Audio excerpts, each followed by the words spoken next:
Chapter 1. Chapter 1. Confessing in Public. Ding, the hedonist sovereign system has issued a quest. Make Zhao Lingxian have a favorable impression of you. Quest time limit: 3 months, 7 days have passed. Successfully completing the quest will result in you formally opening the hedonist sovereign system and gaining 3 lottery chances. Failing will reduce the host's lifespan by 3 years. Oh, go screw yourself. Qin Feng was lying on his desk and happily playing on his phone when a cold electronic voice sounded out in his mind.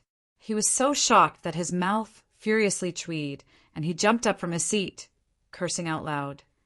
He was currently in his art class at the lecture hall, and all the other students were engaged in the lesson.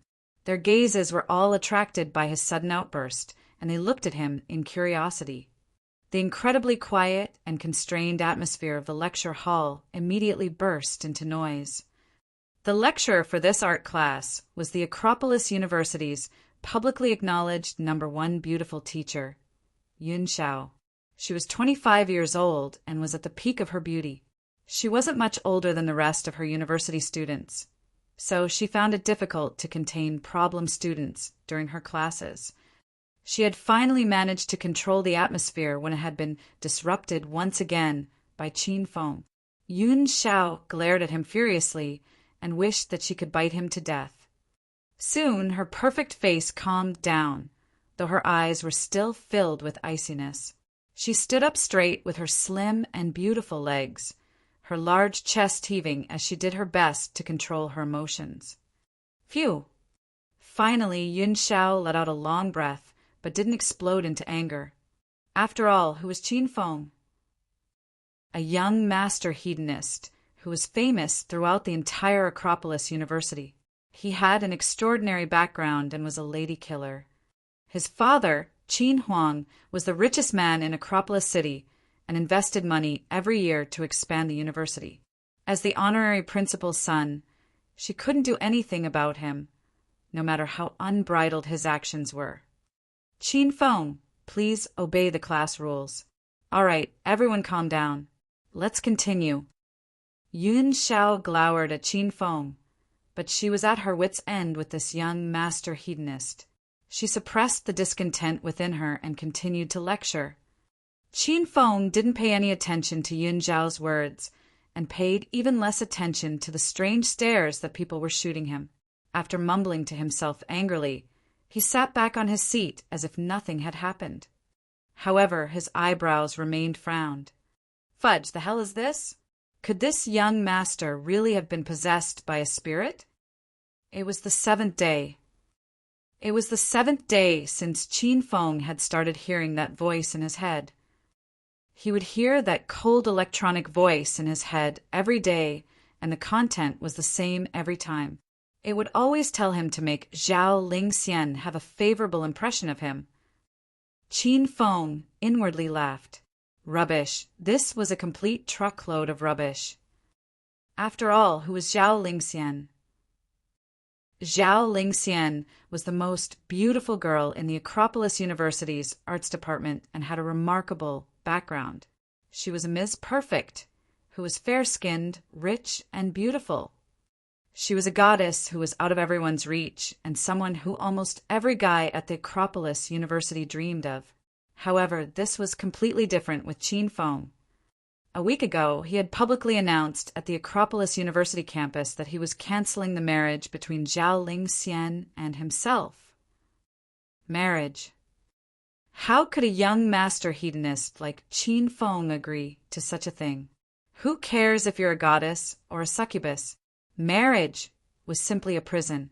Qin Feng absolutely didn't want to get married and ruin the rest of his romantic life. Sleeping around and enjoying the pleasures of life was what this young master Qin Feng wanted. As such, telling him to make Zhao Lingxian have a favorable impression of him was simply ridiculous. He had dumped her in public, so he was absolutely certain that she would rather get together with a gorilla than have a favorable impression of him. In fact, she probably wanted to kill Qin Feng. Ah ha ha ha, looks like my kidney deficiency has been making me have delusions. I'll have to do some proper recovering when I get back. Qin Feng evilly smiled and shook his head, clearing his mind of all the messy thoughts. He then looked to Lin Bei sitting next to him, and his smile grew wider. An absolute angelic beauty. Amen. Lin Bei, who was intently focused on the lesson, suddenly felt a large hand land on her leg. She was so shocked that she almost cried out, and she hurriedly tried to move away. She turned her teary eyes to look at Qin Feng's grinning face. Bei, why are you sitting so far away? Don't fall down. Qin Feng moved closer to Lin Bei and sniffed her neck, causing her to move halfway off her chair. Her pitiful look would melt even the most unsympathetic heart. Young Master Qin, please spare me. My family's poor, I'm ugly, and I have an ordinary body. There's nothing good about me. Qin Feng was the #1 hedonist of the Acropolis University. Although he had no evil intentions, he was incredibly flirtatious. According to the rumors, he had slept with hundreds of women. A young master hedonist like Qin Feng was someone who a poor, pure girl like Lin Bei feared the most. He was like a demon from hell. Bei's quite good at joking. If you're ugly, then there aren't any women in the whole Acropolis University. If you have an ordinary body, then everyone else at the Acropolis University are pigs. Ling Bei's eyes flashed with fear and disgust. Qin Feng pretended that he didn't see and looked up and down her body. He didn't even try to hide his wandering eyes. However, Qin Feng's words weren't just for flirting or flattery. He had seen many, many beauties, but very few could compare with Lin Bei. This, combined with her gentle and weak personality, would give any man the urge to protect her. Qin Feng had sat at the same table as her for half a year. He had put in much effort over the past half a year, but the girl simply wasn't interested in riches or power. He didn't know how to win her over. I say, Bei, why is your face so red? And it's quite hot as well. Bei, don't tell me that you're sick? While Lin Bei had her defenses lowered, Qin Feng grinned and squeezed her cheek. He knew that she would turn red and heat up when she was embarrassed, but pretended that he was concerned about her being sick. Young Master Qin, you. Lin Bei was so flustered that she couldn't react, which allowed Qin Feng to take advantage of her. She was so furious that she gnashed her teeth, but she didn't dare to anger Qin Feng because of his background. She could only ball her hands into fists as tears of indignance started to well up in her eyes. This Qin Feng was simply too shameless. Ding, the hedonist sovereign system has issued a quest. Declare your intentions to chase after Lin Bei in public. Quest time limit, 1 day. Successfully completing the quest will result in you formally opening the hedonist sovereign system and gaining 3 lottery chances. Failing will reduce the host's lifespan by 1 year. Qin Feng was currently grinning and preparing to touch Lin Bei's silky and cool legs again, when the cold electronic voice once again sounded out in his mind. He was so shocked that he almost fell off his chair. After a while, Qin Feng slowly recovered. He thought about the voice he had heard, and his hands trembled. After mulling it over for a while, he slapped his hand onto the table and shot to his feet, loudly saying, I, Qin Feng, am declaring in front of my teacher and classmates that I am going to chase after the arts department's #2 beauty, Lin Bei. No matter if it was true or not, Qin Feng simply didn't want to gamble with 1 year of his life. Chapter 2. Chapter 2, Hedonist Sovereign System. Whoa! Just as Qin Feng spoke, the lecture hall with 100 or so people exploded into a frenzy. Everyone howled inwardly, and countless stares were directed towards him. Many of them were filled with dangerous messages.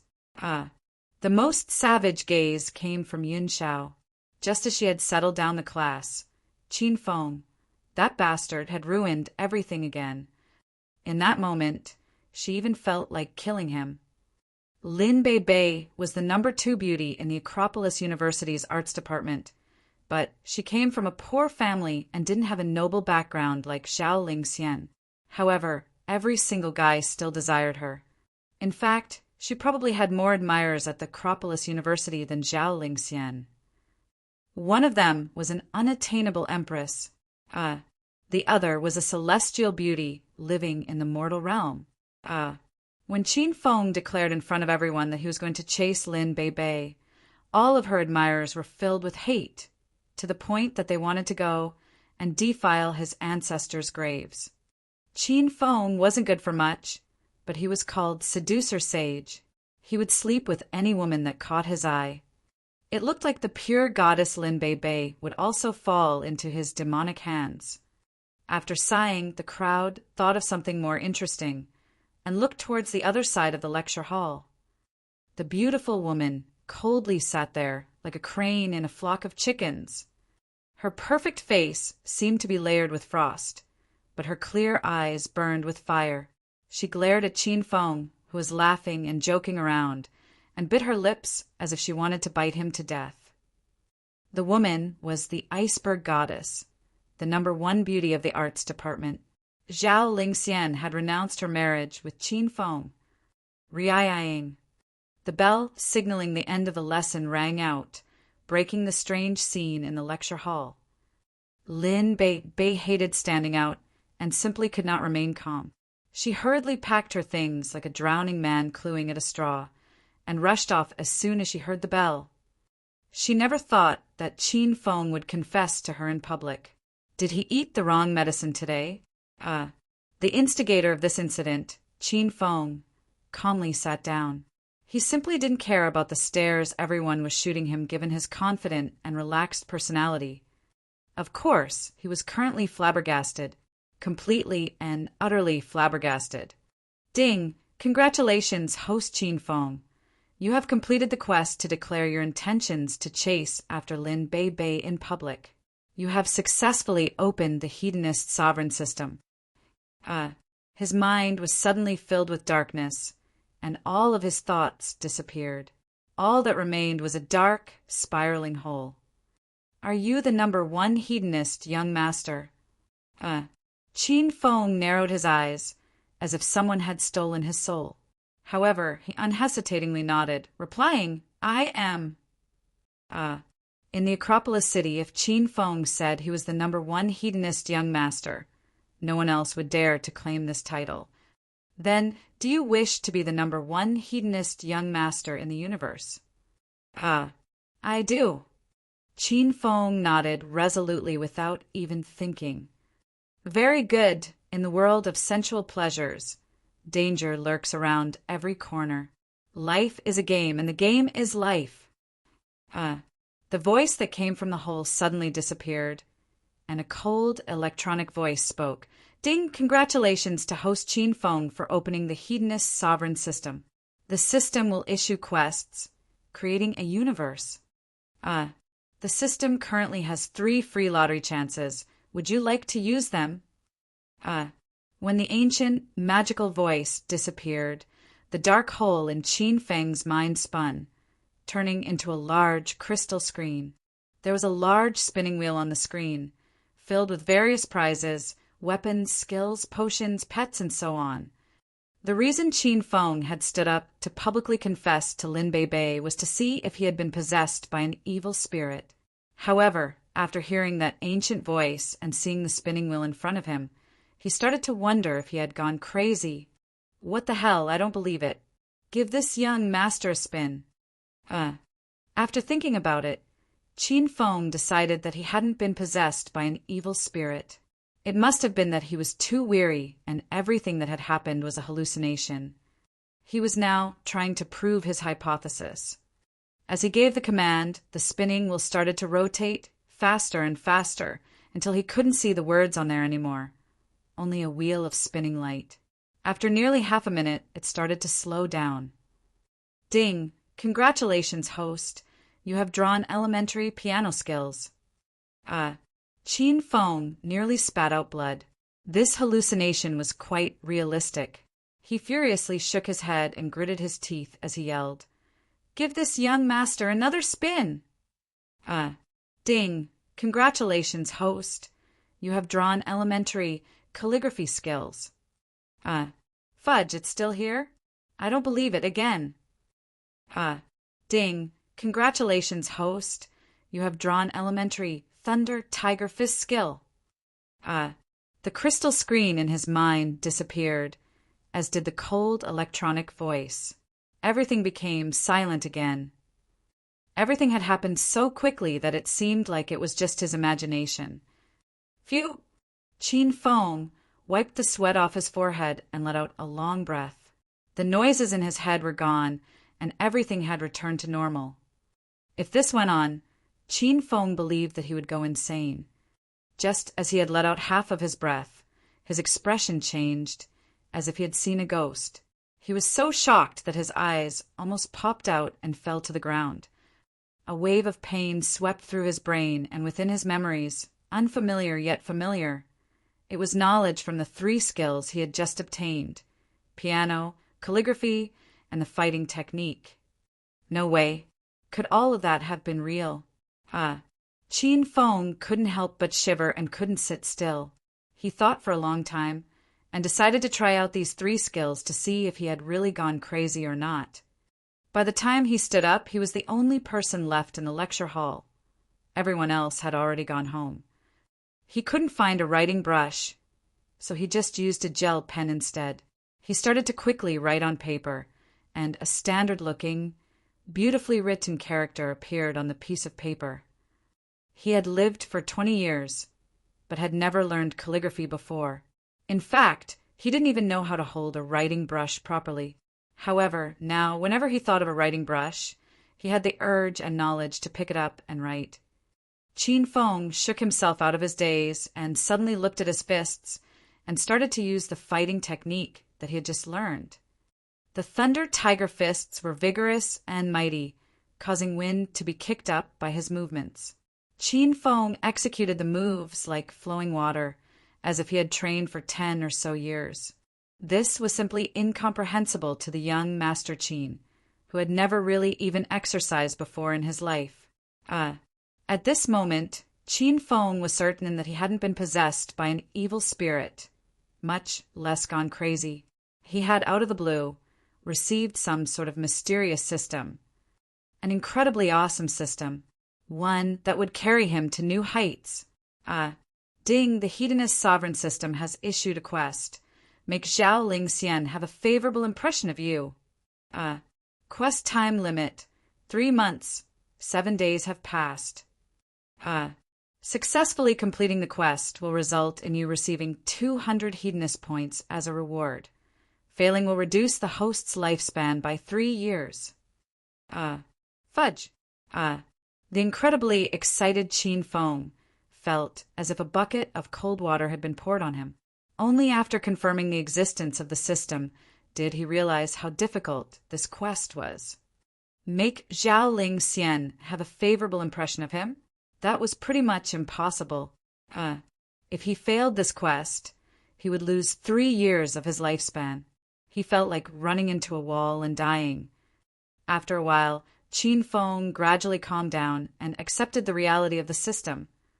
After doing some investigating, he found that apart from the free lottery chances, he could also use his hedonist points to buy lottery chances, items, skills, and the like, as well as level up skills and activate powers. In order to obtain hedonist points, he needed to do quests. After thinking about the heaven-defying skills and equipment on offer in the hedonist sovereign system, Qin Feng's eyes became red. He inwardly yelled, "Quests! Quests! This young master wants quests!" Chapter 3. Chapter 3. Saving the Beautiful Teacher. By the time Qin Feng had calmed down and walked out of the Acropolis University campus, it had become dark. He came to a black Lamborghini Batmobile and pressed the keys in his hand. Just as he was about to get in, his gaze was drawn to a familiar figure. Isn't that the beautiful teacher Yin Xiao? Looking at her shapely backside, Qin Feng's eyes lit up. This teacher was still quite young and was only 4 years older than him. She was beautiful and had a nice figure, and Qin Feng had had his eyes on her for a while. Currently, Yun Xiao was surrounded by 3 large and muscular men. From their savage gazes, it looked like they were up to no good. Yun Xiao frowned, looking incredibly cold, and bit her lips. She shouted at the 3 muscular men for a while before being hustled onto a black Volkswagen Santana. He looks like the beautiful teacher is in trouble. Seeing that scene, Qin Feng smirked. As a hedonist young master, he had no intention of saving her, and was too lazy to even call the police. He simply laughed as he shook his head and started up his Lamborghini, preparing to go to the bar to celebrate the appearance of the hedonist sovereign system, as well as hook up with a few beauties, of course. That was his real goal. Ding, the hedonist sovereign system has issued a quest. Save the beautiful teacher Yun Xiao. Quest time limit, 1 day. Successfully completing the quest will result in you receiving 50 hedonist points as a reward. Failing will result in the host not having any sexual intimacy for half a year. God damn it, God damn it, God damn it. This sudden quest caused Qin Feng's hands to shake, making him nearly crash into a tree. In the next second, he unhesitatingly stomped on the brakes, then turned to chase after the old Santana. He inwardly screamed, "This system's punishments are way too damning." No sexual intimacy for half a year? This was the cruelest punishment Qin Feng had seen. Qin Feng's driving skills were quite good, and he was able to easily follow behind the car. Finally, the Santana stopped in front of the royal clubhouse. Half a minute later, the 3 muscular men got off, then surrounded Yun Xiao and walked in. Seeing this scene, Qin Feng's mouth curved upwards. The royal clubhouse was Acropolis City's #1 clubhouse. The people who came here were all high officials and people from powerful families. Possessing wealth without having a membership card was not enough to go in. The most important thing was that the royal clubhouse was the property of Qin Feng's father, Qin Huang. If he wanted to save Yun Xiao from here, it would be a piece of cake. "Young Master Qin, you've come." The 4 security officers at the door hurriedly came over with smiles on their faces. The head security officer had a big smile on his face and said in a low voice as he came over to Qin Feng, "Young Master Qin, a university student came to the clubhouse. I saw her myself. She looks incredibly pretty, like a little goddess. I heard she's one of the prettiest women at the Acropolis University. Young Master, Manager Liu has already arranged things so that you can be the one to savor her first." Qin Feng often came to the royal clubhouse during his free time, and all of the managers and security officers knew him and his interests well. Playing with beauties. Qin Feng's eyes lit up. One of the Acropolis University's beauties? He definitely knew her then. However, remembering that he hadn't completed Yun Xiao's quest yet, the light in his eyes disappeared and he suppressed the urges within him. "Ahem, go and call Manager Liu for me. This young master has important things to take care of." Qin Feng awkwardly cleared his throat, walked into the clubhouse, and sat down on a sofa in the main hall. "Yes, sir." The head security officer grinned and ran off to find Manager Liu. Evidently, he had misunderstood what the important things were. Less than 1 minute later, the chubby manager, Liu, jogged over to Qin Feng, wiping the sweat from his face as he vulgarly smiled. "Young Master Qin, everything has been prepared. A virgin beauty from the Acropolis University is waiting for you in room 888. I'll take you there immediately." Qin Feng's mouth tweed, and he frowned as he kicked Manager Liu's leg, saying seriously, "Screw off! Is this young master someone who comes here only to play with women? Your elder is here on serious business." Serious business? Wasn't that just seducing women? Manager Liu was quite unhappy about suddenly being kicked, but he didn't dare to show it. He continued to beam as he asked, "Young master, what serious business do you have? If you need me to do anything, just say the words." Qin Feng looked down as he played on his phone, saying, just then 3 big blockheads brought in a beauty. Go and find out which room they took her to. I'll be right back. The Royal Clubhouse was incredibly strict about the privacy and confidentiality of patrons. However, if the owner's son wanted information, Manager Lu would definitely get it. He immediately made a call to the front reception and made some inquiries. Less than 1 minute later, Manager Lu came back with a big smile on face, evidently trying to curry favor, and said, "Young Master Qin, the 4 of them are in room 1201. Bring 4 security officers and come with me." Qin Feng suppressed the joy in his heart. Who would have thought that he would be able to complete the quest so easily? Qin Feng was already looking forward to spending the 50 Hedonist points on goods from the system. Young Master Qin.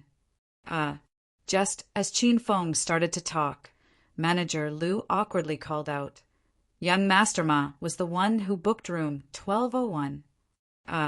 Young Master Ma? The Dragon Security Group's Young Master Ma?" Qin Feng asked while frowning. Manager Lu felt the coldness emanating from Qin Feng's body and didn't dare to look at him in the eyes. He was a 40-year-old man, and yet he could only nod with his head lowered like a child who had done something wrong. Young Master Ma, Mada who? His father, Mada Long, had single-handedly established the Dragon City Group, the largest security corporation in the Acropolis City. Nearly half of the security officers in the Royal Clubhouse were hired from them.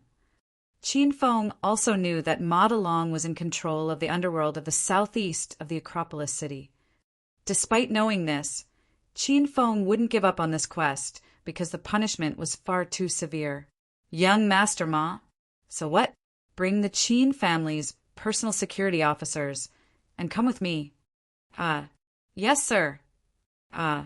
Manager Lu hurriedly ran off to call the security officers. Since Qin Feng was determined to cause trouble for young Master Ma, Manager Lu could only follow his orders. After all, Qin Feng was Qin Huang's only son and had a higher status than Ma Dehu. Soon, Manager Lu brought over 6 well-built security officers. All of them were trained by and loyal to the Qin family, trustworthy and incredibly strong like oxen. Qin Feng looked at the muscular men and nodded in satisfaction. He stood up and walked in front of the 7 people and waved, confidently saying, "Let's go. This young master has some important matters to take care of." The 8 of them walked off in a grandiose manner towards room 1201. Chapter 4. Chapter 4 Misunderstood. When they arrived at room 1201, Qin Feng lifted up his right hand, and the 6 security officers behind him hurriedly stopped. Manager Lu wiped the sweat off his forehead as he understood Qin Feng's intention and came up to press on the doorbell. Ding dong, ding dong, ding dong. The doorbell rang a few times, but there was no sound from within the room. Qin Feng raised his eyebrows and felt a bit frustrated. He was just about to order the 6 security officers to barge in when an annoyed voice sounded out. "Who is it? So noisy. Do you have to repeatedly press the doorbell? This room doesn't need any service, so go away." Manager Lu saw Qin Feng's eyebrows rise and silently cursed the brat in the room for being so obnoxious. He maintained the smile on his face as he courteously said, "I'm the Royal Clubhouse's Manager Lu. Please open the door so we can do our routine inspection." Anyone who came to the Royal Clubhouse regularly would know that there were no routine inspections. After all, with Qin Huang's power and background, neither officials nor gangsters would dare to make trouble for him. Kacha! The room fell silent for a while, and room 1201's door was suddenly opened. A young man wearing a suit and formal clothing came out. It was Ma Dehu. He glanced at Manager Liu and the security officers, and then at Qin Feng. A look of suspicion and anxiety appeared on his face, but he quickly recovered. Haha, if it isn't young Master Qin. I'm honored that you would personally come to do a routine inspection. Please quickly come in. Ma Dahu smiled and stood aside. Qin Feng couldn't care less about the act Ma Dahu was putting on. He strode in and sat down on a sofa in the living room. He put his feet on the coffee table as he looked around. The three muscular men from the Santana stood outside the door to the main bedroom, looking at Qin Feng in displeasure. Young Master Qin, there's really nothing to inspect here. This is your father's territory, and I naturally wouldn't dare to make any trouble here. I'm a bit tired today, so if young Master Qin doesn't have any matters, I'll be retiring to the bedroom to get some rest, Ma Dahu said as he smiled, making his intention clear. He wanted to chase them out. Haha, then go and sleep, young Master Ma. Manager Liu, start the inspection. Young Master Ma is staying here for the night, so you have to make sure that this room is absolutely secure. I want you to inspect every corner of this place to make sure that everything is fine. Qin Feng glanced at Ma Dahu, then looked down and started to play on his phone. Ma Dahu's expression changed. A savage look flashed in his eyes, then disappeared. Young Master Qin, what's the meaning of this? Qin Feng slapped his legs and stood up. He couldn't be bothered wasting words with Ma Dahu. After all, he just wanted to quickly finish the quest and receive rewards. Young Master Ma, our royal clubhouse has always acted with integrity and won't allow any criminal acts to happen within its premises. Kidnap and rape are things that I, young Master Qin, hate the most. Young Master Ma, do you understand what I'm saying? Qin Feng said as he looked into Ma Dahu's eyes. Fudge. The royal clubhouse used to be a place to discuss business matters, but because of your hedonistic habits, bringing girls back all the time, it became a place for sensual pleasures. Ma Dahu's face darkened and silently cursed. He began to panic as he tried to think of why Qin Feng was determined to make him his enemy. Could it be that he had discovered his secret? Ma Dahu shook his head. He didn't believe that the plot had been exposed. Perhaps this was just a coincidence. He adopted a stronger tone as he looked right back at Qin Feng. Young Master Qin, are you sure you want to get involved in this? Young Master Ma, surely you're not threatening me, right? Qin Feng calmly looked at Ma Dahu, who laughed and said, This young master is determined to get involved in this. Ma Dahu cursed inwardly once again. He had wanted Yin Zhao's body for a long time, and had finally obtained her. Just as he was about to begin, he had been interrupted by Qin Feng. The two of them stared at each other, their cold gazes colliding in the air. The three muscular men came behind Ma Dahu, looking furiously at Qin Feng and the people behind him. It was as if the room was filled with gunpowder and could explode at any time. Haha, young Master Qin. I just remembered that I have some important matters to attend to. I'll be leaving first, so you enjoy yourself here. After the scene was frozen for half a minute, Ma Dahu suddenly smiled, looked at the three people behind him, and walked out of room 1201. He couldn't afford to make mistakes at such a crucial time, and Qin Feng didn't show any signs of backing down at all. Haha, I thought a fight was going to break out, and yet he just left like that? So lame, Qin Feng said as he shook his head and weighed as Ma Dahu and the others left. Inwardly he was elated. He quickly rushed into the bedroom, and the scene that greeted him almost caused his eyeballs to fall out. Goddamn bondage. Yun Xiao was wearing black stockings and had been tied up with red rope. She was currently struggling as hard as she could, and looked absolutely stunning. The allure that she gave off was simply mesmerizing. Qin Feng had long since imagined this scene, and couldn't help but leap on her. Qin Feng, it's you. Qin Feng hugged her and took out the white cloth in her mouth that was used as a gag. Just as he was about to kiss her, a wave of pain tore through his arm. "Ah, you dog!" Yun Shao was given a big fright and savagely bit onto his arm. Qin Feng leapt off the bed in pain and cursed as he looked at the bite marks on his arm. "Qin Feng, you monster, you actually dared to kidnap me.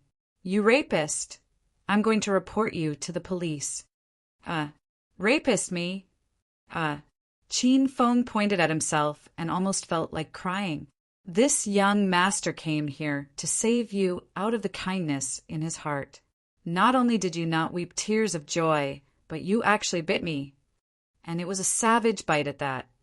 However, Qin Feng quickly realized that he had been misunderstood by Yun Shao. She definitely thought that it was him who had ordered those men to kidnap her so he could rape her. Even though Qin Feng loved to play around with women, he disdained doing anything that would go against their will. "You're so damn ungrateful. Screw it all." Looking at the beautiful teacher who had almost lost all rationality, Qin Feng's anger receded. But he couldn't be bothered to explain the truth. He told manager Lu to untie her and take care of everything else. I completed the quest. So why hasn't the system given an announcement? Qin Feng frowned as he lay on the sofa. After a while, there was still no response from the system. He looked at the quest and confirmed that it was just to save Yun Shao. He had evidently saved her, so why was there still nothing? Could it be that he really had gone crazy? After playing on his phone on the sofa for a while, Qin Feng suddenly thought of something. It was possible that Ma Da, who still hadn't given up and was thinking of kidnapping Yun Shao again after she left the royal clubhouse. That was definitely it. After thinking, Qin Feng rushed out of the clubhouse and got into his black Lamborghini Batmobile, just in time to see Ma Da, whose 3 thugs drag Yun Shao into a van. What an unlucky woman! Qin Feng shook his head in awe and his gaze became cold. This Ma Da, who was quite brave, to be daring to do such a thing. Qin Feng could feel his rage building up. He had nearly destroyed an entire family group before for a woman. This sort of provocation exceeded his limits. He followed behind the van and came to the suburban region of the Acropolis city. They finally stopped near an abandoned factory. Chapter 5. Crawling between legs. Qin Feng wasn't in a hurry to get out of the car and continued to observe the van. Less than a minute after the van stopped, 3 muscular men pulled a struggling Yun Shao out of the van and dragged her towards the abandoned factory. Qin Feng definitely wouldn't have been stupid enough to go against these guys when he was younger. As the son of the richest man in the city, he had been born with a silver spoon in his mouth. Whenever he went out, he would go in a luxury car and would have many bodyguards. Most importantly, he had been incredibly spoiled since he was young, and didn't even have the strength to string up a chicken. Beating these 3 men would have been a joke, even to him. However, with a quest at hand, Qin Feng thought differently. Before, he had obtained the elementary Thunder Tiger Fists. This fighting technique was embedded deep into his memory, as if he had been practicing for over 10 years. It was because of that curiosity and impulse that he wanted to try it out on a few people to see how strong it was. And now, there were people to test it on right in front of him. Bros. What are you doing with this woman? If it's anything fun, let me in on it too. Qin Feng suddenly spoke. The empty factory was incredibly quiet, and only the wind could be heard. As such, Qin Feng's voice sounded quite loud, instantly attracting the attention of the 3 men. When the 3 men saw Qin Feng, they looked utterly shocked. Even Yun Shao, who had been thrashing about, stared silently. No one would have thought that the number 1 hedonist young master in the Acropolis city would have followed them to such a place. Moreover, as soon as he spoke, he had displayed his personality. Young Master Qin, we hope that you won't interfere in this matter. The strange atmosphere persisted for a bit longer before the scar-faced leader broke the silence. The scar extended from the corner of his eye to his chin, making him look especially savage in the darkness. Before, at the royal clubhouse, the three men were quite annoyed at Qin Feng. However, because Mada who hadn't said anything, they didn't dare to make a ruckus. After all, they were on Qin Feng's territory. However, right now they were at a remote area. The situation was completely different. Bros, don't be so selfish. One extra person is just an extra stick. It's the same.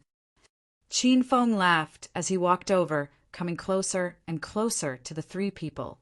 He pretended to come closer with lewd motives so that he could suddenly attack and surprise them. Qin Feng, you beast!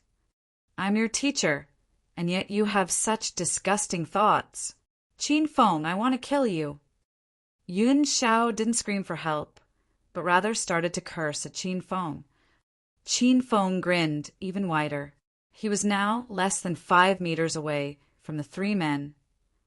Young Master Qin, it's best if you don't come any closer. Otherwise, us three bros won't be able to show you courtesy anymore, the Scarface said coldly in a low voice as he seemed to realize what Qin Feng was trying to do. Qin Feng pretended that he didn't hear the man's words and continued to smile while walking forwards. His hands were already gripped into fists, preparing to attack at any moment. Teacher Yun Xiao, I've actually been fantasizing about you for a long time.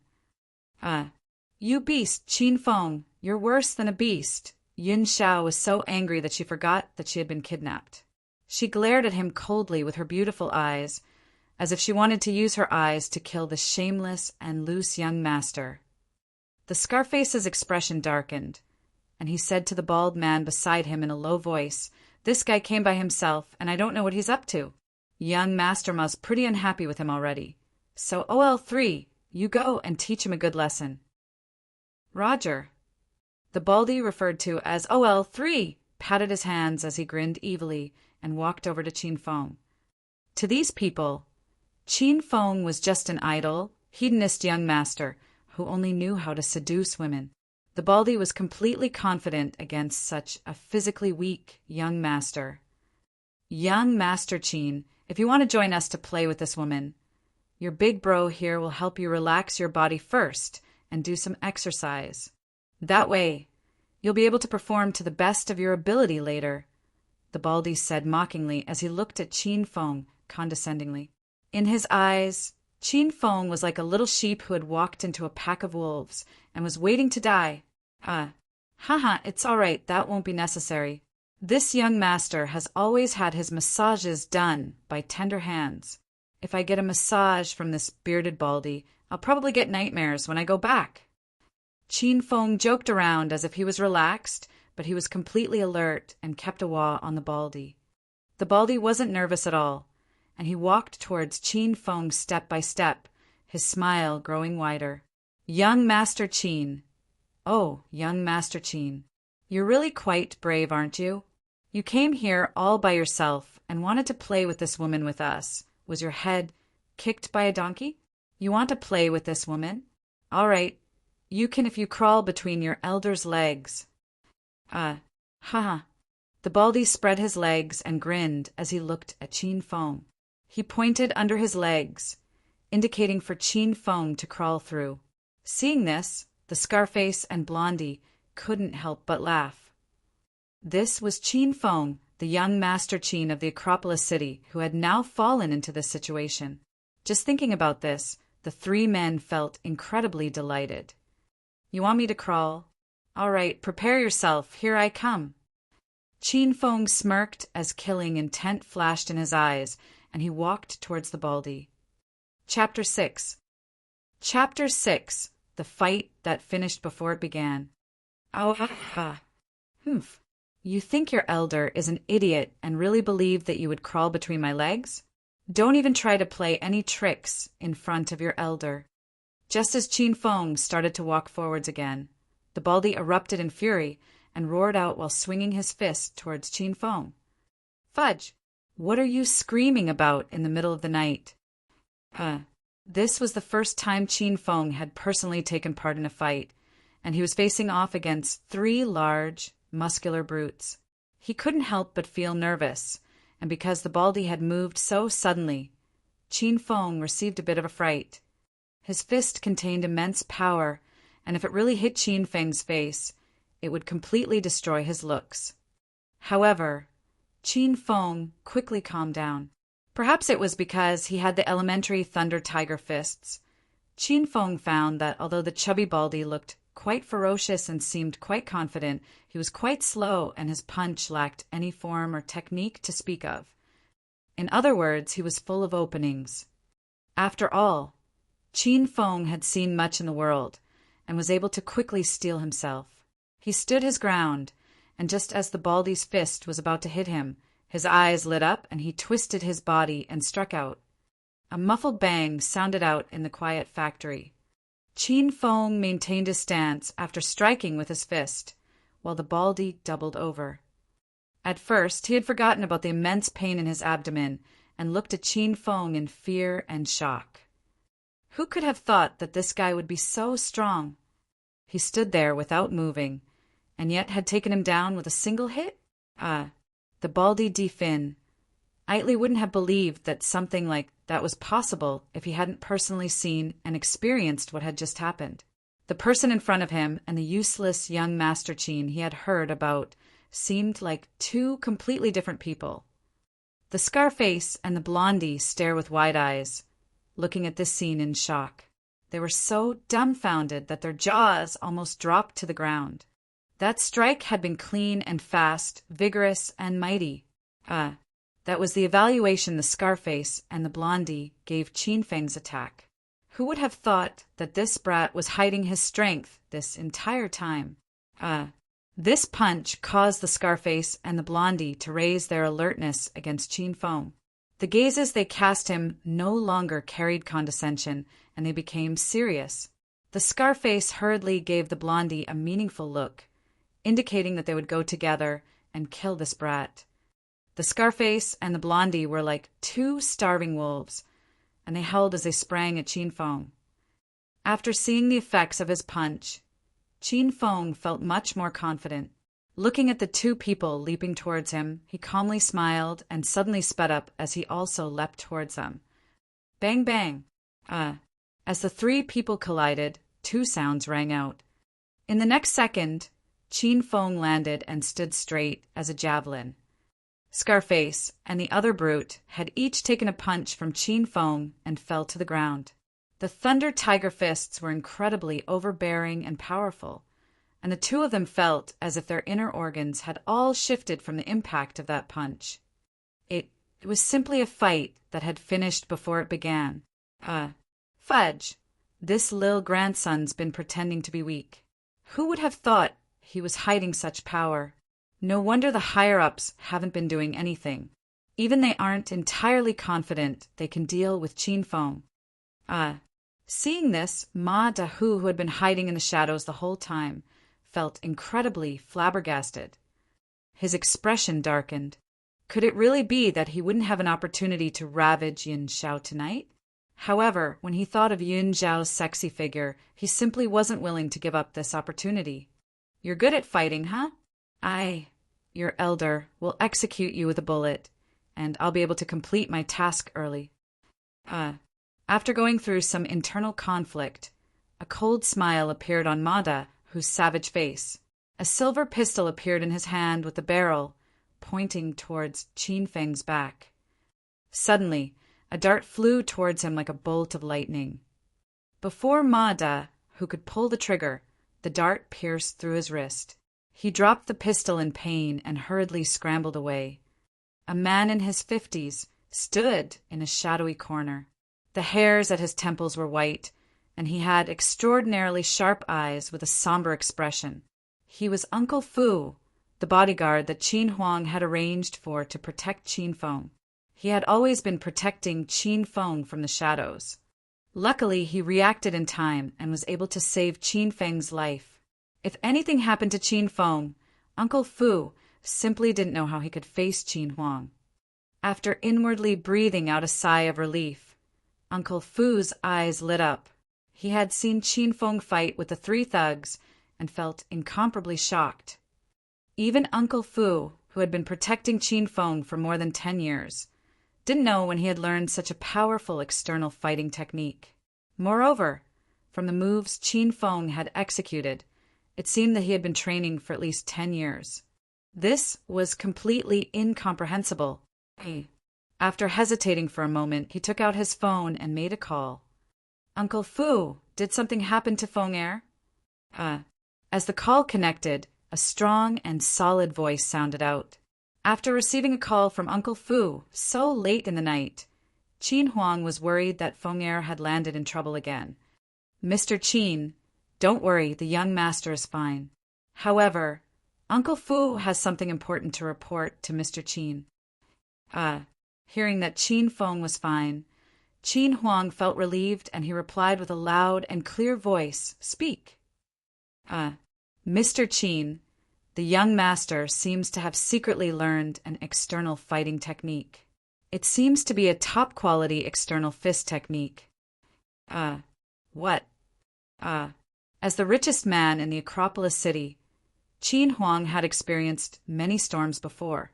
He didn't even blink when conducting transactions worth tens of millions of dollars, but currently he felt as if he had been struck by thunder. He leapt up from the sofa in excitement, exclaiming, "Feng Er learned an external fist technique?" However, Qin Huang's face quickly fell, saying in a low voice, "Impossible. When Feng Er was born, I asked someone to check. It's impossible for him to train in martial arts." Mr. Qin, if I didn't see it myself, I wouldn't have believed it either. However, he really has trained to a satisfactory level in an external fist technique and defeated 3 thugs in just a single breath. I judged that he has been training for at least 10 years from his movements. Shock. Complete and utter shock. Qin Huang knew that Uncle Fu wouldn't casually lie, and there was no reason for him to lie about such a thing. Since he had seen it with his own eyes, then this matter was most likely true. In his joy and excitement, Qin Huang almost forgot to breathe.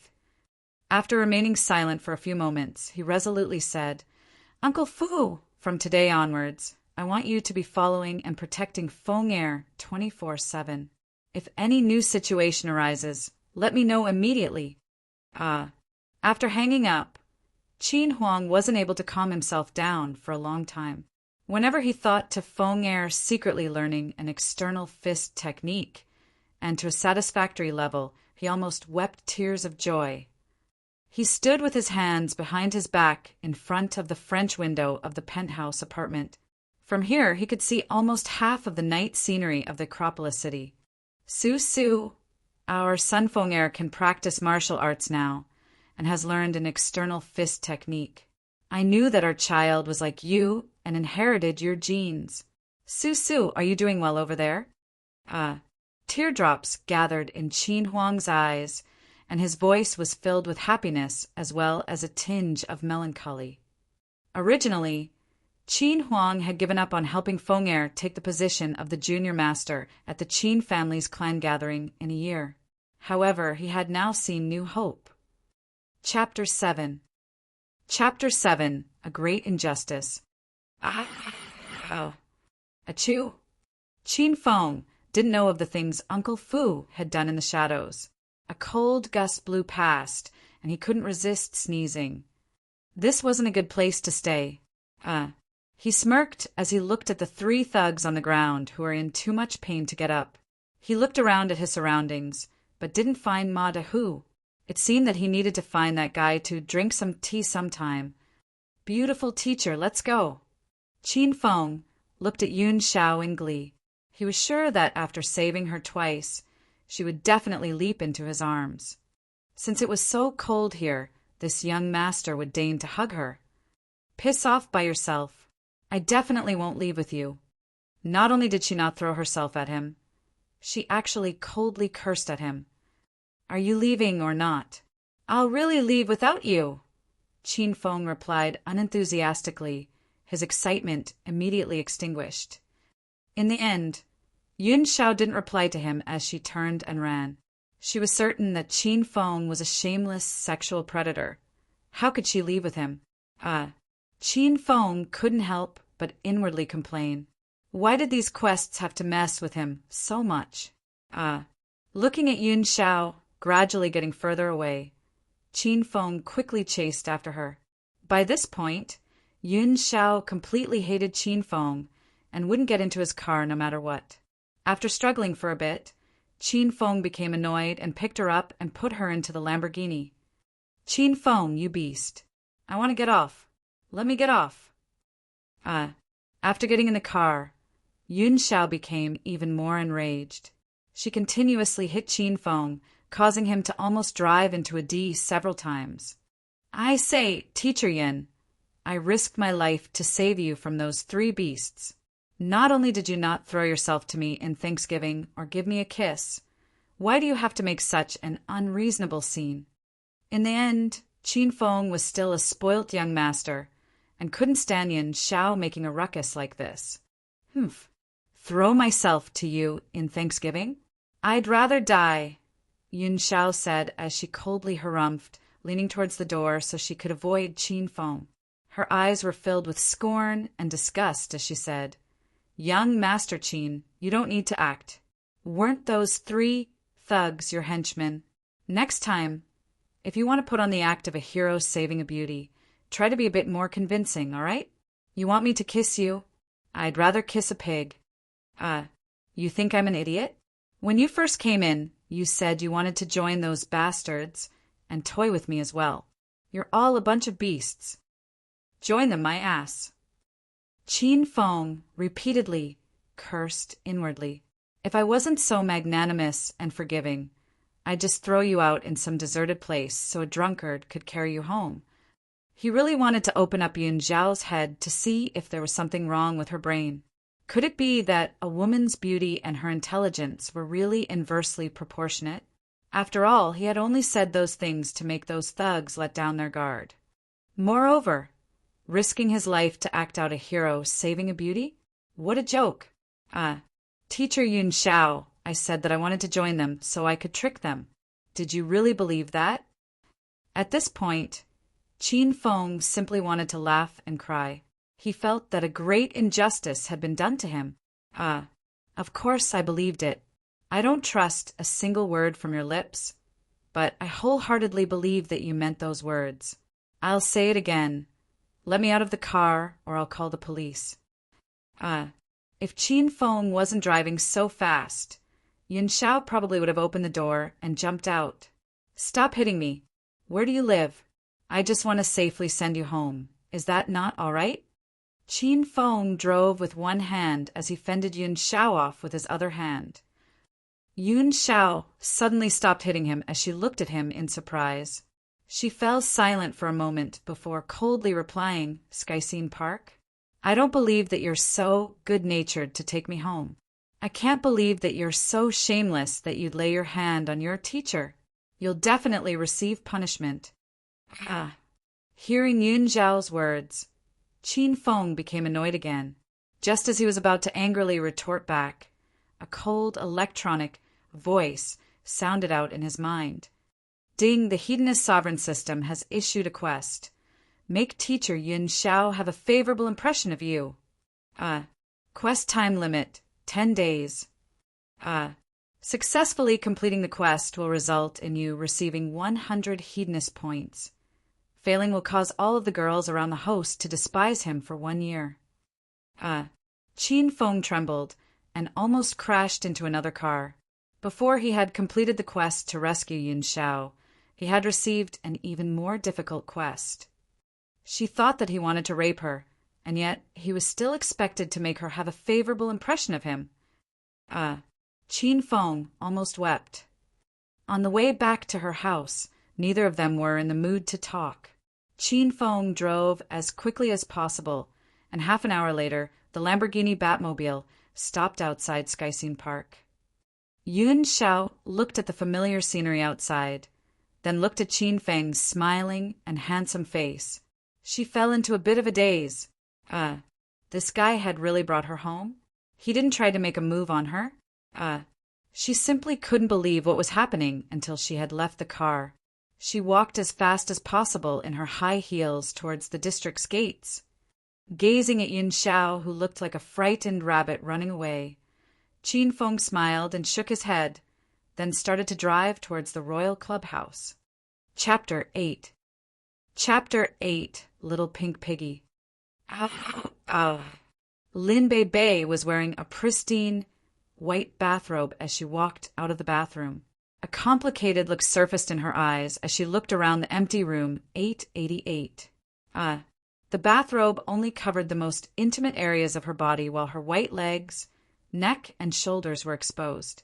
Her skin was rosy white without blemish, and any man who saw so much of her skin exposed would not be able to resist becoming excited.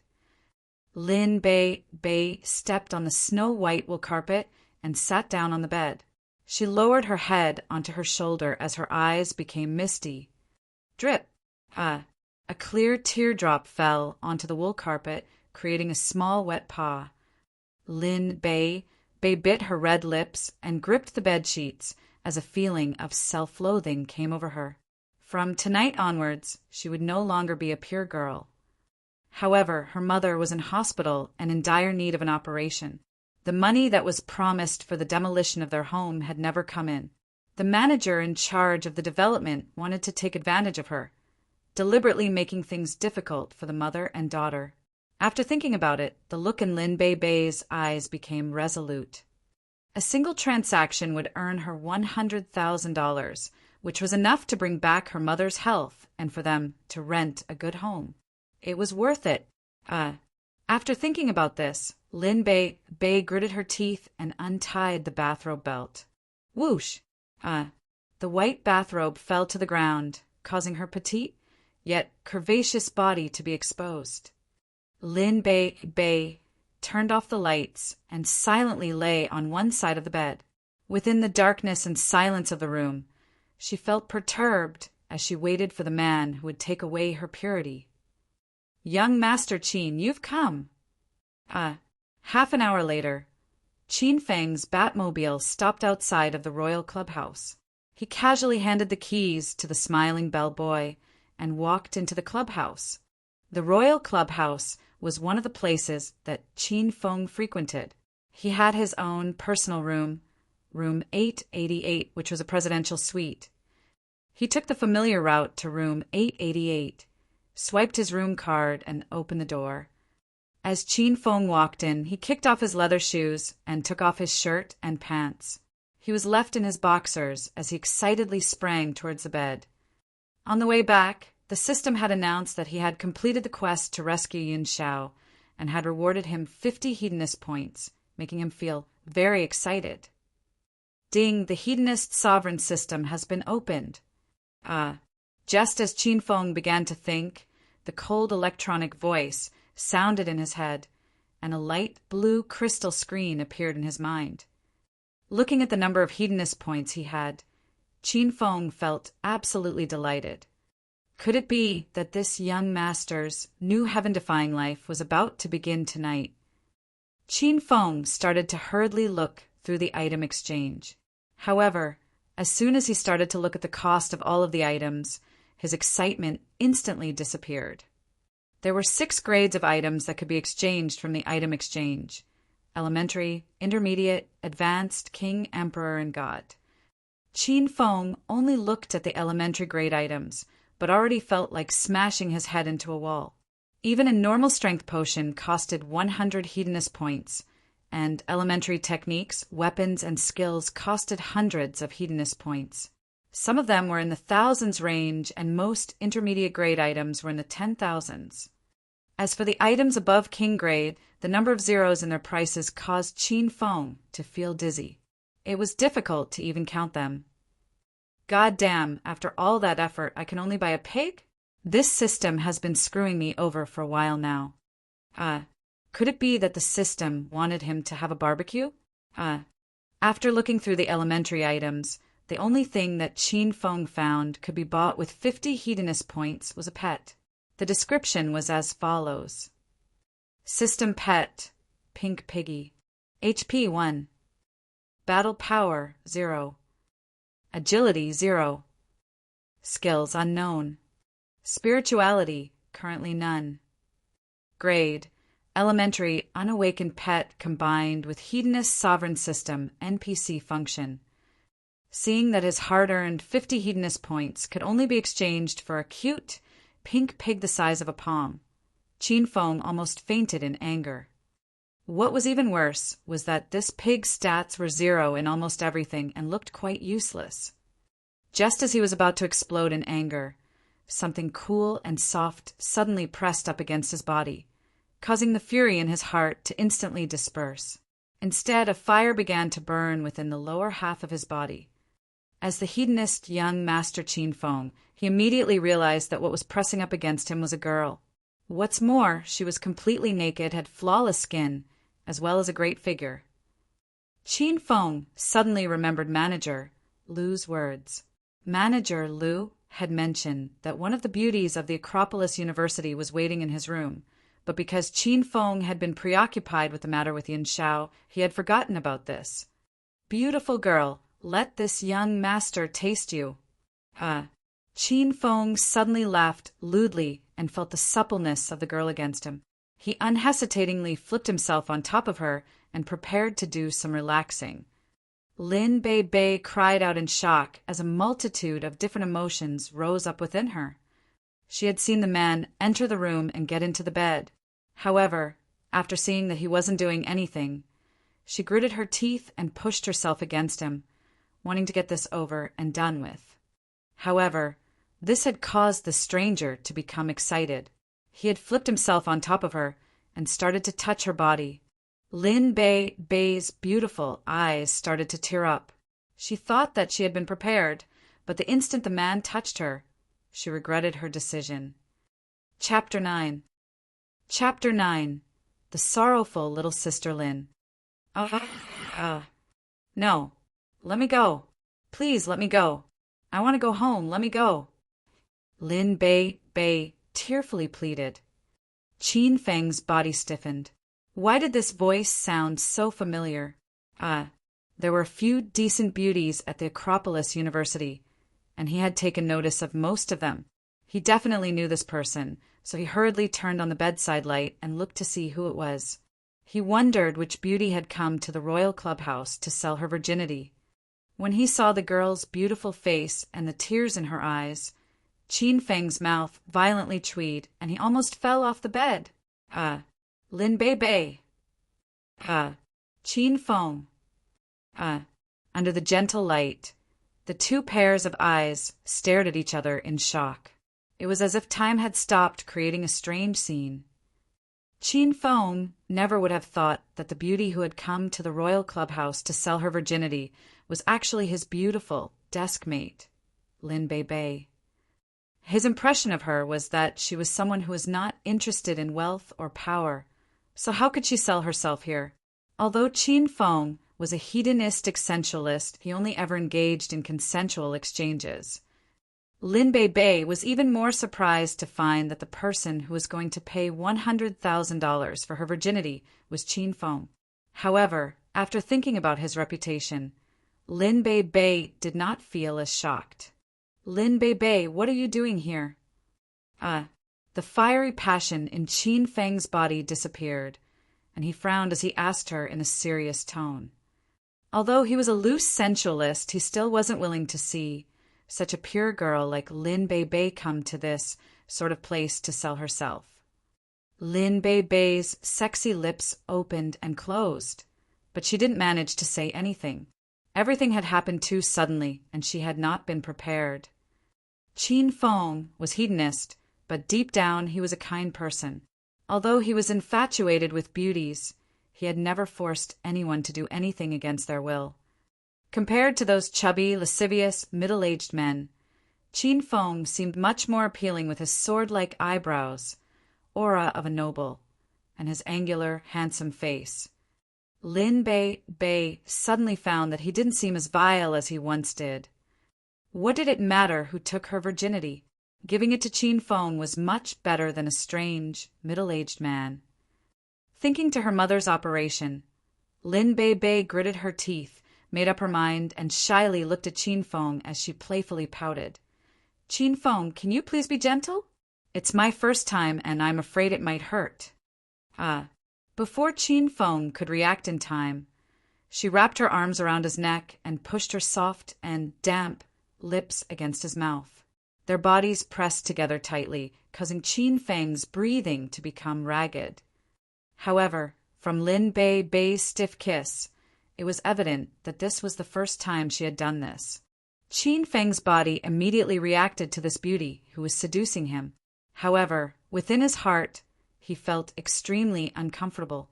Why was it that when he wanted her, he couldn't have her, and when she was finally giving herself to him, he couldn't go through with it? Qin Feng suddenly felt that the heavens must be toying around with him. This was simply unfair. Lin Bei, do you know what you're doing? Qin Feng suppressed the fire burning within him and pushed aside Lin Bei as he got off the bed. He loved beauties, but even an idiot could tell that Lin Bei wasn't completely willing to go through with this. She was probably having some secret issues.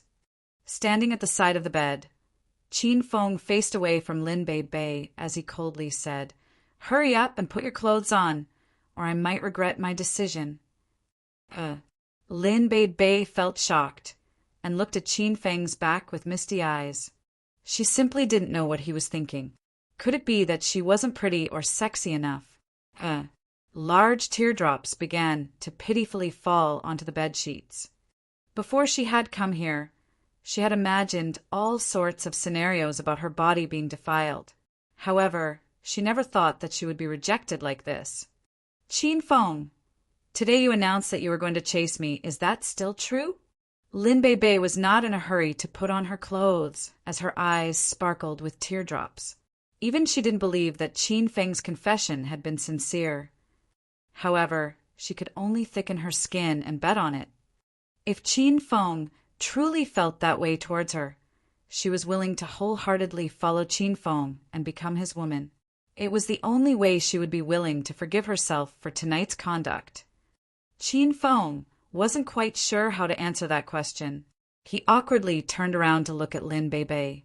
It wasn't that she wasn't good enough, but that he had become used to his sensualistic lifestyle. He had never thought about sincerely dating someone before. I was joking. Please don't take it seriously. A sensualistic hedonist like me isn't good enough for you. Qin Feng didn't want to lie to the pure Lin Bei, so he could only tell the truth. Drip.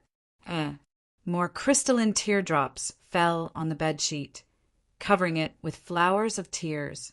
Lin Bei was biting her lips so hard that they almost began to bleed, and she twisted her nails into her palms. She simply couldn't understand why Qin Feng had rejected her. Could it be that his confession to her was just some game that these rich princelings liked to play? The room lapsed into silence, and a cold, emotionless voice sounded out. "Young Master Qin, I'm leaving." Lin Bei got off the bed, exposing her body fully to Qin Feng. However, she didn't care at all.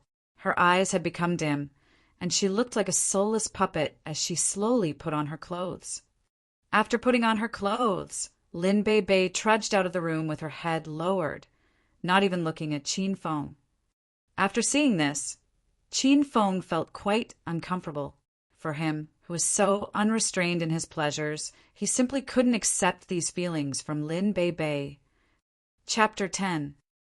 Chapter 10. The Talking Pig. Ding, the Hedonist sovereign system has issued a quest. Resolve Lin Bei's worries and make Lin Bei the host's girlfriend.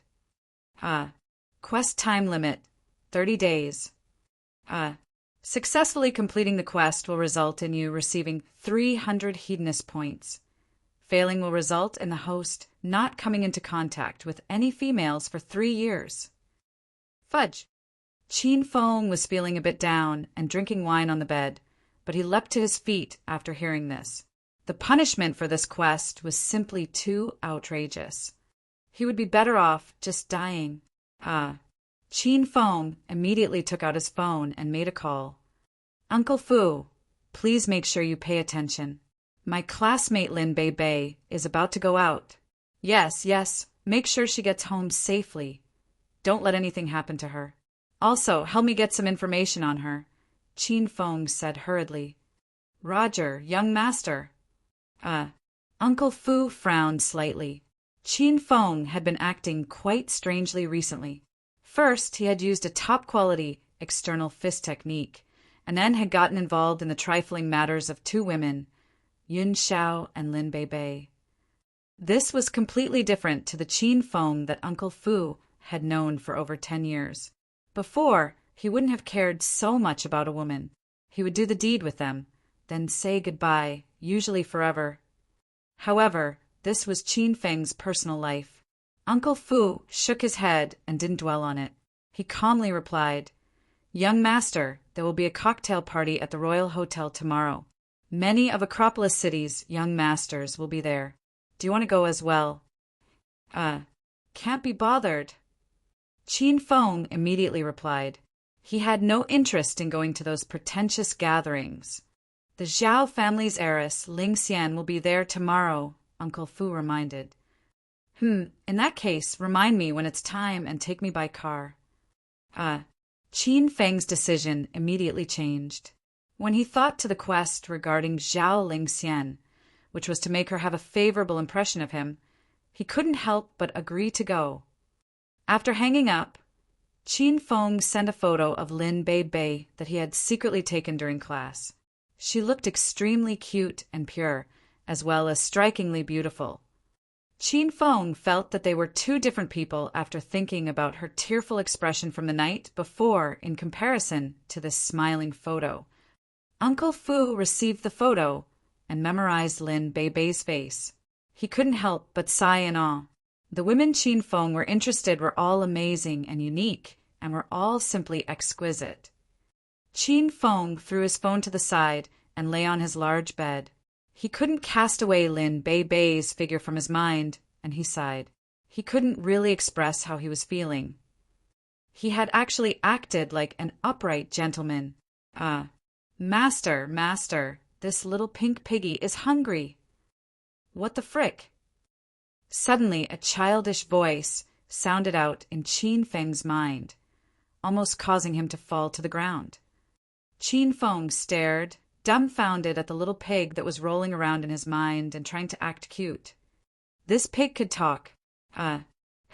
Master, don't look down on me. I'm an omnipotent and intelligent pig, the little piggy retorted as it pouted. Qin Feng became more and more shocked. He hadn't said anything out loud. Could it be that this little piggy could hear his thoughts? This was simply too terrifying. What if it decided to want all of Qin Feng's sensualistic experiences? There was enough to make thousands of AV films. Little piggy, you can speak to me telepathically? Qin Feng asked in surprise. Of course. I already said that I'm omnipotent, said the little pig as it proudly raised its head and front hooves. Its actions were incredibly simple and cute, causing Qin Feng to laugh. So, I bought you for 50 hedonist points. What can you do? Master, I can do so much. The little pig became excited and started to ramble. After buying me, Master can now receive multiple quests. Moreover, most quests won't be forced on Master anymore. Instead, Master will have the right to choose. The severity of the punishments will also be reduced by half, and I can provide reasonable and realistic plans for Master to level up. When I awaken and grow up, I can even fight by Master's side. Tell me, I'm really powerful, aren't I? The little pig proudly said as it raised its head. Qin Feng became incredibly excited.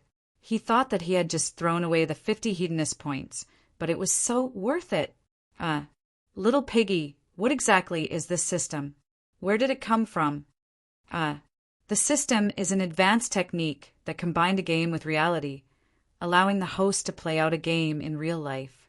The system allows the host to continuously improve and enhance his body, becoming peerless and unrivaled. As for where this system came from, Master, your level is too low, so you can't have that information. Qin Feng raised his eyebrows, asking, My level is too low? I can level up? The little pig lightly hopped onto Qin Feng's body and lay down in a comfortable position. It seemed that it was going to talk for a long time. Qin Feng even began to consider whether he should call over a masseuse or two and listen to the little pig story while receiving a massage and drinking some wine. Chapter 11. Chapter 11. Lin Bei Bei's Troubles. Host realms are split into hedonist mortal, hedonist warrior, hedonist ancient, and hedonist sovereign. Each realm is split from rank 1 to rank 9. By spending hedonist points, Master can raise his hedonist level. Spending 1 hedonist point promotes you to a rank 1 hedonist mortal. Spending 10 hedonist points promotes you to a rank 2 hedonist mortal. Spending 100 hedonist points promotes you to a rank 3 hedonist mortal, and so on and so forth. Master has spent 50 hedonist points, so Master is now a rank 2 hedonist mortal. Different realms and ranks are able to purchase different things in the item exchange. As expected, the little pig rambled for quite a long time. However, Qin Feng was able to understand most of it, and he began to comprehend this system. It sounded quite powerful and amazing. Master, this little piggy has spoken a lot, and I'm really hungry now. Quickly let me out so I can eat. You can come out. Qin Feng was flabbergasted. As Qin Feng gave the mental order, he found that the cute, pink pig disappeared from his mind, and he could suddenly feel hooves screwing on his shoulder. It really could come out. The little pig slid down from Qin Feng's arm and jumped onto the wool carpet. It stuck out its little bottom as it excitedly ran around the room, seemingly curious about every inch of the room. Qin Feng, who was exhausted from a long day, tiredly smiled. He found some food and placed it on the ground, and without paying any more attention to the little pig, he went to bed to get some sleep. The next morning, Qin Feng was woken up by a call from Uncle Fu. "Who is it? Don't disturb this young master's sleep, otherwise you'll have your dick chopped off," Qin Feng mumbled. He was still half asleep and didn't bother to open his eyes. On the other side, Uncle Fu, who was in his 50s, tensed his legs when he heard this punishment. He had never felt nervous even when facing powerful enemies, and yet his entire face was red. After pausing for a moment, Uncle Fu continued to speak. "Young master, it's Uncle Fu. I've prepared the information on Lin Bei Bei. I'll wait for you in the Royal Clubhouse's main hall." I don't care who you are. Anyone who disturbs my sleep will have the Uncle Fu, haha, I'll immediately come down. Pretend I didn't say anything. Qin Feng immediately woke up. Although Uncle Fu was his bodyguard, he had an important status within the Qin family. Even Qin Feng's father, Qin Huang, treated Uncle Fu with utmost respect. Moreover, Uncle Fu had watched Qin Feng grow up and was like a real uncle to Qin Feng. He simply didn't dare to withhold any of the respect due. Qin Feng cast aside his bedsheets and found that the little pig sleeping on his chest was nearly thrown off as well. Qin Feng smiled and gave a mental order, and the little pig disappeared back into the hedonist sovereign system. After quickly washing up, Qin Feng put on a pink blazer, looking fresh and handsome. He drank a cup of milk before rushing down to the main hall. "Good morning, Uncle Fu." Seeing Uncle Fu, Qin Feng couldn't help but feel a bit awkward. However, Uncle Fu looked at him with the same expression as ever, as if nothing had happened. After greeting each other, they walked out of the Royal Clubhouse and got into a company Mercedes-Benz. Uncle Fu drove as he talked. "Young master, Miss Lin is 20 years old this year and was born in the Acropolis city. She's currently a first year at the Acropolis University, and her father died in a car crash when she was young. Her mother was diagnosed with stomach cancer at the beginning of the year and is being treated at the Acropolis City First Hospital. Miss Lin was living in the North Sides development zone, and her home was demolished 2 months ago. However, the compensation still hasn't been given to her family. It seems that someone has been manipulating things in the background." Only after Uncle Fu started to go through her information in depth did Qin Feng realize how difficult Lin Beibei's life was. He suddenly realized why Lin Beibei had come to the royal clubhouse last night to sell herself. She had definitely run into a situation where she had no other options. "Uncle Fu, how much does Lin Beibei need for her mother's operation?" The operation alone is $100,000. The recuperating expenses after that might cost even more. $100,000 for the operation, the amount of money she would have received for selling her body. Did you find out who was supposed to give her the compensation for her home being demolished? Lin Beibei's petite and delicate figure appeared in Qin Feng's mind, and he had a sudden urge to protect her as he icily asked. "Yes, it's Eternal Abundance Real Estate's general manager, Chao Yang," Uncle Fu said after a slight pause. Qin Feng had never heard of Chao Yang before, but he was incredibly familiar with Eternal Abundance Real Estate. It was one of the companies under his father's royal group. As if he saw the change in Qin Feng's expression, Uncle Fu continued to speak. The development project in the Acropolis City's North Districts was managed by the Eternal Abundance Real Estate that belongs to Mr. Qin. Chao Yang was put in charge of this project, but he colluded with the architects and builders to skimp on the materials. Because he was attracted by Miss Lin's beauty, but was rejected by Miss Lin, he went out of his way to make trouble for the Lin family's mother and daughter. He limited their compensation to the absolute minimum and stalled giving them the money. Miss Lin's mother is in dire need of the operation, so in order to quickly earn enough money, Miss Lin came to the royal clubhouse last night. Uncle Fu stopped speaking because Qin Feng had understood. This Chao Yang was vermin in the company, and Qin Feng wanted to use Lin Beibei's quest to also get rid of him on the way. "Uncle Fu, quick, to the Acropolis City's first hospital." Chapter 12. Chapter 12. People who must not be offended. Ow. Lin Beibei was surrounded by a group of people in Building 3 of the Acropolis City First Hospital's inpatient department. She wiped the tears off her face and pleaded with the doctor next to her. "Dr. Zhang, my mother just had an operation and needs to recover. Please let her stay in the intensive care ward for now. I'll take care of the money in a few days and give it to the hospital."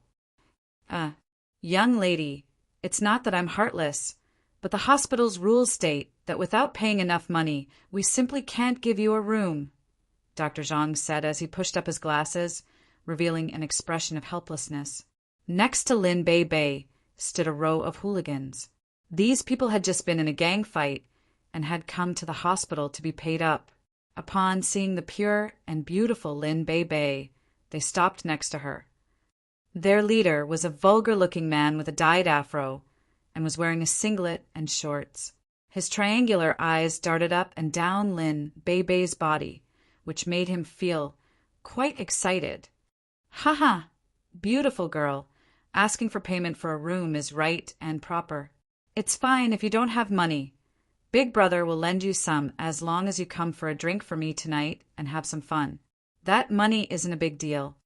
The afro head seized the opportunity.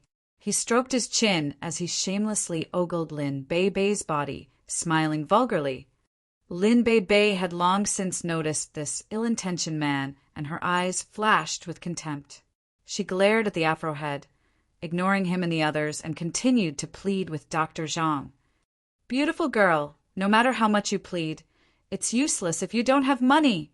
The afro head grinned as he walked in between Lin Beibei and Dr. Zhang, spreading out his arms to prevent her from chasing after him. Seeing that Dr. Zhang was about to turn the corner and disappear, Lin Beibei became so anxious that she began to tear up. These hooligans wouldn't leave her alone, making it difficult for her to get rid of them. "What do you want?" Lin Beibei was usually gentle and well-natured, but she was now furious. The afro head had hung around for a while, so he more or less understood the situation. This girl's mother was in hospital, but they couldn't afford to pay the hospital fees. This sort of family definitely didn't have any wealth or power which suited his tastes. "Beautiful girl, how about this? This big brother will pay your mother's hospital fees, and you'll be Big Brother's woman. Big Brother's a famous figure in the underworld. Being with me is equivalent to 8 lives of fortune for you. Big Brother will make you dance in ecstasy every night. Beautiful girl, are you willing? The Afroheads beamed, with his eyes fixed on Lin Bei's chest. He looked extremely confident, as if Lin Bei was already his and couldn't possibly get away. His pig-trotter of a hand reached over, attempting to raise Lin Bei's chin.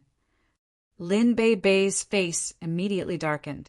She had endured much over the recent period of time, but this pushed her over the edge. Piss off. All of you, piss off. Fudge. Your elder has never been rejected by a woman he's taken an interest in before. Since you won't take my good intentions, I'll show you what the consequences are.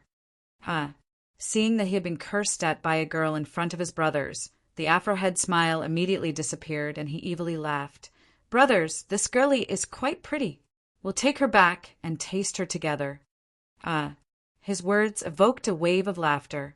As his brothers began to make a ruckus, he walked closer to Lin Bei, who hurriedly stepped back. After taking only 2 steps, she bumped into someone else. A familiar, masculine scent wafted into her nose, which she surprisingly didn't dislike. So it turns out that there are also men as perfect as this young master, who never fail at getting the women they want. Qin Feng, who had just arrived, laughed as he spoke. His eyes momentarily flashed with a murderous intent, which quickly disappeared. Qin Feng? Just as Lin Bei was about to struggle out of the man's embrace, she suddenly discovered that it was Qin Feng. Her mind became blank as she exploded in frustration. But as she lay in Qin Feng's embrace, the warmth caused her frightened heart to gradually calm down. Brat, which gang are you from? These big brothers have things to do, so you better quickly leave. Seeing that a busybody had barged in, the Afrohead shot him a furious glare, as if he wanted to devour him. However, Qin Feng's clothes suggested that he was probably from a rich or powerful family. The Afrohead didn't want to offend such a person, so he tried instead to quickly scare him away. This young master isn't part of a gang, but there are legends of me in the underworld. I heard quite a lot of bullcrap over here, so I came over to see which dog it was being so unruly. Qin Feng had seen and been through so much. How could he be scared by these little hooligans? The Afrohead was mentally quite slow and only now realized what Qin Feng's words meant. This brat was insinuating that he was spouting bullcrap and had insulted him by calling him a dog. The Afrohead exploded in anger and roared as he rushed towards Qin Feng. Brothers, kill this stinking brat who thinks he's hot stuff. The 6 of them blocked the narrow corridor, and the 5 hooligans sprang towards Qin Feng like hungry wolves. The scene looked quite terrifying. After receiving the Thunder Tiger fists, he had become much more powerful. Even if he had to personally act, it would not be difficult for him to take down these 5 people. What was more, Uncle Fu was right behind him. Qin Feng didn't know that Uncle Fu was aware of him knowing martial arts. It was difficult to explain the system, so he looked towards Uncle Fu, who understood his intentions. Uncle Fu's feet lightly tapped the ground and shot towards them like a fish in water.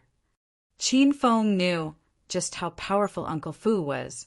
Although Qin Feng had the Thunder Tiger fists, even 10 of him wouldn't be enough to defeat Uncle Fu.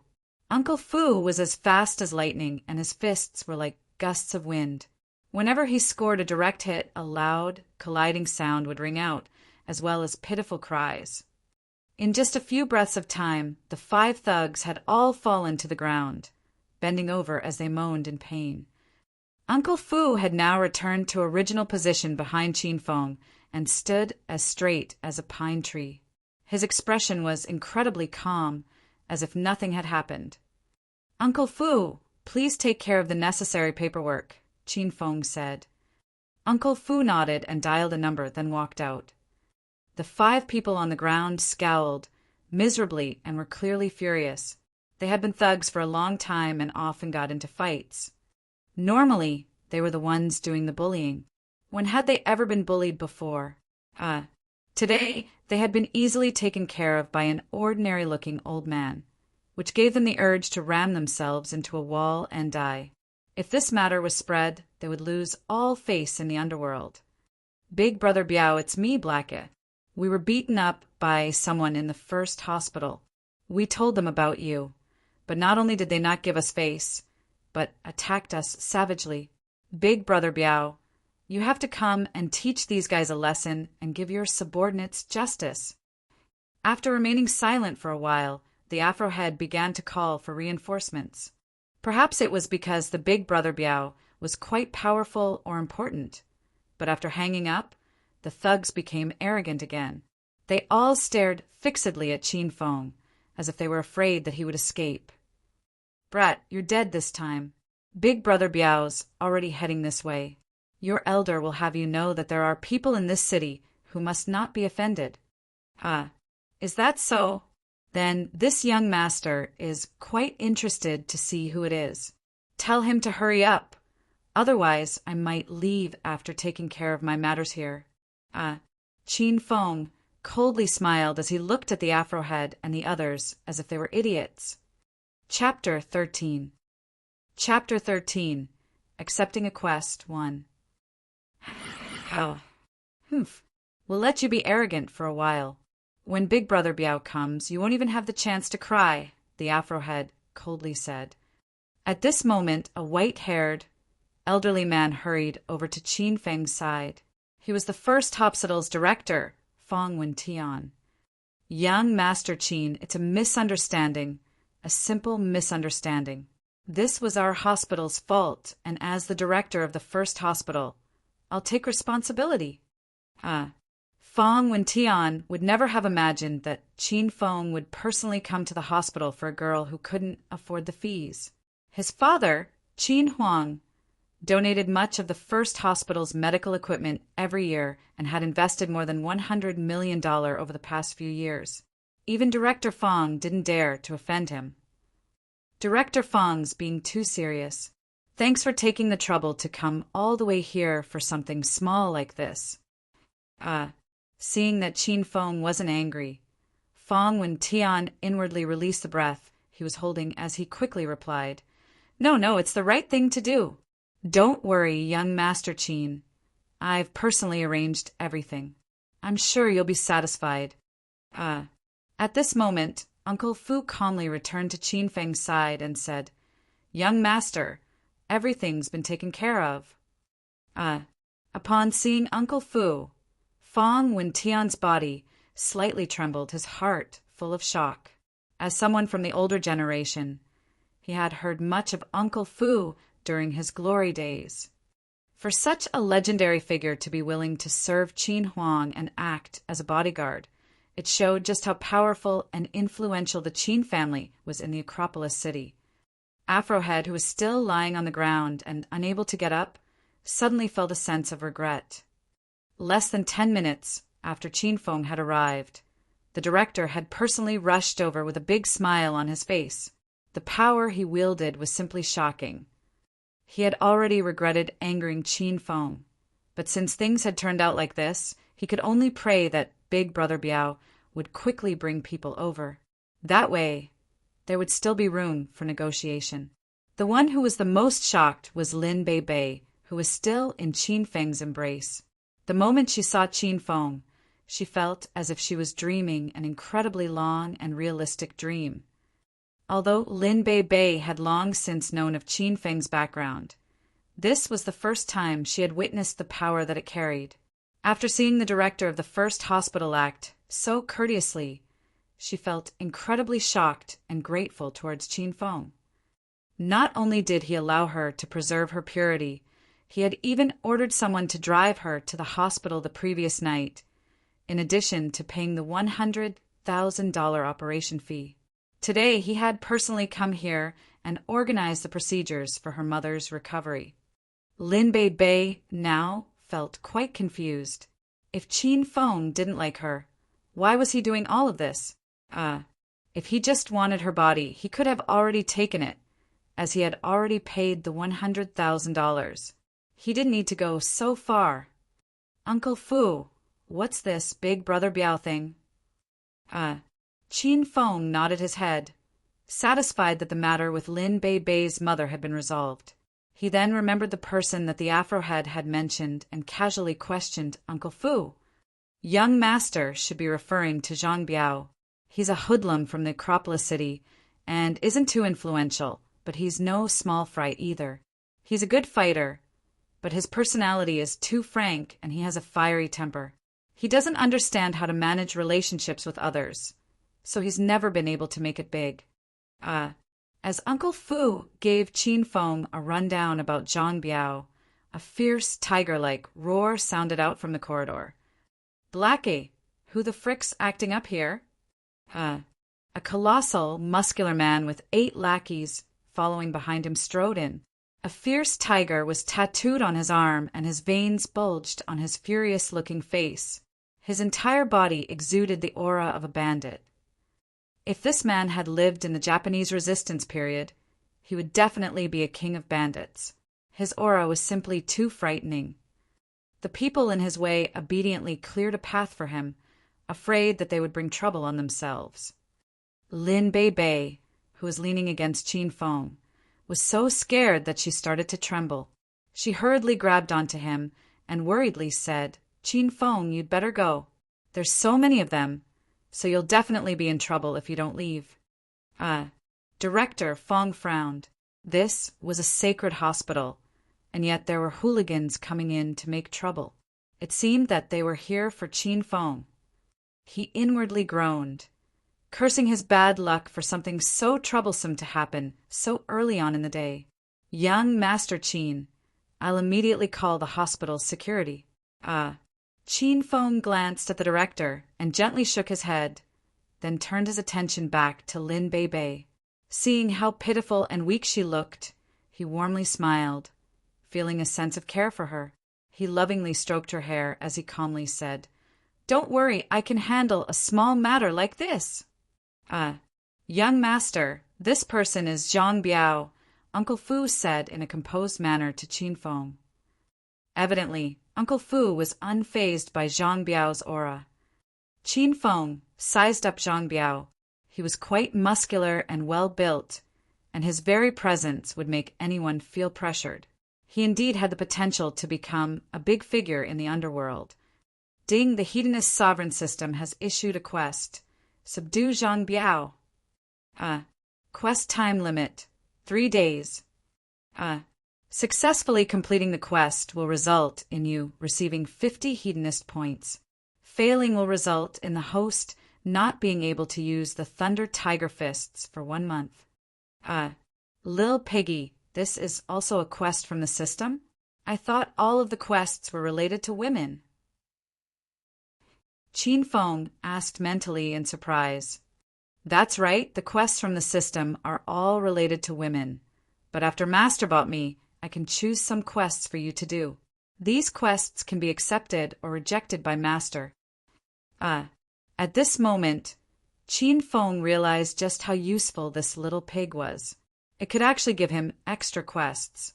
This way, it would be much easier for him to earn hedonist points, which was fantastic.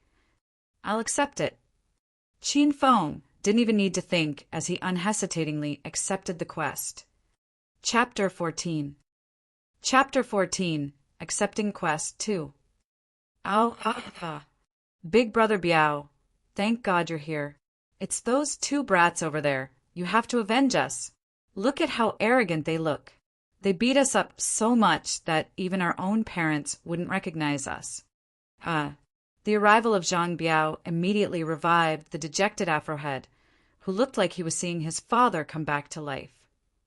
Seeing that Zhang Biao was now walking over, Uncle Fu moved to step in front of Qin Feng, but was stopped by him. Now that he had a quest to complete, Qin Feng wanted to resolve this by himself. Zhang Biao led his followers and swaggered in front of Qin Feng. However, After seeing Qin Feng's features clearly, his expression changed and his facial muscles began to twitch. Zhang Biao clearly knew who could and couldn't be offended in the Acropolis city. The two people in front of him were two people who he never, ever wanted to offend. Both of these people were from the Acropolis city's Qin family. If someone were to offend them, it would be better for them to just end their life and pray that they would be reincarnated into a good family in the next life. At this moment, Zhang Biao simply felt like killing the Afrohead. The Afrohead's status in society was simply too low, so he didn't know what was going on. Neither did he notice Zhang Biao's darkening face. Seeing that Zhang Biao was coming over, his body was filled with energy, and he started to curse at Qin Feng and the others. Big Brother Biao, it's these two people who are tired of living. Especially that old geezer. What are you staring at? That's right, I'm talking about you. You're in your 50s, but you still attacked so savagely. Not that Big Brother Biao's here. We'll see if you still dare to act so arrogantly. The Afrohead began to curse more and more, even mocking the other side for their lack of retaliation. He felt exhilarated, like he was floating, and any prior feelings of depression simply melted away. How could Uncle Fu be afraid to act? It was just that without Qin Feng's orders, he didn't want to bother with these clowns. Even Director Fong, seeing someone acting so ignorantly and arrogantly, was dumbfounded and covered in cold sweat. This junior was ignorant, much too ignorant. Just as the Afrohead was beginning to feel better, a heavy slap landed on his face. It was laced with savageness, and he saw stars as he was sent spinning around 3 times. Zhang Biao's face was green, and he silently cursed his lackeys for being so blind and ignorant. They could offend anyone they wanted. But why did they have to offend the young master of the Qin family? They even had to drag him down with them as well. What a bunch of pigs. Big Brother Biao, YUV hit the wrong person. It was those two over there. The Afrohead was shocked that he was the one who had been slapped. He held his burning, red face as he looked at Zhang Biao with a look of surprise. Just as he was about to open his mouth, another slap came his way, knocking out 2 of his front teeth and splattering the ground with blood. God damn it! The one your elder wants to hit is you. You little piece of crap, open your eyes and look at who these 2 gentlemen are. They're from the Acropolis city's Qin family. Zhang Biao had used all of his strength in that slap. It was as if he wanted to kill the Afrohead before he could say any more stupid things. Acropolis City Qin family? These 4 words struck the Afrohead harder than the 2 slaps Zhang Biao had given him. The Afrohead and the other thugs all felt like they had been hit by a truck and stared as if their eyes were going to fall out. They wouldn't have dared to do the same thing if they knew that these 2 people were from the Qin family, even if they were 10 times as brave. It was risky to offend even a doorman or a groundsman from the Qin family. Moreover, the young man in front of them was the heir of the patriarch of the Acropolis city's Qin family. The lackeys almost fainted from the shock. Young Master Qin, Senior, us lowly ones had eyes but didn't recognize Mount Tai. Dogs don't know any propriety, so please forgive us lowly ones just this once. After coming back to his senses, the Afrohead fell to his knees and begged as he kowtowed. Young Master Qin, Senior, us lowly ones now know we're in the wrong. The great don't bicker with the ordinary, so please don't hold this against us. Following his lead, the other lackeys all fell to the ground and begged for mercy. The prostrated lackeys on the floor blocked the corridor. Seeing them kowtowing and pleading, Lin Bei and Director Fong were flabbergasted. A bunch of trash! Drag these reckless idiots out and teach them a lesson. Seeing that Qin Feng hadn't said anything, Zhang Biao felt nervous and his back was covered with cold sweat. He gritted his teeth as he looked at the Afrohead and the others. Then he waved his hand to tell the people he had brought to take them out and give them a good beating. The narrow and cluttered corridor felt much wider and spacious after they exited, just leaving Zhang Biao and Qin Feng's group. You're Zhang Biao. Qin Feng calmly asked. That's right, young Master Qin. This lowly one hasn't disciplined his followers properly. Please show mercy, Zhang Fei sincerely said as he saluted with his cupped fists. Qin Feng didn't say anything. He was currently thinking of how to subdue Zhang Biao and make him his own follower. It seemed like he could subdue Zhang Biao just by relying on his status. However, Zhang Biao was a straightforward character and valued loyalty and brotherhood. If he forced him to submit, he probably wouldn't be wholeheartedly willing to follow him. I've heard that you're pretty good at fighting. If you let me punch you once, we'll consider this matter to be over, Qin Feng solemnly said. Zhang Biao felt quite confused. Even though he had never met Qin Feng before and didn't know what sort of person he was like, the rumors said that none of the people who offended Qin Feng had been let off so easily before. Could it be that this would really be over if he let Qin Feng punch him once? Zhang Biao looked down on a good-for-nothing young master like Qin Feng. He wouldn't even be afraid of 10 punches from him, let alone a single punch. As Qin Feng spoke, the aura around him became frigid and icy. Before anyone could react, he lashed out, striking Zhang Biao's abdomen. The might of this punch was fearsome, and its speed was inconceivable. A loud collision sound echoed throughout the corridor.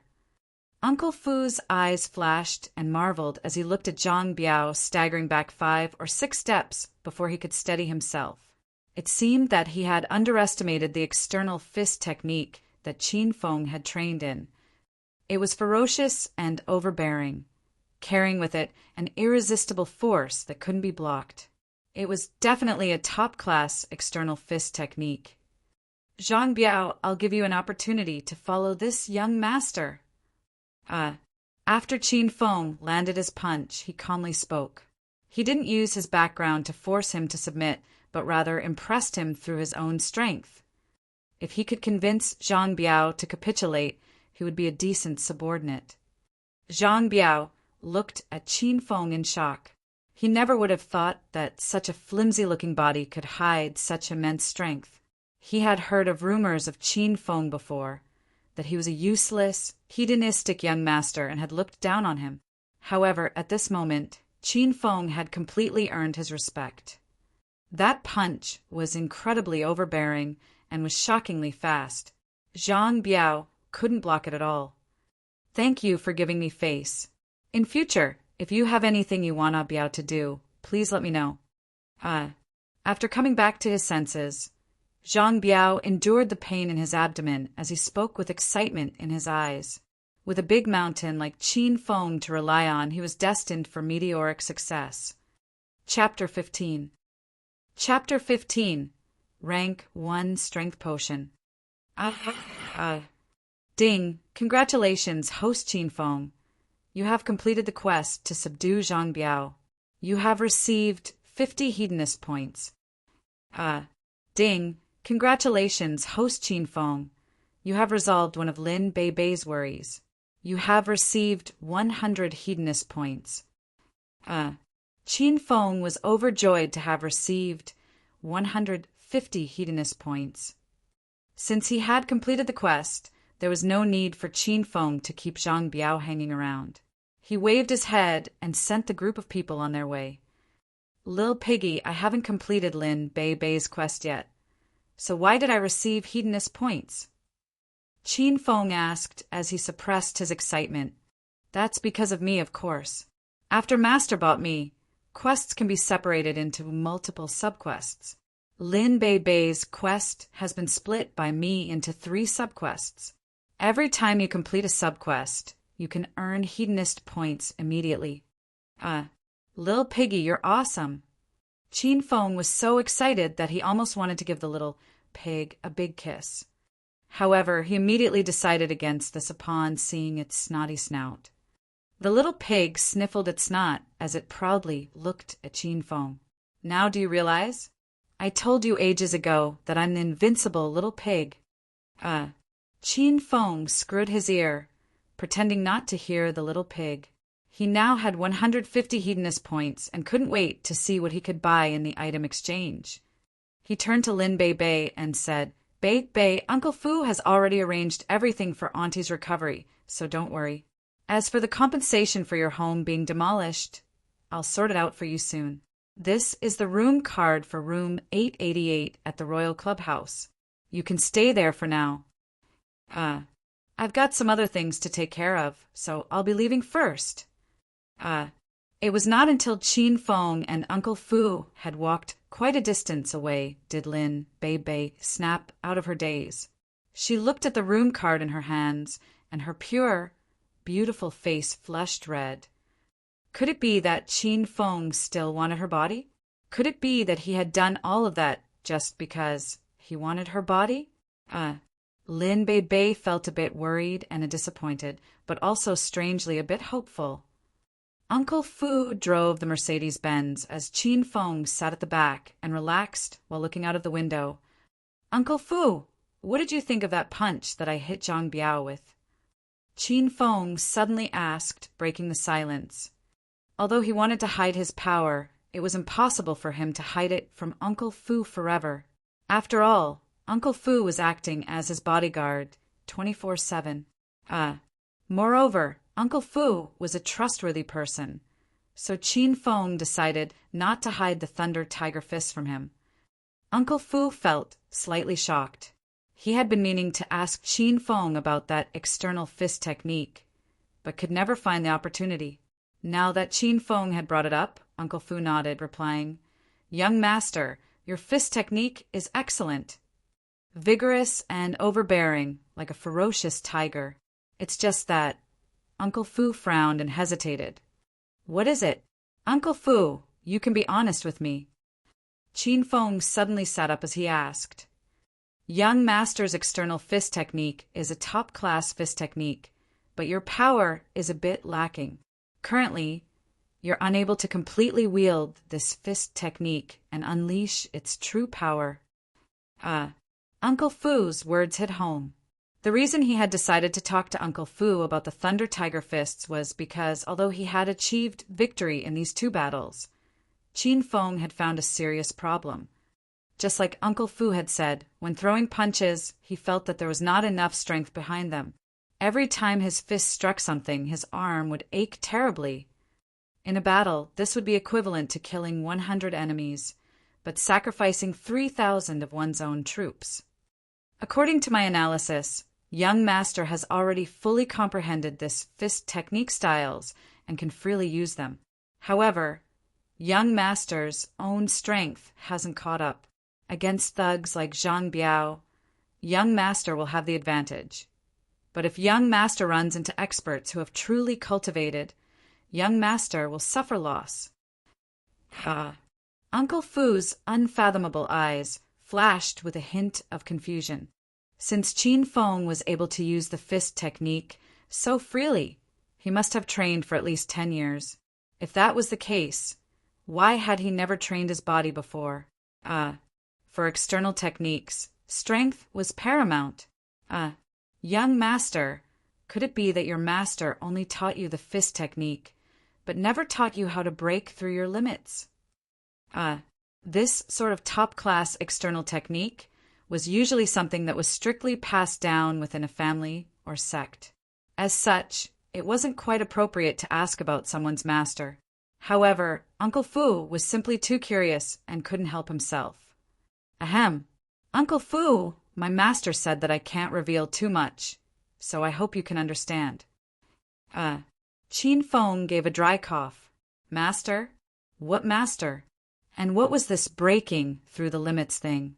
Although he wanted to know what it was, he decided to act mysterious because he was afraid of revealing too much. Understood, young master. Since Qin Feng wasn't willing to say, Uncle Fu wouldn't continue to ask. Qin Feng was afraid that Uncle Fu would continue his questioning, so he returned to looking out of the window and feigned disengagement. The rest of the journey was spent in silence, until finally the car stopped in front of the Royal Clubhouse. After entering the Royal Clubhouse, Qin Feng hurriedly rushed to room 888 and opened the Hedonist sovereign system as he lay on his bed. Master, you've finally come. This little pig was nearly bored to death. The little Pink Pig lightly jumped onto Qin Feng's shoulder and affectionately patted his face with its front hooves. Qin Feng patted the little pig back as he smiled and said, "Lil Piggy, I have 150 hedonist points now. What's the most efficient way I can spend them?" Just as Qin Feng spoke, 10 or so items appeared on the blue screen in his mind. They were all worth 150 hedonist points or less. Goddamn! Elementary piano skills and elementary calligraphy skill cost 100 hedonist points? Qin Feng was flabbergasted when he saw the skills that he had already obtained. These two completely useless skills costed even more than the little pig. Master, don't make such a big fuss about it. Half of the time, the lottery doesn't give anything. Also, the Thunder Tiger fists that you drew are worth 500 hedonist points. Qin Feng's mouth tweed. Only now did he realize how lucky he had been with those draws. He quickly calmed himself down and looked through the shop until his gaze finally fell on a green elementary strength potion. Master, you have comprehension of the Thunder Tiger fists, but your strength isn't enough. I recommend that you spend 100 hedonist points to buy this elementary strength potion to increase your strength. Elementary strength potion. After consumption, the host's strength will be raised to 2. Notice, a normal human strength is 1. If he drank this elementary strength potion, his strength would be double that of a normal human's. So such a magical potion exists. I want to try 100 bottles. Qin Feng yelled. Apologies, the host does not have sufficient hedonist points and can only purchase 1 bottle of elementary strength potion. Would you like to purchase one? The cold, electronic voice replied. Qin Feng awkwardly screwed his head, laughing. This system doesn't have any sense of humor. I was just making a joke, but all right, I'll buy one for now. Just as he spoke, a bottle about as tall as a key and that held a green liquid appeared in his hand. When Qin Feng quickly took the cap off, a faint, medicinal aroma wafted through air. He tilted his head back and drank all of the green liquid in one gulp. A wave of warmth flowed through his stomach, passing through all of his veins and arteries. Qin Feng could feel his muscles growing and his bones strengthening. He felt as if he was a tiny sapling bursting out of the soil. The sense of warmth became hotter and hotter, until it felt as if there was a powerful ball of air within him, which made it difficult for him to breathe. He roared out, wanting to release whatever was inside him, and struck out his fist against the wall. A muffled bang sounded out, and a small crater appeared in the wall, causing Qin Feng to feel quite shocked. Master, you've completely absorbed the elementary strength potion. Your strength has risen to 2. Combined with the Thunder Tiger fists, your strength is equivalent to 3. 3 times a normal person's strength. That's about 150 kilograms. No wonder it's so powerful. Qin Feng shook his head in awe. He felt overjoyed. If he concentrated all of his strength into his fists, hitting an enemy would definitely feel incredibly satisfying. Ding! Congratulations, host Qin Feng, for spending 100 hedonist points in total and becoming a rank 3 hedonist mortal. The system has awarded you with 3 lottery chances. Thinking back to the fact that he had won the Thunder Tiger fists worth 500 hedonist points from the lottery, Qin Feng felt incredibly thrilled and immediately yelled out, drawl, "You have not won anything from this lottery chance. Please try again next time." Again, Qin Feng exclaimed as he grimaced. "You have not won anything from this lottery chance. Please try again next time." Fudge! This young master doesn't believe that he won't get anything from 3 draws. One more time. Qin Feng felt a bit nervous. Could it be that he had used all of his luck last time when he drew 3 prizes?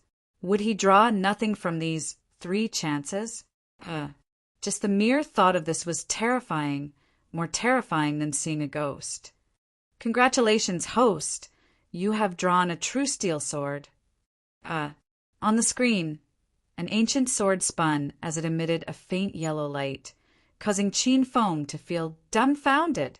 The true steel sword was one of Yu Wang's 8 legendary swords. It had survived through many millennia and was a priceless item. With a slight thought from Qin Feng, the true steel sword from the system appeared in his hands. This sort of top-class sword actually ended up in this young master's hands. Hey, I like it. With the true steel sword in his hands, Qin Feng couldn't help but swing it around. However, he could only do so randomly, as he didn't know any sword techniques. The sword buzzed as it slashed through the air, leaving afterimages in its path. Although it was an ancient sword, its sharpness had not decreased over the ages, and it could cut through iron like mud. Lil Piggy, how much is this true steel sword worth in the system? And also, where do I keep it? Qin Feng was too attached to the true steel sword to let it go. He was certain that this sword was much more expensive than the elementary Thunder Tiger Fists. It was just that the true steel sword was too sharp and he didn't know how to use it, so he was afraid of hurting himself. Moreover, in the current technologically advanced day and age, he couldn't just carry around a sword on him. Even he would look down on himself if he did that, being a romantic and casual young Master Qin. Chapter 16. Chapter 16. Banquet of the Rich and Powerful. Master, the true steel sword is worth 1,000 hedonist points. If you return it to the system, you will receive half of its selling price. You can store and retrieve items for free in the system, but this is limited to items from the system. You won't be able to store things from the outside world, the little pig lazily said. Qin Feng was incredibly excited. Indeed, the sword was much more precious than the elementary Thunder Tiger Fists. It was worth 1,000 hedonist points, and he could store it in the system, which was perfect for him. This system was like a spatial ring, which was incredibly convenient. Qin Feng waved his hand and the true steel sword disappeared as it was stored into the system. Qin Feng then looked through the system again, seeing if he could spend the remaining 50 hedonist points he had. However, after looking through everything, he couldn't find anything worth buying. Young Master, the Royal Hotel's cocktail party is about to begin. Uncle Fu had called to remind Qin Feng about the cocktail party. As soon as Qin Feng thought about Zhao Lingxian, he could feel a headache coming on. However, upon thinking about the punishment of losing 3 years from his lifespan, he immediately changed into a stylish white suit and walked out of his room, looking like Prince Charming. Uncle Fu drove Qin Feng in the Mercedes-Benz to the Royal Hotel. The Royal Hotel was the largest 5-star hotel in Acropolis City and was also the property of Qin Huang, Qin Feng's father. It was the second most frequented place by Qin Feng. Qin Feng walked into the Royal Hotel by himself. Because he had Zhao Lingxian's quest to complete, he didn't ask Uncle Fu to come with him, in case he discovered something. Young Master Qin, the banquets at the top floor. I'll take you there. Qin Feng's face was like a banknote in the upper-class society. Everyone recognized him. He was led by 2 bellboys to the top floor of the hotel. Young Master Qin, you've come. As the elevator opened, a tall beauty wearing a black uniform came over. It was the beautiful manageress by Qing. Manager by, you're looking more and more stunning. Qin Feng unscrupulously looked up and down by Qing's body, burning with the desire to grope her sexy body. This caused by Qing's eyes to flash with a hint of coldness, but she soon recovered. Putting her hand over her seductive, red lips, she laughed. Young Master Qin, don't joke around. Miss Zhao is already here.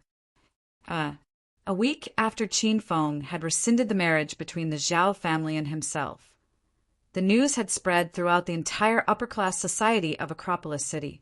Despite this, only members of the upper-class society had knowledge of this.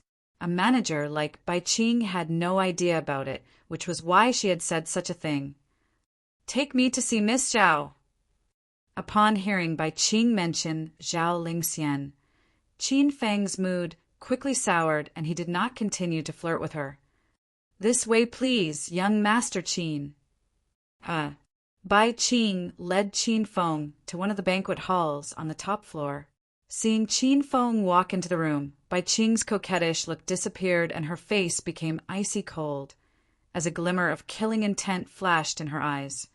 As soon as Qin Feng walked in, he saw Zhao Lingxian sitting at the piano in front of a large French window. She was wearing a sexy white bouffant gown, with a V extending down to her chest and revealing her perky, snow-white cleavage. Her skirt extended to her knees, revealing a pair of long and slim legs. She was like a noble princess and had long since been surrounded by men, but she wasn't affected at all. Under the moonlight and candlelight, she gently played the piano with her sleek fingers. Her eyes were lowered, highlighting how long her eyelashes were, and her dark hair fell on her shoulders as she played a beautiful melody. Clap, clap, clap. Her performance of Kiss the Rain won the applause from all the males present, and some took this opportunity to offer flattery and compliments. Because Qin Feng had rescinded the marriage between Zhao Lingxian and himself, she was now a single goddess again. The reason most people had come to this banquet of the rich and powerful tonight was to win Zhao Lingxian's affections and increase their connections with the Zhao family. Zhao Lingxian was the only daughter of the chairman of the Hong medical group, Zhao Dahai. The person who married her would one day own the property of the Zhao family's medical group. Miss Zhao is both beautiful and talented. I'm simply in awe. A pretty boy suddenly strutted over. He looked quite handsome and was wearing a custom-tailored suit which showed off his wealth. Just by walking over, he caused more than half of the males around Zhao Lingxian to walk off on their own accord. This person was called Feng Tianhua. His father was the bureau chief of the Acropolis city's police force, so generally no one dared to offend him. Zhao Lingxian only glanced at Feng Tianhua before once again lowering her head to play the piano again. However, she caught sight of Qin Feng standing at the entrance, which caused her eyes to burn with fire as she gnashed her teeth. What made her even more furious was that after seeing her, Qin Feng actually smiled and swaggered towards her. Miss Zhao's hands are as beautiful and delicate as flowers, and can play the piano so well. It would be a great melody in heaven and a grand performance on earth. I can't help but be in awe. Qin Feng came over to Zhao Lingxian and acted extremely admiringly as he continuously clapped and smiled. This sort of shallow flattery made Qin Feng want to vomit. However, he was determined to complete the quest. Zhao Lingxian stared at him in a daze. What the hell was Qin Feng doing? She even began to wonder if he really had publicly rescinded the marriage between them. Could that have just been a dream? Why else would he come over and say such things? However, the surprised look on Zhao Lingxian's face soon disappeared and was replaced by a frigid expression. She was certain that the humiliation of being thrown away by Qin Feng publicly definitely wasn't a dream, but a reality.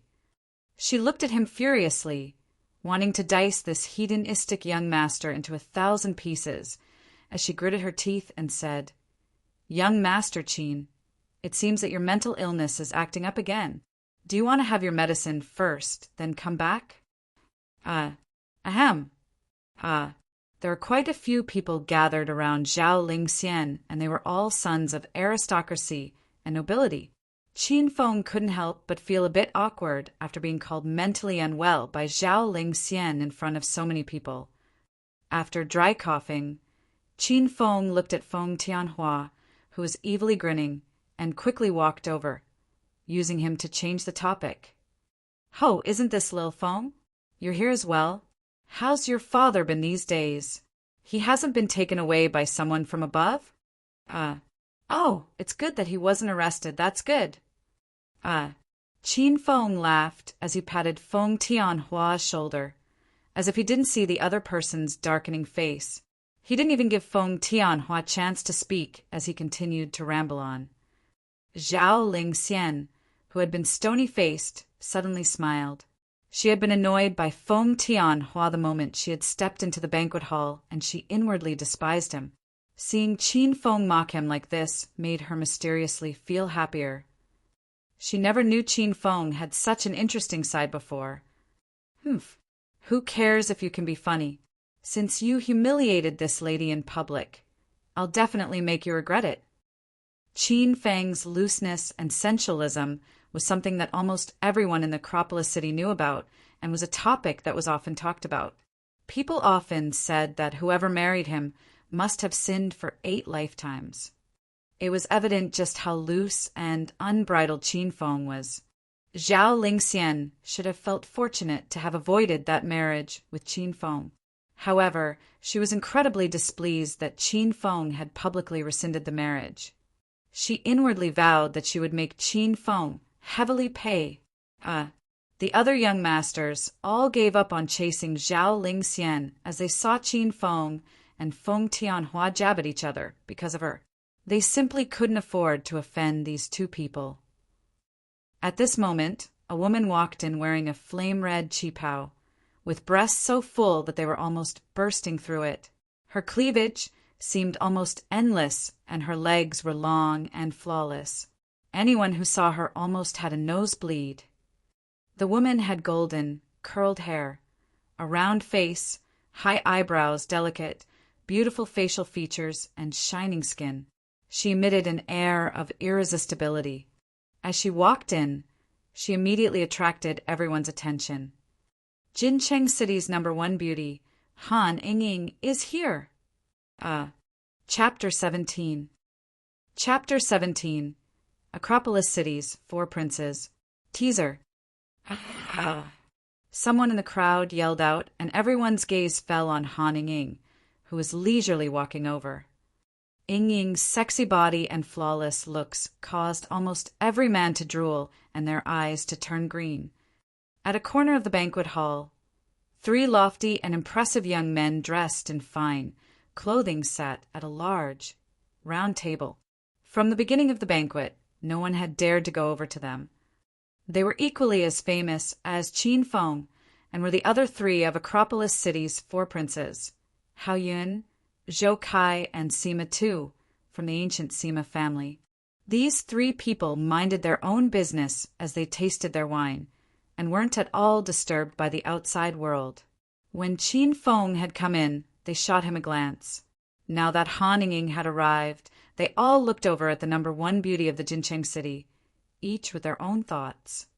Hao Yun got up first and walked towards Han Yingying. This young master had long since yearned for Han Yingying's beauty. It was only because he heard that Han Yingying was attending this gathering did he come. The other 2 had nothing to do, so they came over with Hao Yun to have a look. They hadn't seen Qin Feng in a while and didn't know where he had been recently. He actually hadn't spent any time celebrating with them recently, which was strange for the young Master Qin. "Miss Han, you're looking more and more beautiful. Just a single look at you can make anyone's heart beat like crazy." Hao Yun gentlemanly laughed as he came over to Han Yingying. Han Yingying covered her tender and beautiful red lips as she giggled, and replied in a lovely manner, "Young Master Yun's words are so sweet. You really know how to make a girl happy." Haha, Miss Han, what I said was the truth. There's not a single bit of flattery in what I said. As Hao Yun spoke, he couldn't help but glance at Han Yingying's cleavage. They were white, perky, and deep like a canyon. Han Yingying saw this, and a look of contempt momentarily flashed in her eyes, but she continued to smile. "Miss Han, can I have the honor of dancing with you?"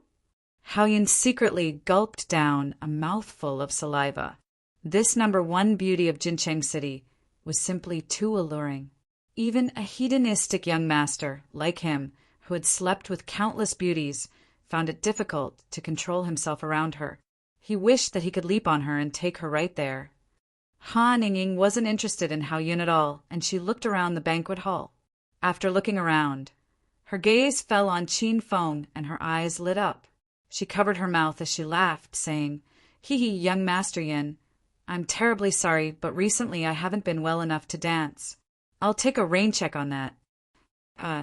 After saying this, Han Ying left Hao Yun and directly walked towards Qin Feng. "Ho! I was wondering which handsome guy was looking so elegant, like a crane among chickens." It turns out that it was our Acropolis City's #1 hedonist young master Qin, Han Ying said coyly in a soft and charming voice. Everyone who heard her voice could almost feel their legs weaken. She was definitely a top-class succubus. Humph. She's dressed like a slut, and I bet she's dying to show every man her body.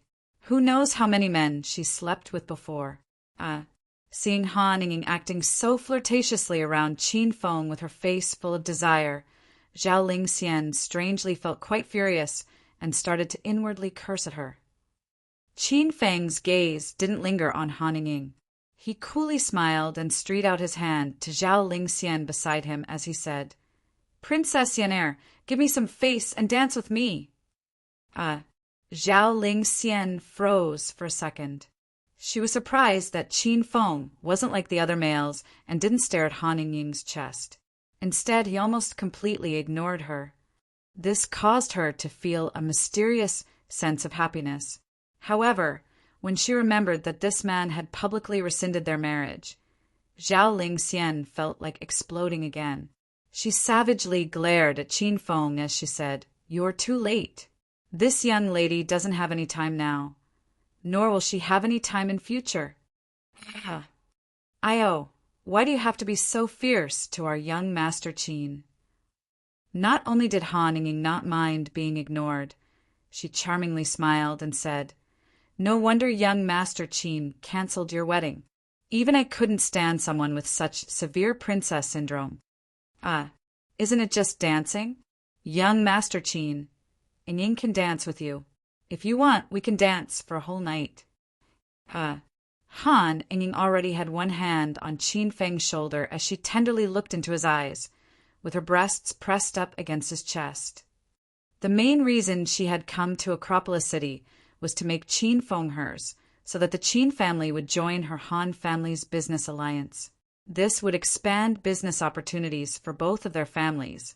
She had investigated Qin Feng and found that he was a good-for-nothing, hedonistic young master. Han Ying was extremely skilled in dealing with this sort of person. "Who are you saying has princess syndrome?" "Say it again, if you dare," Zhao Lingxian retorted as she coldly glared at Han Ying. Zhao Lingxian's emotions were not in a good state, and she was furious after hearing what Han Ying said. Han Ying was a strong, competent woman and had been dealing with business matters for a long time. She was much calmer and ignored Zhao Lingxian. Instead, she leaned forwards, bringing her flawless face closer to Qin Feng's as she whispered, "Young Master Qin, just ignore those unimportant people. Let's start dancing." A fragrant smell wafted into his nose, and adding on Han Ying's chest pressed up against his. Qin Feng found it difficult to breathe. A top-class succubus indeed. Qin Feng could feel icy glares from men all around him, and he inwardly cursed. Excessive beauty was indeed a calamity. She had barely done anything, but had caused many people to hate Qin Feng. We haven't seen young Master Qin for a while. We thought that you had given up on your hedonistic tendencies and became prim and proper. It looks like we were wrong. How could young Master Qin have changed? As the saying goes, a dog can't stop itself from eating crap. Qin Feng didn't know when Hao Yun had walked up next to him. Seeing Han Ying in Qin Feng's embrace, Hao Yun couldn't help but gnash his teeth. A dog can't stop itself from eating crap? Perhaps only the other 3 princes dared to say such a thing to Qin Feng to his face. It seemed that an interesting scene was about to play out. Qin Feng smiled, and a look of coldness momentarily flashed in his eyes. He put his hand on Hao Yun's shoulder as he said in a low voice, "Young Master Yin, we haven't seen each other for a few days. Do you have something against this young master?" With the elementary thunder tiger fists, Qin Feng was completely different to who he was before. Adding on the rank 1 strength potion, a full-powered punch from him could unleash 3 times a normal person's strength. With almost double a normal person's strength, he grabbed Hao Yun with his hand. Hao Yun's expression fell as he grimaced in pain, his face turning a pig-livered color. Chapter 18. Chapter 18. Conquering the number 1 beauty. Qin Feng, jigadamit, hurry up and let go. Hao Yun was a wicked and hedonistic young master, but he couldn't take this sort of pain. He glared at Qin Feng as if he wanted to kill him. Haha, this is the first time I've seen someone look so arrogant while begging. Qin Feng coldly smirked and applied more pressure. Hao Yun's bones began to creak as Qin Feng said, "Beg. If I'm satisfied with your begging, I'll let go." Hao Yun was so furious that he was on the verge of spitting out blood. Who would have thought that after just a few days, Qin Feng would have become so powerful? Despite this, he, of course, wouldn't beg Qin Feng to let go in front of so many people. However, his arm felt like it was going to break, and he couldn't endure that immense pain anymore. Young Master Qin, Hao Yun didn't mean anything by that. Surely you aren't so heartless, right? Seeing that Hao Yun almost couldn't endure it anymore, Zhou Kai walked over as he smiled and spoke. Haha, young Master Zhou. Qin Feng smiled. Although it was very obvious that Zhou Kai and Sima too were on Hao Yun's side, he didn't feel nervous at all. He cleared his throat as if he was going to give a lecture and said, if a murderer killed someone but said they didn't mean to do it, would the police let him off? If someone raped a beauty but said they didn't mean to do it, would the beauty just acknowledge she was unfortunate? If a rabid dog bit this young master, should I forgive it? If I allowed it, how would I preserve my dignity in Acropolis City? As Qin Feng spoke, he applied even more pressure, to the point where he almost deformed Hao Yun's shoulder and arm. His bones audibly cracked as if they were fireworks. Hao Yun simply couldn't bear it anymore, and his tears almost came streaming out. He grabbed onto Qin Feng's legs as he pleaded, "Young Master Qin, please let go. I was in the wrong. I shouldn't have said those things. Please spare me." Boom. This scene shocked everyone present like 10,000 bolts of lightning. Acropolis City's 4 princes were all beings that could not be offended, even for the rich and powerful. Yet here was young Master Yun begging like a dog on the ground for forgiveness. Everyone was almost blinded by this scene. Haha, admitting that you're wrong and being willing to change is good. Good boy, you can continue to play. Qin Feng had acted arrogantly, but he knew when to stop. It wasn't good to push people too far. He patted Hao Yun's head, as though he were complimenting an obedient dog. This scene was simply too beautiful, and some people closed their eyes, unable to wow on. Qin Feng, you'll goddamn regret this. After escaping from Qin Feng, Hao Yun's attitude returned. However, thinking back to Qin Feng's fearsome grip, he could only mutter a few tough words before storming off. After giving Qin Feng a strange smile, Sima too, and Zhou Kai also left with Hao Yun. After the 3 of them left, everyone in the banquet hall seemed to sigh. They were all wondering how Hao Yun was going to have his revenge against Qin Feng. However, Qin Feng didn't mind and instead smiled as he went to curry favor with Zhao Lingxian. If that guy really wanted to take revenge, Qin Feng would welcome him wholeheartedly. Qin Feng did his best to talk about things that would make Zhao Lingxian happy. However, this sort of technique for seducing women was completely ineffective on this proud princess. Feeling helpless, Qin Feng looked at the piano and his eyes suddenly lit up as he strode towards it. He was already the center of everyone's attention, and anything he did would just attract people's gazes. Seeing Qin Feng walk to the piano and sit down, the crowd's jaws dropped. Qin Feng could play the piano? No one could believe such a thing. Everyone believed that he didn't know how to do anything else, apart from sleeping with women. Plus, Hadn't he rescinded the marriage between Zhao Lingxian and himself? Why had he been trying to curry favor with her this whole time? Even Qin Feng almost didn't recognize himself.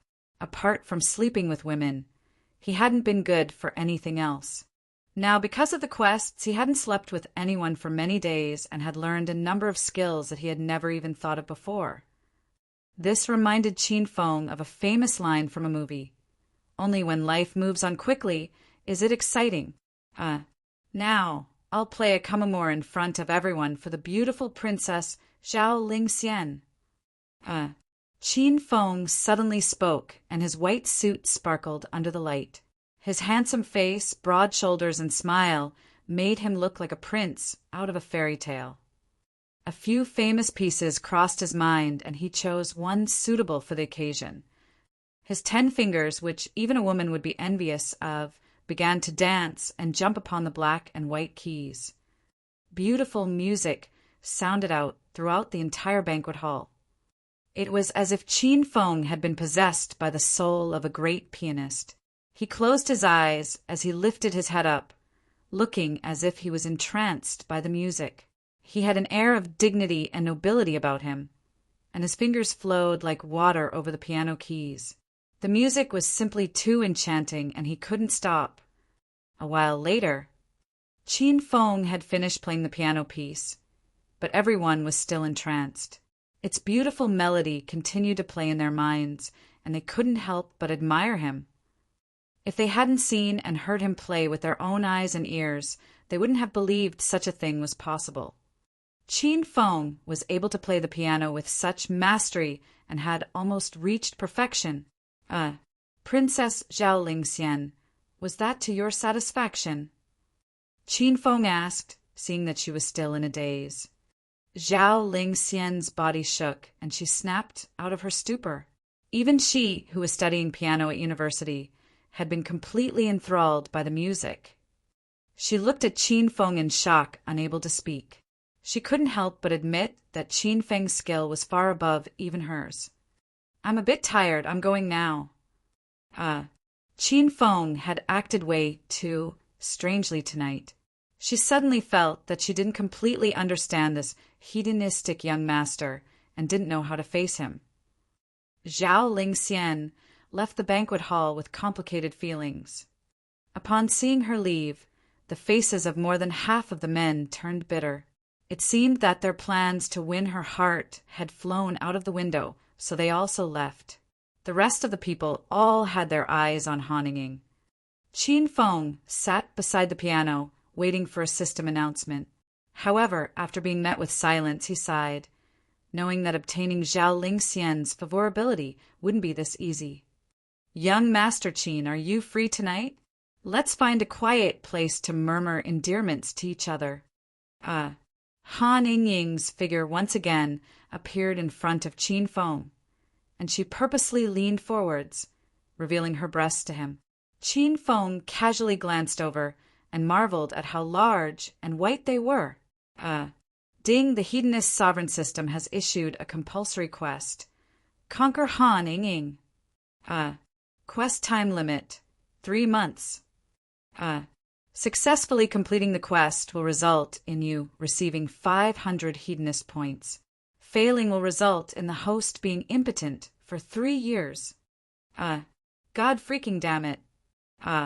Even the carefree and magnanimous young Master Qin couldn't help but curse out loud when he heard the punishment.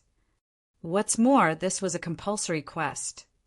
Lil Piggy, what's with this compulsory quest? Qin Feng hurriedly asked. Master, this is a compulsory quest issued by the system. You have to accept it. Even the omnipotent little pig can't help you. Qin Feng suddenly felt weak. Conquer Han Ying? That was even more difficult than gaining the favorability of Zhao Lingxian. Han Ying was a famous, strong, and able woman. She was independent, intense, overbearing, and was in charge of 3 listed companies and thousands of workers. She oversaw the management of all of that and was extremely successful. Wanting to conquer such a queenly goddess, Qin Feng felt that he was doomed. Despite how she was sticking to him and flirting with him, Qin Feng knew that these were just normal methods she used to develop her businesses. Who knew how many people had fallen for these tactics? Young Master Qin, are you free? Us brothers want to invite you to the wealthy clubhouse to have some fun. After running into trouble with Qin Feng, Feng Tianhua had spent the whole night in the shadows, observing him. He felt incredibly happy when he saw that there was conflict between Qin Feng and the other three princes. Noticing that there was something good going on between Qin Feng and Han Ying, he had hurriedly rushed over to ruin things for him. Humph! You want to stop me from pursuing Zhao Lingxian? I'll stop you from getting in with Han Ying. If Qin Feng had known what Feng Tianhua was thinking, he would have thanked him for helping him out.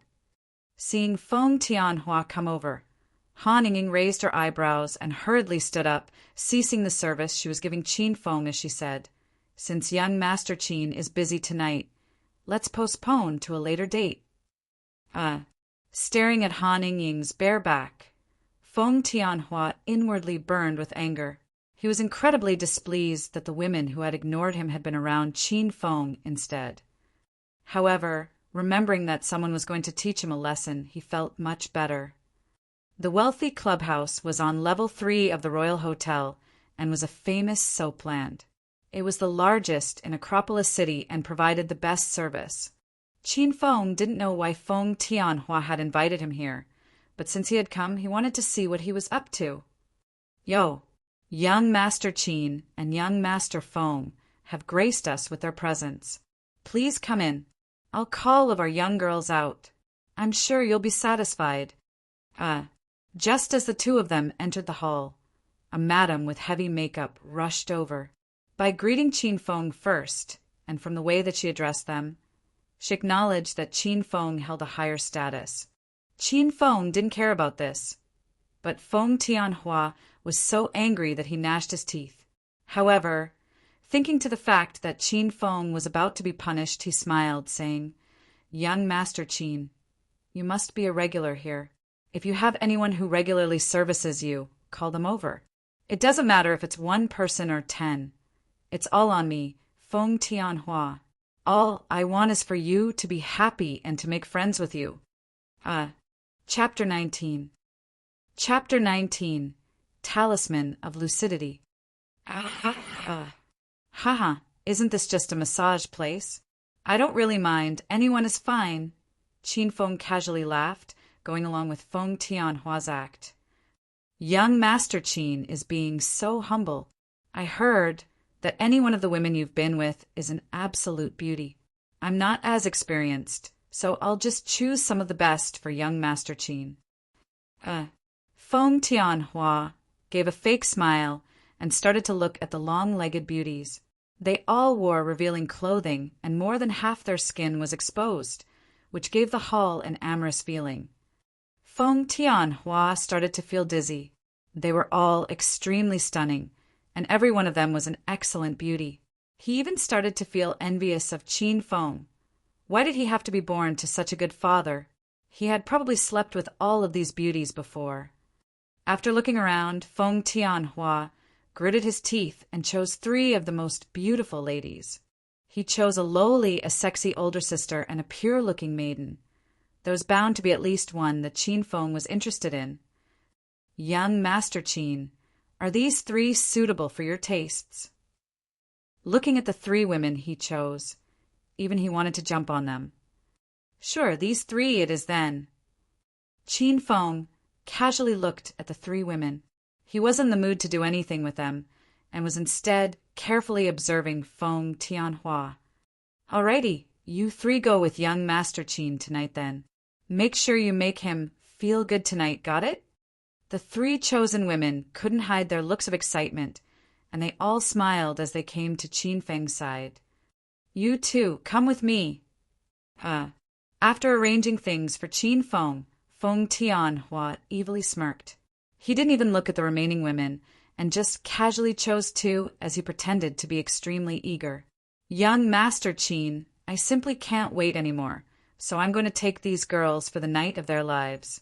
I have already arranged room 666 for you. When you're done, we'll meet in the sauna. Feng Tianhua lewdly smiled towards Qin Feng and hurriedly took the girls and left. Qin Feng wanted to stop him, but he had already disappeared. Feng Tianhua rushed to room 665 and locked the door. However, he didn't push down the two women, but took out his phone and dialed it. Very soon the call connected. Young Master Ma, everything has progressed smoothly. Qin Feng has been brought over, and a good play is about to begin. A deep voice replied, very good. As soon as they begin, tell your dad to make the arrest. Video evidence is the most persuasive evidence, so make sure you take care of it. Don't worry, young Master Ma. All right, Qin Feng entered his room. Feng Tianhua suddenly hung up and stared at the laptop on the table. The screen displayed the scene within room 666. At this moment, Qin Feng walked into the room while hugging the three women. Young Master Qin, I'm called Kuer. I'm the best at deep-throating, and will make young Master Qin feel like he's flying. Young Master Qin, I'm called Nana. My service is very unique as well. Make sure you try it out, young Master Qin. Young Master Qin, my uniform play is incredibly sexy. The three women all fought for Qin Feng's attention, and all pretended to be extremely cute. To be able to serve Qin Feng was like winning the lottery for these women. What if the young Master Qin took a fancy to them?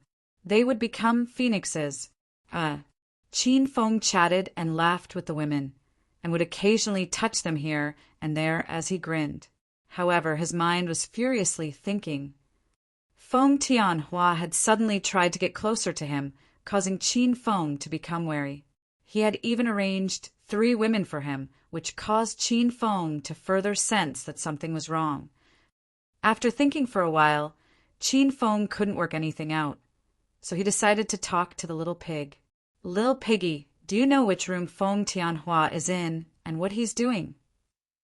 The little pig pouted, looking as if it had just woken up as it lazily said, Master, how am I meant to know? Goddamn, aren't you always boasting that you're an omnipotent little pig? Qin Feng said, Of course I'm the omnipotent little pig, but Master doesn't have enough hedonist points, which has limited my abilities, the little pig said as it looked at Qin Feng scornfully. Qin Feng's mouth tweed, unsure of what to say. Luckily, the little pig continued to speak. If you want to see which room Feng Tianhua is in, that's simple. Master can just buy a talisman of lucidity that just so happens to be 50 hedonist points. All right, I'll buy one.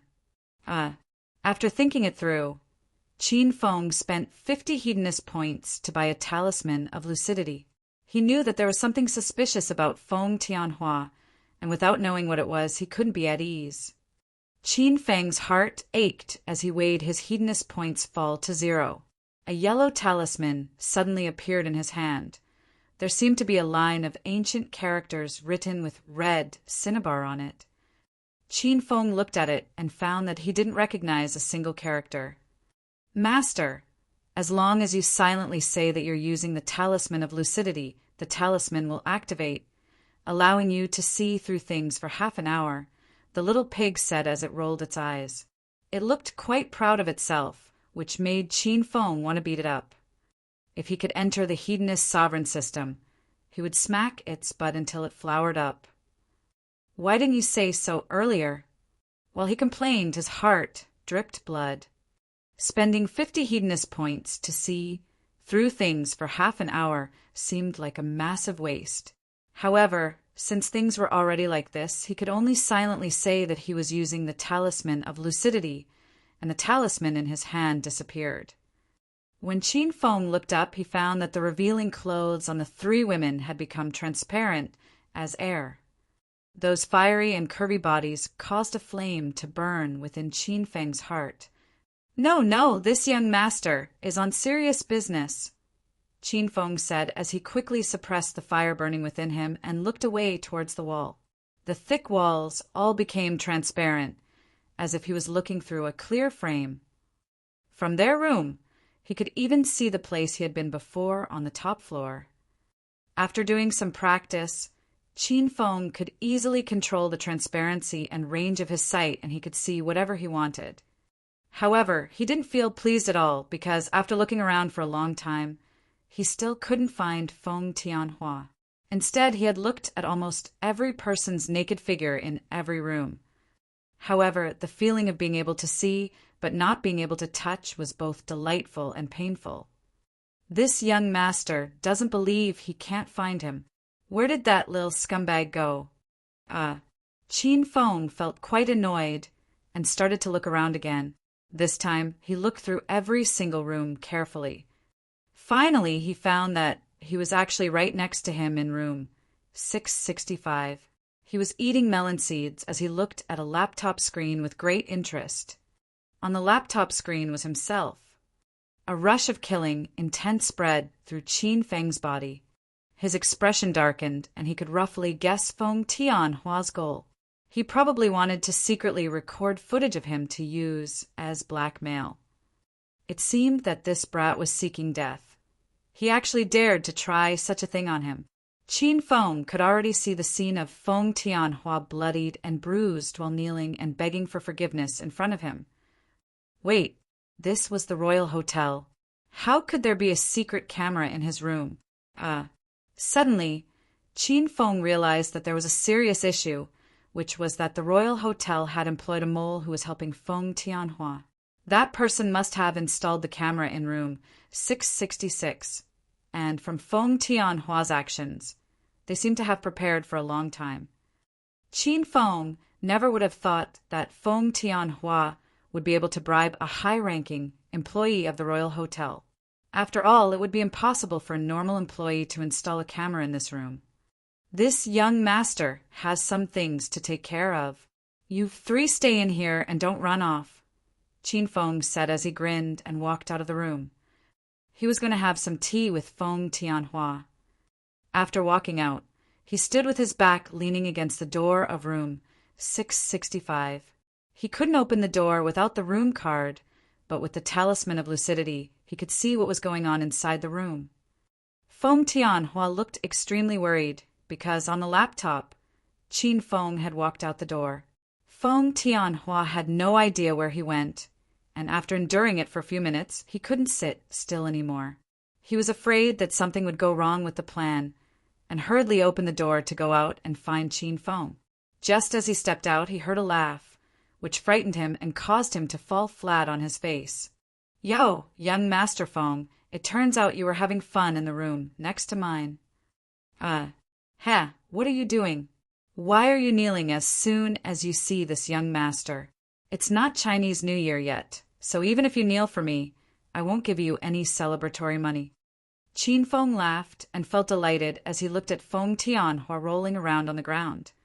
Feng Tianhua smashed into the ground, and he felt as if his face was going to open up.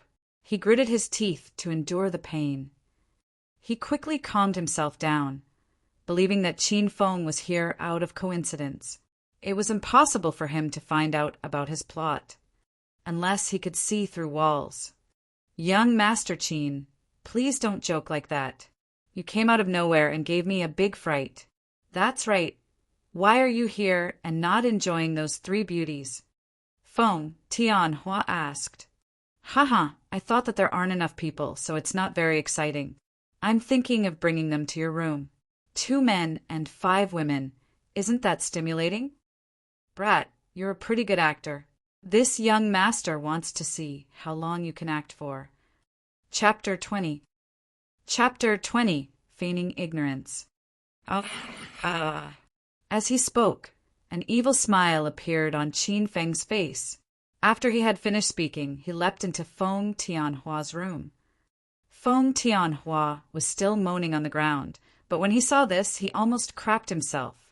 He ignored the pain and hurriedly crawled up as he ran into the room. As soon as he entered the room, Feng Tianhua rushed to the laptop and used his body to prevent Qin Feng from seeing it. If Qin Feng saw this, then he was screwed. The Qin family could send people over in just minutes to destroy him. Qin Feng knew exactly what Feng Tianhua was thinking. So what if he was blocking the laptop? Qin Feng could still see through him. He smiled at Feng Tianhua, saying, "Lil Feng, why haven't you started yet? All right, let's go together. The more the merrier, eh?" Young Master Qin, don't, please don't. My tastes aren't as heavy as yours, and I simply can't do such a thing. As Qin Feng walked over, Feng Tianhua erupted into a cold sweat and hurriedly stopped him, terrified he would discover what he had been doing. "Lil Feng, don't be shy, we're both men. All right, I'll go first so you feel better." Qin Feng was done toying with Feng Tianhua and suddenly pulled him aside. His gaze landed on the laptop as he feigned shock, saying, "Lil Feng, so you like taking videos of these things? Wait a second. This scene on your laptop looks so familiar. Isn't this my room? Lil Feng, what are you doing?" Qin Feng's amicable smile disappeared, and his face darkened as he stared at Feng Tianhua. Feng Tianhua could feel the hairs on his body standing on end. His legs became soft, and he was so frightened that he fell to the ground. He didn't even have the strength to make excuses. Seeing how terrified Feng Tianhua was, Qin Feng inwardly laughed. He had feigned ignorance for such a long time because he was worried that his talisman of lucidity would be exposed. He could only coincidentally find out about Feng Tianhua's plan. Even if there were other people spying, Qin Feng had nothing to worry about. "Lil Feng, were you trying to toy with me? I actually treated you as close as my hands and feet and wanted to become friends with you. But you actually did such a thing behind my back. Since you've been so heartless, don't accuse me of being unjust." As he spoke, he slapped out with his hand. Feng Tianhua was just about to beg for mercy, but it was too late.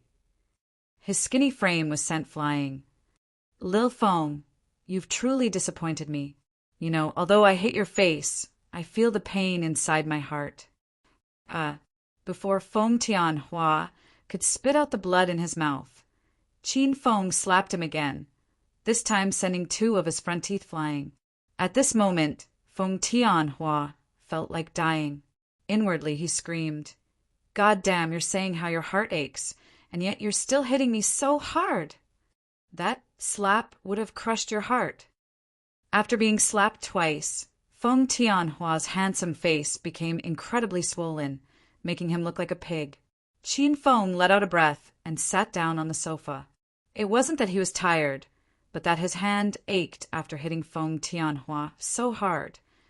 Ding, the Hedonist sovereign system has issued a quest. Intimidate Feng Tianhua and find out who is the mastermind behind him. Quest time limit, 3 days.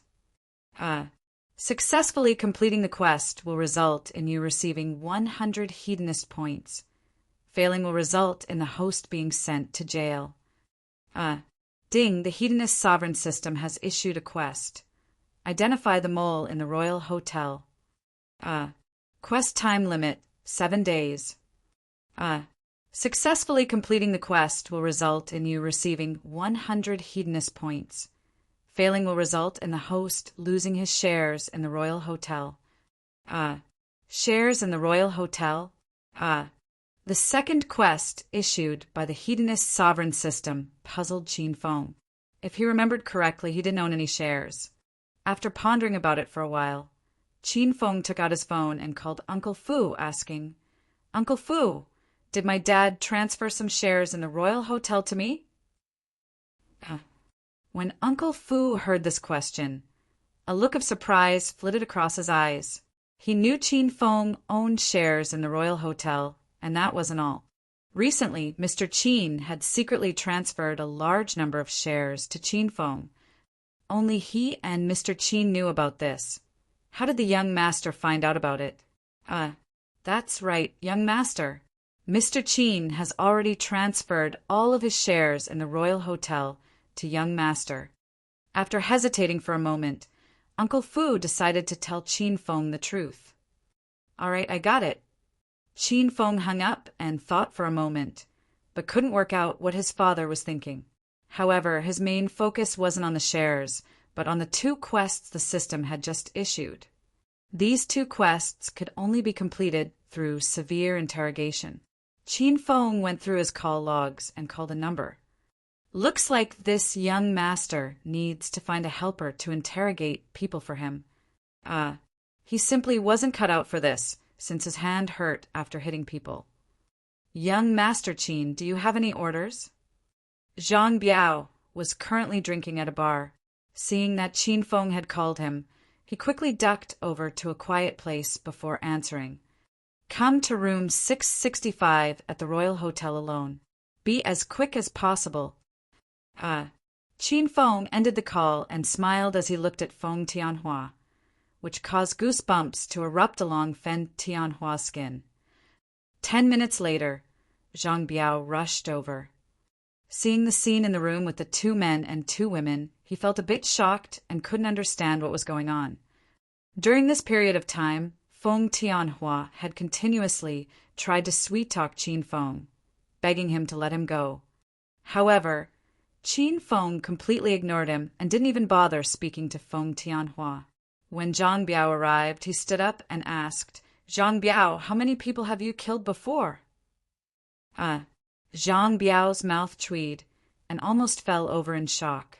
He never thought that as soon as he entered the room, before he even had the opportunity to breathe, Qin Feng would directly ask such a question. After hesitating for a moment, Zhang Biao gritted his teeth and truthfully replied, 3. When Zhang Biao spoke, the 2 women were scared stiff. They generally knew what sort of person Zhang Biao was. After hearing that he had already killed 3 people, could it be that Qin Feng wanted to silence them all? Wasn't that how all the TV shows played out? Why young Master Qin and this muscular brother, we didn't hear anything. Our ears suddenly started buzzing just then, and we suddenly couldn't hear anything. The 2 women hurriedly spoke, and they were no less scared than Feng Tianhua. Qin Feng was quite amused by the reactions of the 2 women, and Zhang Biao had no idea what they were on about. Finally, Qin Feng waved, saying, You 2 can go out. As long as you don't say anything silly, you'll be fine. Thank you, young Master Qin. Thank you, muscular brother. Having regained their freedom, the 2 women ran for their lives. There were now 3 people left in room 665. Very good. After the 2 women left, Qin Feng came to Zhang Biao's side. He had long since asked Uncle Fu to investigate Zhang Biao and already knew all of this. Seeing that Zhang Biao hadn't lied, he smiled and patted his shoulder, asking, So do you mind adding on another one to that? Chapter 21. Chapter 21. So it was him. Even if Zhang Biao was an idiot, he would have realized that Qin Feng had called him over to express his determination. Once he did this for Qin Feng, he would become trusted by Qin Feng and would truly follow him. He would unswervingly serve Qin Feng from that point onwards.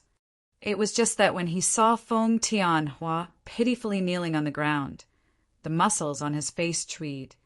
Having mixed in the underworld for so long, he recognized most of the Acropolis city's bureaucrats. In front of him was the only son of the bureau chief of the police force, Feng Dewei. If Qin Feng wanted him to kill this person, Zhang Biao really wasn't sure if he could do it. Young Master Qin, please speak. Zhang Biao hesitantly said, You should know Feng Tianhua, so I won't bother with introductions. This little scoundrel wanted to plot against this young master. Luckily, I discovered his plot. I want you to finish him off and unswervingly follow me from now on. I guarantee that you'll be treated well. What he had dreaded now became a reality. Zhang Biao felt that this was the most difficult decision he had made in his life and simply couldn't decide. On one side was young Master Qin, and on the other was the son of the bureau chief of the police force. Zhang Biao's head almost exploded from thinking. After going through some intense but necessary internal conflict in which he compared Qin Feng and Feng Tianhua's backgrounds, Zhang Biao gritted his teeth and came before Feng Tianhua. "You little scoundrel, are you blind? You dared to offend young Master Qin, so you deserve to die." Zhang Biao's large hands gripped Feng Tianhua's neck, and his expression became savage. He expressed his decision through his actions. He was large and muscular, whereas Feng Tianhua was like a skinny monkey. In Zhang Biao's hands, he seemed like a baby chick as he struggled. "Goddamn, Zhang Biao, you're friggin' crazy. I'm the only son of your elder, Feng Dewei. If you dare to do anything to me, I'll get my dad to destroy your gang." Feng Tianhua was utterly terrified. Usually, Feng Tianhua would run away as fast as possible from a thug like Zhang Biao, like a mouse seeing a cat. However, he knew that once this sort of person made up their mind, they would do everything in their power to fulfill their mission. At this moment, Feng Tianhua could already see himself strangled to death by Zhang Biao. "Wait." Seeing that the whites of Feng Tianhua's eyes were showing, and that he couldn't even speak, Qin Feng calmly spoke. Zhang Biao quickly let go, and he sat on the ground heavily, breathing raggedly. He was already covered in cold sweat. This was what someone from an upper-class family was like. A single word could decide someone's life or death. Lil Feng, it doesn't seem like you're someone who would dare to plot against me. Was there anyone directing you? As long as you tell me, I can consider forgiving you," Qin Feng said as he smiled and walked over to Feng Tianhua. Feng Tianhua knew just how close he had been to death, and his mental defenses had all fallen apart. He was just operating under someone else's orders, and definitely didn't want to give up his life for such a thing. Moreover, if he truly angered Qin Feng, it would be difficult for his Feng family to continue existing in the Acropolis city. Without hesitating at all, Feng Tianhua started to spit out words. "Young Master Qin, please be magnanimous and spare this little one." This little one had eyes but did not recognize Mount Tai, and was stupid enough to easily believe other people. "I don't have the guts to plot against you. It was all that Ma Dahu, that bastard, who told me to do all of this. Everything was under his orders. Young Master Qin, please forgive me." "Haha, so it was him." Hearing Ma Dahu's name, Qin Feng coldly smiled.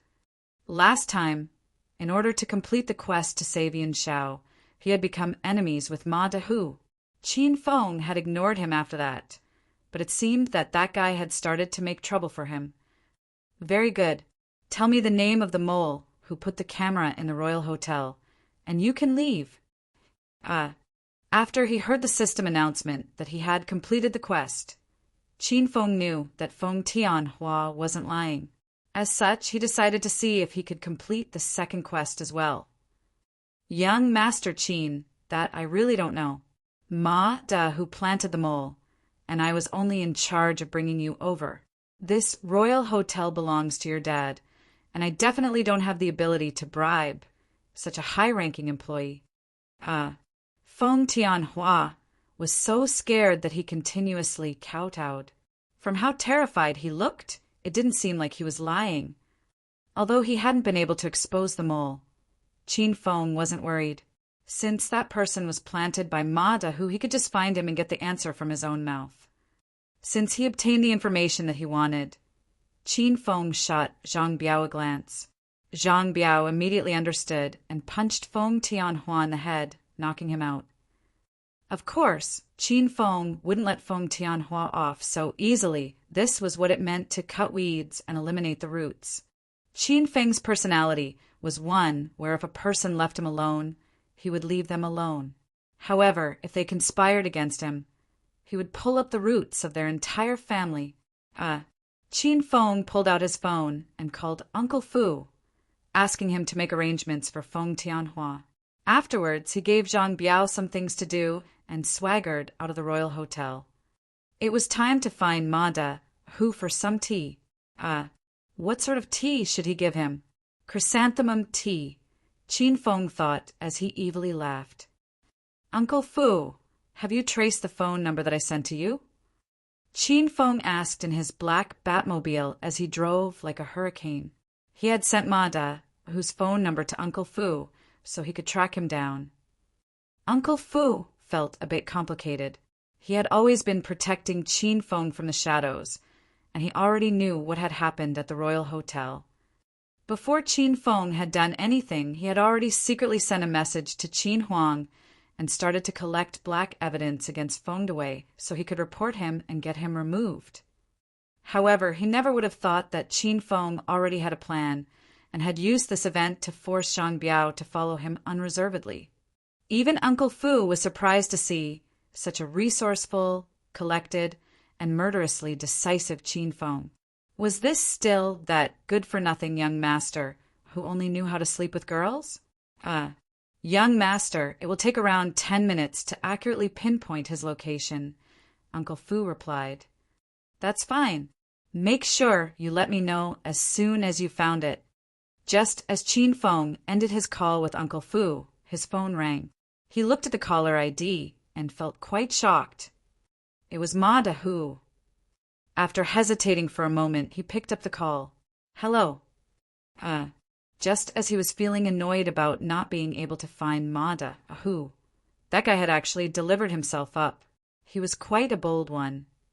Ha ha ha, young Master Qin. Are you trying to look for your elder right now? Ma Dahu's cold laugh came through the phone. Feng Tianhua, that idiot was just a chess piece. So what if you saw through his plot? Your elder's at the factory on Metro Road 83, as well as that sexy teacher of yours, Yin Xiao. If you don't get here within 20 minutes, your elder won't be able to stop himself from jumping on her. Ha ha ha! Chapter 22. Chapter 22. Alone in enemy lines. Who are you all? Let me go. I'm going to call the police to arrest you. Qin Feng frowned when he heard Yun Zhao's scream and Ma Dahu's unbridled laughter. Qin Feng made preparations to face Ma Da, who, since the mere son of an underworld gang leader, dared to be so impudent towards him. If Qin Feng was like the person he was before, he would not have entered the enemy lines by himself. He simply would have asked Uncle Fu to deal with it. However, Qin Feng's heart softened after hearing Yun Zhao's desperate and dismal cries for help. Moreover, he also had the quest to make Yun Xiao have a favorable impression of him. The quest time limit of 10 days was quickly approaching. If he failed the quest, he would be despised by all the females around him for 1 year, which Qin Feng simply couldn't risk. Perhaps this risk was a great opportunity. Qin Feng stopped hesitating and pressed down on the accelerator, and the Lamborghini shot through the bustling streets. 15 minutes later, he arrived at the number 83 abandoned factory. By this time, night had fallen, and it was quite dark in the suburban districts. There was only some scattered light coming from within the factory. Qin Feng looked around him and saw that there was no one around, and thus walked into the factory. After walking into the factory, he found that it was completely dark, except a single room where there was a bit of light. Qin Feng gripped his fists as he walked over. Opening the door, he found that the room was about 100 square meters and was quite spacious. He saw a table and a sofa, as well as Yun Xiao trussed up with rope as she sat huddled against a corner. A red handprint was on her face. Evidently, she had been slapped quite a few times. Ma Da, who was casually lying on the sofa as he smoked. Behind him stood 4 bodyguards in suits. As soon as he saw Qin Feng come in, he laughed as he stood up and walked over to Qin Feng. Young Master Qin, it seems that we're bound by fate. We've met once again. Ma Da, who looked at Yun Xiao struggling in the corner, then at Qin Feng as the grin on his face became wider. Who would have thought that the loose and unruly, hedonistic young Master Qin would have come alone to act as a hero saving a beauty? Your elder is filled with respect. Ha ha ha. This young master's quite busy, so if you have something to say, spit it out. If you're holding in a fart, hurry up and let it out. Qin Feng said emotionlessly as he cut off Ma Dahu. God damn, Qin Feng. You've already friggin' fallen into your elder's hands. but you're still acting so goddamn arrogantly. Do you think everyone's afraid of your title as the young master of the Qin family? Today, your elder will. Ma De, who suddenly turned hostile as he grabbed Qin Feng's tie. However, before he could finish his sentence, Qin Feng landed a punch on his abdomen. A muffled noise sounded out as Ma De howled. Qin Feng put all of his strength into that punch. After drinking the strength potion and using the Thunder Tiger Fists, his punch had the force of 150 kilograms behind it. Just that single punch was enough to make Ma De cough up blood. I already told you that I'm busy. I had to give you a punch before you stopped talking. Qin Feng complained unhappily as he tidied his sharp-looking suit. Ma De, who was howling on the ground, was so angry that he felt his lungs were going to explode. After quite a while, he was finally able to breathe again as he loudly cursed. Fudge! Go and CA this brat for your elder. Your elder's going to kill him. Ma De was so furious that both of his eyes were red, which made him look like a beast. The 4 bodyguards obeyed and leapt towards Qin Feng. Qin Feng had long since been observing those 4 people, and saw that they were all skilled in fighting. He was now surrounded by the 4 of them, and the powerful auras they emitted made him feel a bit uncomfortable. The 4 people roared as they swung their fists towards Qin Feng. Their movements were clean and precise, and skillfully combined both offense and defense. Indeed, these 4 people were not ordinary people, but rather veterans from the army. With the Thunder Tiger Fists, Qin Feng was also a force to be reckoned with. However, as a young master who had just started fighting, it would be quite difficult for him to beat these 4 veterans who had a wealth of experience. It was incredibly difficult for 1 pair of fists to contend against 4, and Qin Feng quickly found himself at a disadvantage. In just a few bouts, Qin Feng had been hit all over his body, and his body ached whenever he moved. Lil Piggy, hurry up and help me, or Big Brother's going to die. Qin Feng couldn't feel any strength in his body. If this went on, he definitely wouldn't be able to leave today. In his desperation, he looked to the little pig for help.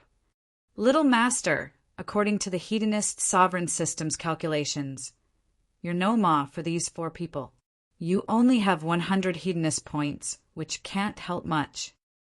The little pig rambled for a while, making Qin Feng feel so angry that he felt as if he was going to vomit blood. Luckily, it continued to speak. Master can try to complete the quest to obtain Yun Zhao's favorability and obtain the 100 Hedonist points reward. That way, Master can buy a rank 2 strength potion to increase his power. Adding on the True Steel Sword, Master will be able to unleash surprising effects and counterattack beautifully, turning the tables on his enemies. Qin Feng was slightly startled, and he asked, rank 2 strength potion? And 200 Hedonist points? Why is it so expensive? Wasn't the previous strength potion just 100 Hedonist points? Master, strength potions go from rank 1 to rank 2. Under different body conditions, you can use different potions. After consuming the rank 1 strength potion, you can only become stronger by consuming rank 2 and above strength potions. Rank 1 strength potions are 100 Hedonist points. Rank 2 strength potions are 200 Hedonist potions, and so on. As Qin Feng was feeling quite frustrated, a heavy kick hit him in the stomach. He was completely unprepared for this kick, and he flew out and landed next to Yun Zhao. He didn't even have the strength to stand anymore. Seeing this, Ma Dahu's sullen face burst into a smile of delight as he laughed, saying, "Haha, capture him. Hurry up and capture him for your elder. Tie up this brat. Your elder wants to toy with him till he dies." 2 of the bodyguards quickly brought over string, tied Qin Feng up, and threw him into the corner with Yun Zhao. Ma De, who came in front of Qin Feng and placed a foot on his body as he said triumphantly, "Young Master Qin, oh young Master Qin, who would have thought that you would fall into such straits? I thought you were good at fighting. Hit your elder. If you're so great, then come hit me." Haha, eat crap. You're just a toy in your elder's hands now. Your elder can abuse you, however he wants now. Ma Da, who kicked Chin Fong many times, feeling incredibly spirited. Chin Fong gritted his teeth as he endured the pain, not letting out any sound. He was currently very calm. He continuously thought of how to complete Yun Zhao's quest. Only then did he have a chance at turning the tables. Ma Dahu, tell me, what was your objective with all this meticulous planning? Chin Fong knew that someone was trying to take down the Qin family. Ma Dahu didn't have the ability to do such a thing alone. He definitely had a powerful backer supporting him. Chin Fong wanted to find out who was the mastermind behind this. If he could survive, he would definitely tell his dad and CA them in one fell swoop. Haha, my objective? To finish off your Qin family, of course. Ma Dahu laughed as he took out his phone and shook it in front of Chin Fong as he said, "Your elder's going to call Qin Huang in a bit and tell him that his brat is in my hands. I'm going to ask him to transfer all of the shares in the large businesses to me. Otherwise, your elder will take your life. What do you think? Will your dad do it?" Ma Dahu laughed wilder and wilder while Chin Fong frowned. He knew that if his dad found out that he had been kidnapped, he would pay any price to save him. After seeing that Ma Dahu had already made the call, Chin Fong, in his desperation, looked at Yun Xiao with a gaze as tender and soft as water. He struggled to speak as he coughed out, "Teacher Yun Xiao, are you all right?" Yun Xiao was startled and looked at Chin Fong with tearful eyes. This was the first time he had addressed her as teacher so sincerely. This Chin Fong, who ignored all class rules, had a terrifying background and acted so loosely and carelessly, had left many scars of contempt on Yun Zhao's heart. 2 days ago, because of his ruckus in class, she had wanted to bite Chin Fong to death. Afterwards, because she thought he wanted to rape her, she hated him even more.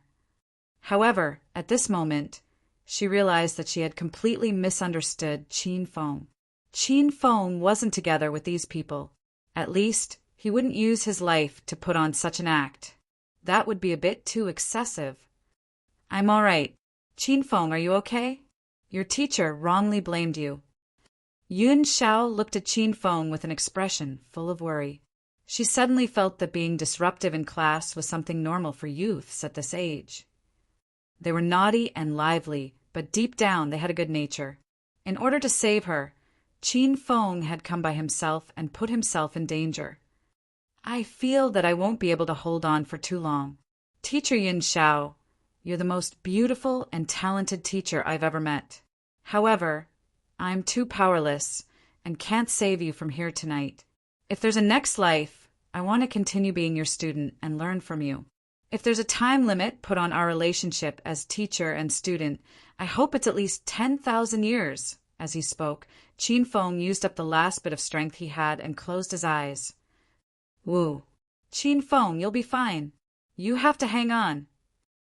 Yun Xiao grabbed onto Chin Feng's hands as her tears fell. "Ding! Congratulations, host Chin Fong, for completing the quest to make teacher Yun Xiao have a favorable impression of you. You have received the reward of 100 hedonist points." "Holy crap! I actually succeeded." Chin Fong yelled out inwardly. It seemed that those classic phrases were quite useful. He had seemed like he was on the verge of death, but after hearing this system announcement, he almost jumped up in excitement. Even he was amazed by his acting skills. For him, not to become a star actor was a tragedy for the acting world. In his excitement, Chin Fong gave Yun Xiao a big kiss on her cheek.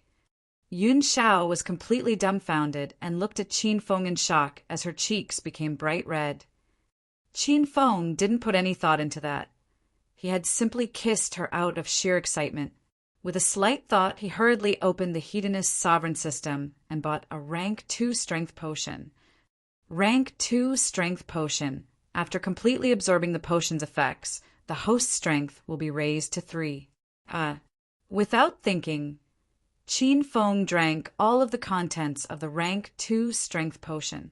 A wave of warmth immediately spread throughout his body. His body, which had felt completely weak, suddenly felt as if it was bursting with power and would explode at any moment. This sudden increase in strength made him want to find someone and wildly fight. Chapter 23. Chapter 23. When this sword is out, what can compare to its sharpness? Ow, ow, ow.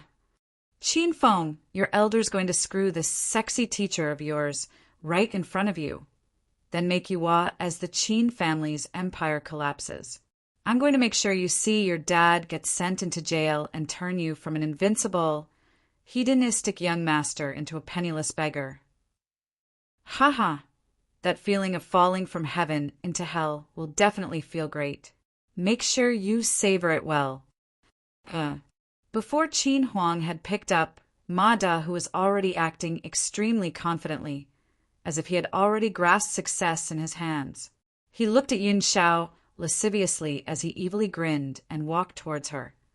Seeing Ma Da, whose wicked and ugly expression, Yun Xiao was so scared that she curled up into a ball and desperately screamed, "You beast, piss off! Get away from me!" A trace of a cold smile appeared on Qin Feng's face as he did his best to stall for time and absorb the effects of the rank 2 strength potion. However, when he had absorbed half of it, his body stopped reacting and absorbing it. Qin Feng couldn't wait anymore after seeing Ma Da, whose evil look on his face. His eyes were red with lust as he looked at Yun Xiao and was about to pull off her clothing. Qin Feng gave a low shout as he sprang over. This shout came too suddenly. It was shocking and sounded like a furious lion that had just woken up. Ma Da, who was so scared that he fell to the ground. Qin Feng exerted his strength and broke the rope tying his body into pieces, escaping from his bondage.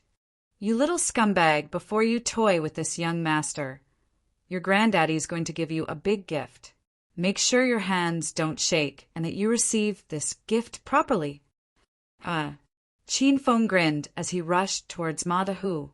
His supposed big gift scared Ma Da Hu into trembling. He truly didn't dare to casually receive this gift. This was a goddamn sharp sword that was 1 meter long. He had no idea where Qin Feng had gotten it out from. The 4 bodyguards were indeed retired veterans who had experienced hundreds of battles. They were able to immediately react, and they sprang towards Qin Feng. Qin Feng had no choice but to change the direction of his sword and swung it towards the 2 people in front. Puchi! The sound of a blade cutting through flesh sounded out, and the air around him slightly trembled and hummed. A sharp aura shot out and filled the entire room. The true steel sword in his hands radiated a faint yellow light and could cut through iron like mud. As Qin Feng slashed out, he instantly chopped through the 2 people's waists, splitting them in half. Their blood furiously spurted out without stopping. This was the might of the true steel sword, ranked last out of Yu Wang's 8 legendary swords. When this sword is out, what can compare to its sharpness? Even Qin Feng was inwardly greatly shocked. This was the first time he had used the true steel sword to fight, and he never would have thought that this ancient sword would still be so sharp. This scene came too suddenly and looked incredibly shocking. The remaining 2 people abruptly stopped and stared in shock at Qin Feng holding the sword. It was as if they had seen a ghost. After a moment, the 2 people came back to their senses, but the surprise within their eyes remained. Despite being so close, neither of them had seen where Qin Feng had taken out this sharp sword from. "Qin Feng, you're goddamn mad." Seeing the bloody scene, Ma Da Hu was dumbfounded. He was marveling at how lucky he had been that he hadn't tried to do anything stupid like cutting the sword as they did on TV. Otherwise, he would have been split in half. Just thinking of that, Ma Da Hu uncontrollably trembled. The remaining 2 people looked at Qin Feng alertly, and their might disappeared. Neither of them dared to take the initiative to attack Qin Feng. Qin Feng swung the sword around, producing a humming sound. Since he had started killing, he was going to kill until he was satisfied. His feet lightly tapped the ground as he sped towards the two people. He quickly arrived before them and slashed out. In an instant, blood splattered all over the ground as the true steel sword cleft them into two. The entire room was now filled with the strong stench of blood. In just a few breaths, the entire situation had been overturned. Ma De, who was so frightened and couldn't stand it anymore, so he tried to turn and flee. He never would have thought that after so much plotting, Qin Feng had destroyed his plans just like that. However, just as he stood up, Ma De who crashed back down to the ground. His legs had long since lost all strength and wouldn't listen to him. He could only watch as Qin Feng, holding his meter-long sword, walked towards him like a demon, step by step. Ding, the Hedonist sovereign system has issued a quest. Investigate the contact person behind Ma De, who and his father. Quest time limit, 1 month. Successfully completing the quest will result in you receiving 500 hedonist points. Failing will result in the host suffering a bloody catastrophe. What do you want? Seeing the sword that had killed 4 people in a row land on his shoulders, Ma De who felt a warmth in his pants and found that he had wet his pants. Tell me, who gave you the gall to oppose my Qin family?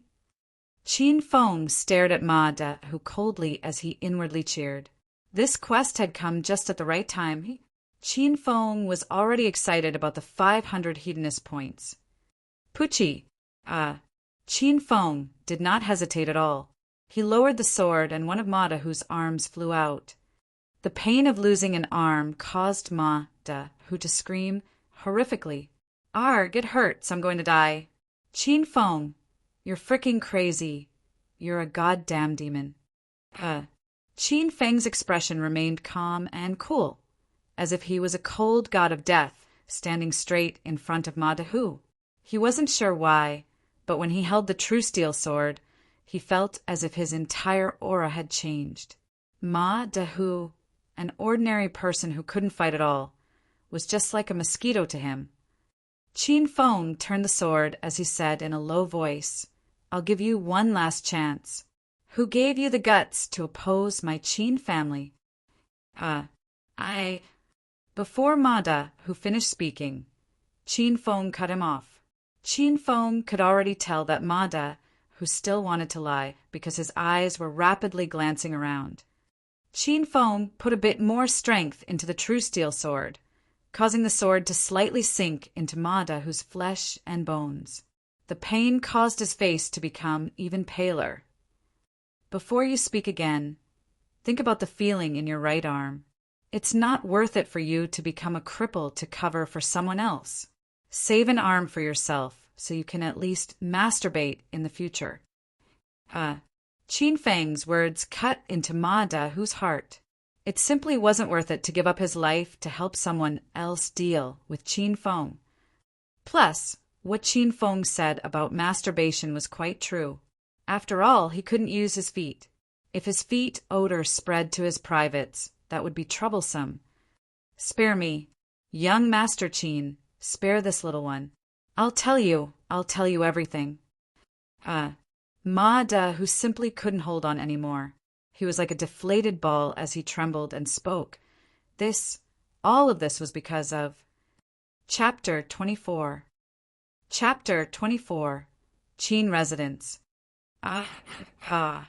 Before Ma De who could finish his sentence, Qin Feng suddenly felt a cold aura behind him that made it hard for him to breathe. He hurriedly turned around and saw a black shadow disappear like a ghost. He looked back at Ma De who and found that a throwing knife was buried in between his eyebrows. The throwing knife was buried deep into his head, and his eyes were wide with a look of confusion and reluctance. Ma De who was dead. Killing to silence him.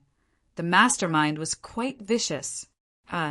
Since Ma De who was already dead, Qin Feng didn't plan to continue to stay there.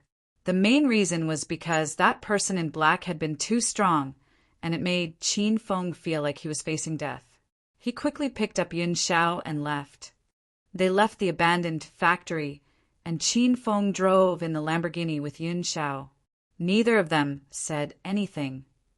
Yun Xiao's gaze was erratic, and her voluptuous body couldn't help but shiver.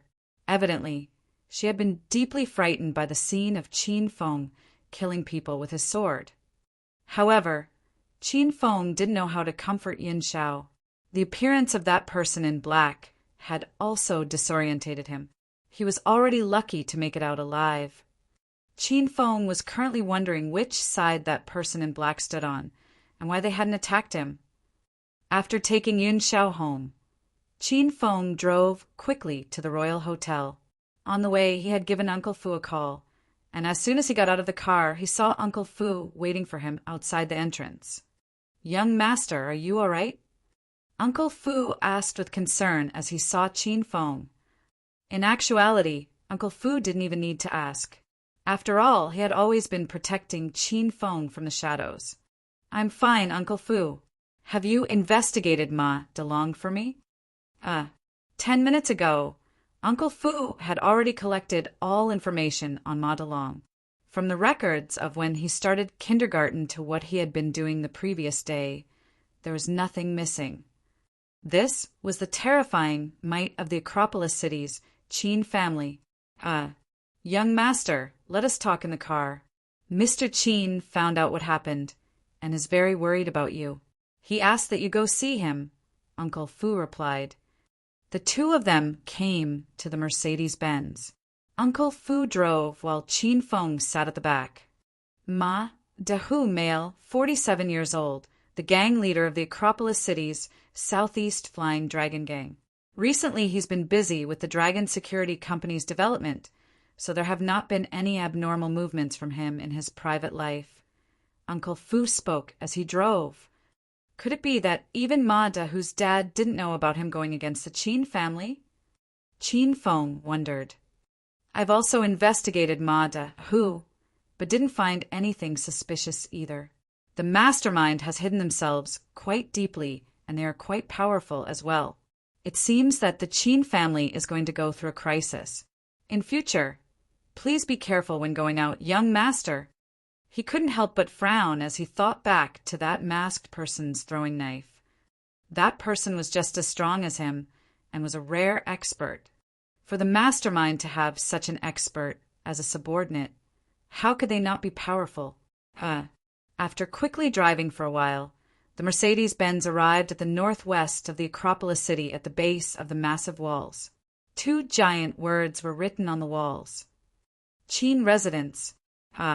A large mountainous area was within the walls, which took up a large portion of the northwest region of the Acropolis City. The Qin family's foundation was located here. It was located against a large mountain, with an endless view of forest on either side. The security there was absolute, first-rate as well. On the high walls were a row of muscular men wearing suits. After confirming the car with binoculars, they hurriedly opened the gates and allowed them in. As they drove in, they drove past a small forest before coming to the inner region of the Qin residence. In front of them was a luxurious-looking villa. "Qin Air, Uncle Fu, you're here." As Qin Feng and Uncle Fu got out of the car, a man wearing a white tang suit walked over. He was tall and burly with a stalwart face. It was the richest man in the Acropolis City, Qin Huang. "Dad." Qin Feng bowed towards Qin Huang. This was one of the traditions passed down in their family. "Qin Air, you're back." Qin Huang's sharp and black eyes looked up and down Qin Feng. Seeing that he was uninjured, he felt incredibly relieved. "Dad, there's something I want to talk to you about. Let's go upstairs." Okay, let's go. Dad also has something he wants to talk to you about." Uncle Fu stood guard at the villa's entrance. The father and son came to the top floor of the villa, where there was a terrace. At the center of the terrace was a place for barbecues, and to the right was a reasonably sized open-air swimming pool. Qin Feng was sweaty from his battle, so he took off his clothes and jumped into the pool.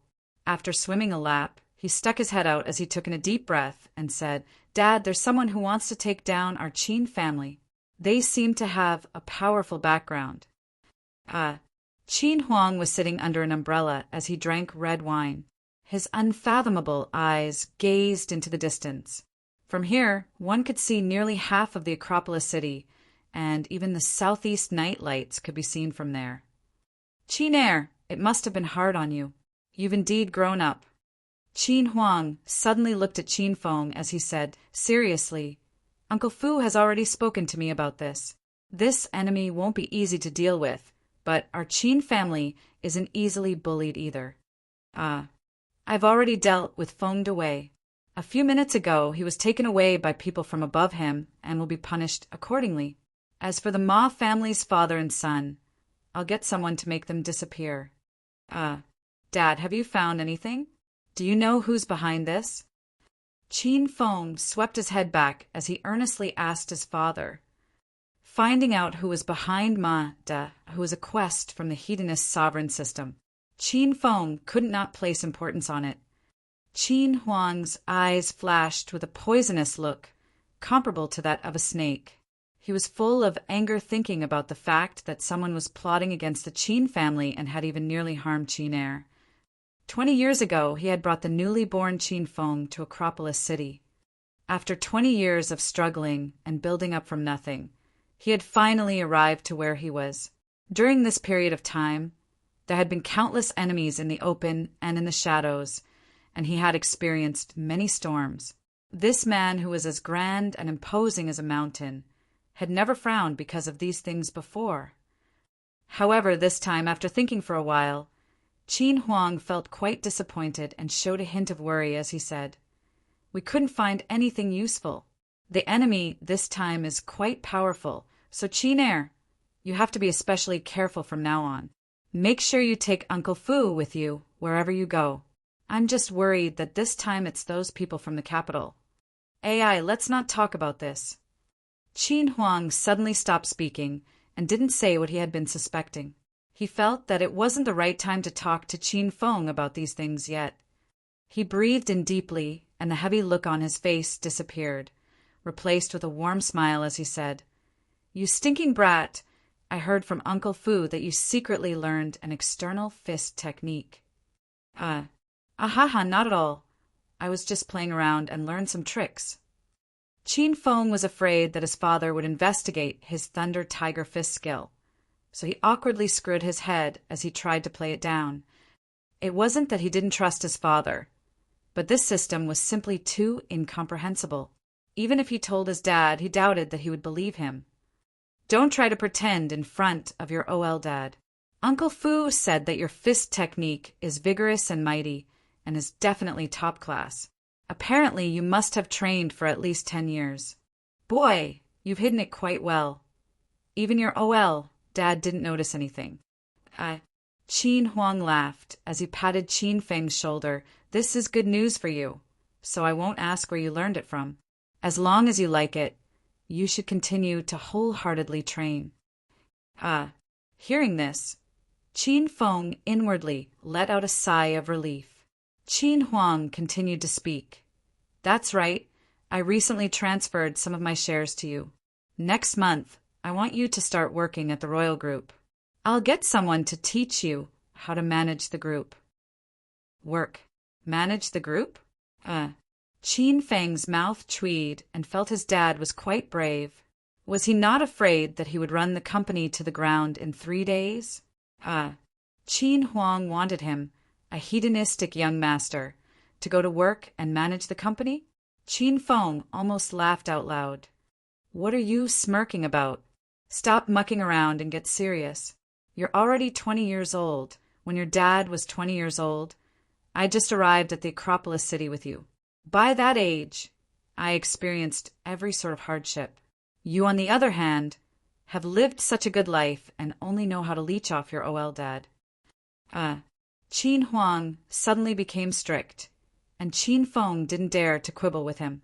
He put on an act of eagerly listening, and Qin Huang continued to speak. "There's one more thing. I've arranged a marriage for you in the capital." Fudge. Although he was in front of Qin Huang, Qin Feng couldn't help but curse out loud. This piece of news left him completely flabbergasted. He even completely forgot about the matter about going to work. He looked at Qin Huang in shock and horror, and after he recovered, he hurriedly protested. "Dad, you arranged another marriage for me? Last time with the Zhao families, Zhao Lingxian. You didn't even ask me before arranging the marriage. It was so hard for me to rescind that marriage, and yet you've done it again. Do you want to kill your child?" At that moment, Qin Feng felt like running into a wall and dying. He even began to wonder if Qin Huang had picked him up from the rubbish dump. "Stop being so ridiculous. How is a marriage going to kill you?" This time, Qin Huang didn't go along with what Qin Feng wanted. He steeled his face as he emphatically said, "You have the face to speak like that? Do you know how much trouble you brought to the Qin family by your selfish renunciation of the marriage with the Zhao family? You do nothing all day except sleep with girls. You're truly blind not to appreciate a good girl like Ling Xian. This time, I wanted to find you a better girl to tie you up with to change your attitude. If you dare to rescind this marriage, we'll see if your OL dad doesn't dare to break your dog legs. If I have dog legs, then you also have dog legs, and your whole family have dog legs." Qin Feng inwardly grumbled, but he didn't dare to say such a thing out loud. He continuously pleaded with Qin Huang about this sudden marriage, but Qin Huang didn't give in at all. Finally, he could only gloomily leave the Qin residence. After today's events, Qin Feng realized that he was still quite weak. He was determined to do more quests to become stronger. After Qin Feng left, Qin Huang stood in front of a large French window, frowning as he looked out towards the vibrant city lights and spoke to himself. There's still 1 year until the Qin family's clan gathering. Could it be that those people couldn't resist and started to act now? Chapter 25. Chapter 25. Breaking through his limits. Second young master. How should this person be disposed of? A young and arrogant-looking man wearing elegant clothes was comfortably lying on a sofa within a luxurious villa in the Acropolis city. His pair of sharp and cold eyes fell on Madahu's body on the ground. Because he had died for quite a while, the blood on his body had already solidified. A piece of trash, he deserved his death. The man didn't sympathize with Madahu at all, and didn't even bother looking for him for longer than necessary. It was this piece of trash who had caused his plot against the Qin family to fail. Even if Madahu hadn't died, this second young master would have personally disposed of him. The masked person in front of this second young master was called Uncle Ghost. He came and left without a trace and was extremely fast. That was why he was referred to as such. He was the expert who had killed Madahu with the throwing knife in the abandoned factory. He waved his hand, and 2 of his subordinates came over and dragged Madahu's body away. In those 2 people's eyes, Madahu's life was worth less than even that of an ant's. Before, the second young master was absolutely confident that his operation would cause the Qin family father and son to take a massive blow. He had first bribed a high-ranking employee at the Royal Hotel to video Qin Feng's actions, then kidnapped Qin Feng to force Qin Huang to give up his shares. Finally, he would have constructed some illegal structures using the royal group's businesses and taken down the Acropolis city's Qin family. However, things had not gone as planned, and everything was now a mess. Second young master, the intelligence on that brat, Qin Feng, was incorrect. He wasn't a weak and useless hedonist young master. Instead, his martial arts were quite good and he had a crafty mind. We've underestimated our enemies. Moreover, Yuan Fu was always guarding him from the shadows, so I didn't have any opportunity to kill him. Yuan Fu was Uncle Fu's real name. 20 years ago, this name that had incomparable power and could shake the martial arts world had disappeared, and very few people knew what happened to him. The only reason the masked man had not acted against Qin Feng was because he had discovered Uncle Fu's presence.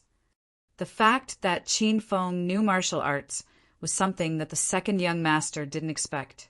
None of the intelligence he had gathered had mentioned this. However, from what Uncle Ghost said, Qin Feng had just reached the strength of a stage 2 expert. To the young man, this was nothing. So what if he knows martial arts? They're still too tender to fight against this young master. The young man's eyes flashed with a crafty look as he laughed. Uncle Ghost, leak to Madalong that Mada who was killed by Qin Feng. We can throw this chess piece away now. He won't be able to deal any fatal blows to Qin Feng. Go to the Acropolis city and find a few more people to work with, using criteria to choose powerful people. Right now, we still have 2 important chess pieces. It's time to use one of them. Haha! The Qin family is bound to fall at this young master's hands sooner or later. By the time Qin Feng arrived at the Royal Hotel, it was already around 10 p.m. Zhang Biao was still waiting at room 665. He was standing at the door, keeping well with a savage glare towards the 3 women and 1 man. His natural demonic demeanor scared Feng Tianhua and the others into trembling. Young Master Qin, you're back! Seeing Qin Feng walk in, Zhang Biao quickly withdrew his furious gaze, and he walked over while smiling. Qin Feng glanced at the 3 people in the room and waved his hand, chasing them away. Since Feng Da Wei had already been removed from his position, Feng Tianhua's life was going to fall from heaven to hell. This sort of punishment was even worse than beating him 100 times. Biao, did anyone go to room 666?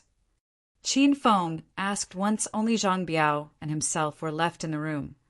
Before he left, he considered that the mole in the Royal Hotel would return to room 666 to dispose of the camera. It was impossible for that camera to remain in the room forever with how the Royal Hotel was managed. As such, he arranged for Zhang Biao to stand guard here and monitor the situation. Zhang Biao didn't dare to neglect the duties given to him by Qin Feng in the slightest, and had continuously stood guard at the door. He had carefully observed the scene outside and had actually discovered something. Young master, ever since you left until now, only a woman wearing the hotel's uniform entered. I saw that her name badge said by Qing, Zhang Biao respectfully replied. By Qin? Qin Feng raised his eyebrows. He never would have thought that the mole would have been that woman. She hadn't entered the Royal Hotel for very long, but had proved to be very capable. As such, she had quickly climbed up to the position of manager in the hotel. He never thought that Mada would have placed her here as a mole. Ding! Congratulations, host Qin Feng, for identifying the mole in the Royal Hotel. You have received 100 hedonist points. The cold electronic voice confirmed that Bai Qing was definitely the mole. After confirming Bai Qing's identity, Qin Feng wasn't in a hurry to expose her. Right now, there was someone trying to take down the Qin family. The Qin family was in the light while they were in the darkness. Now that he had lost Mada, he wanted to use Bai Qing to uncover their identity. Qin Feng gave Zhang Biao some instructions, then allowed him to leave. Qin Feng was completely spent. He had used the Thunder Tiger Fist and the True Steel Sword to defeat 4 retired veterans, expending all of the energy he had. Right now, all he wanted to do was sleep. He lay on the soft bed in room 665 and prepared to sleep there for the night. After this crisis, Qin Huang did a sweep of all employees. Currently, the security at the Royal Hotel was abnormally strict. He was no longer worried about anyone coming in to plot against him. Qin Feng lay on the big bed and opened the Hedonist sovereign system. There was still half of the rank 2 strength potion that he had not absorbed, and how much he had absorbed didn't seem to have increased any further from there. Lil Piggy, what's going on? Qin Feng asked in confusion. Master's body is too weak and can't withstand the increase in power the rank 2 strength potion would bring. Only by breaking through your limits can you completely absorb the potion. The little pig had run out from the system and was currently lying on Qin Feng's stomach, naughtily tickling him with its hooves. Break through the limit? How do I do that? Qin Feng froze for a second. He remembered that back when he had asked Uncle Fu about the weakness of the Thunder Tiger fists, Uncle Fu had mentioned breaking through the limit. However, because he was worried that he would expose something, he didn't ask anything about it, and now his body was limited and couldn't fully absorb the strength potion. So Qin Feng once again had to return to this question. Humans are a mysterious type of being. There are tens of thousands of elements that can be awoken. Once they break out, unimaginable power can be released.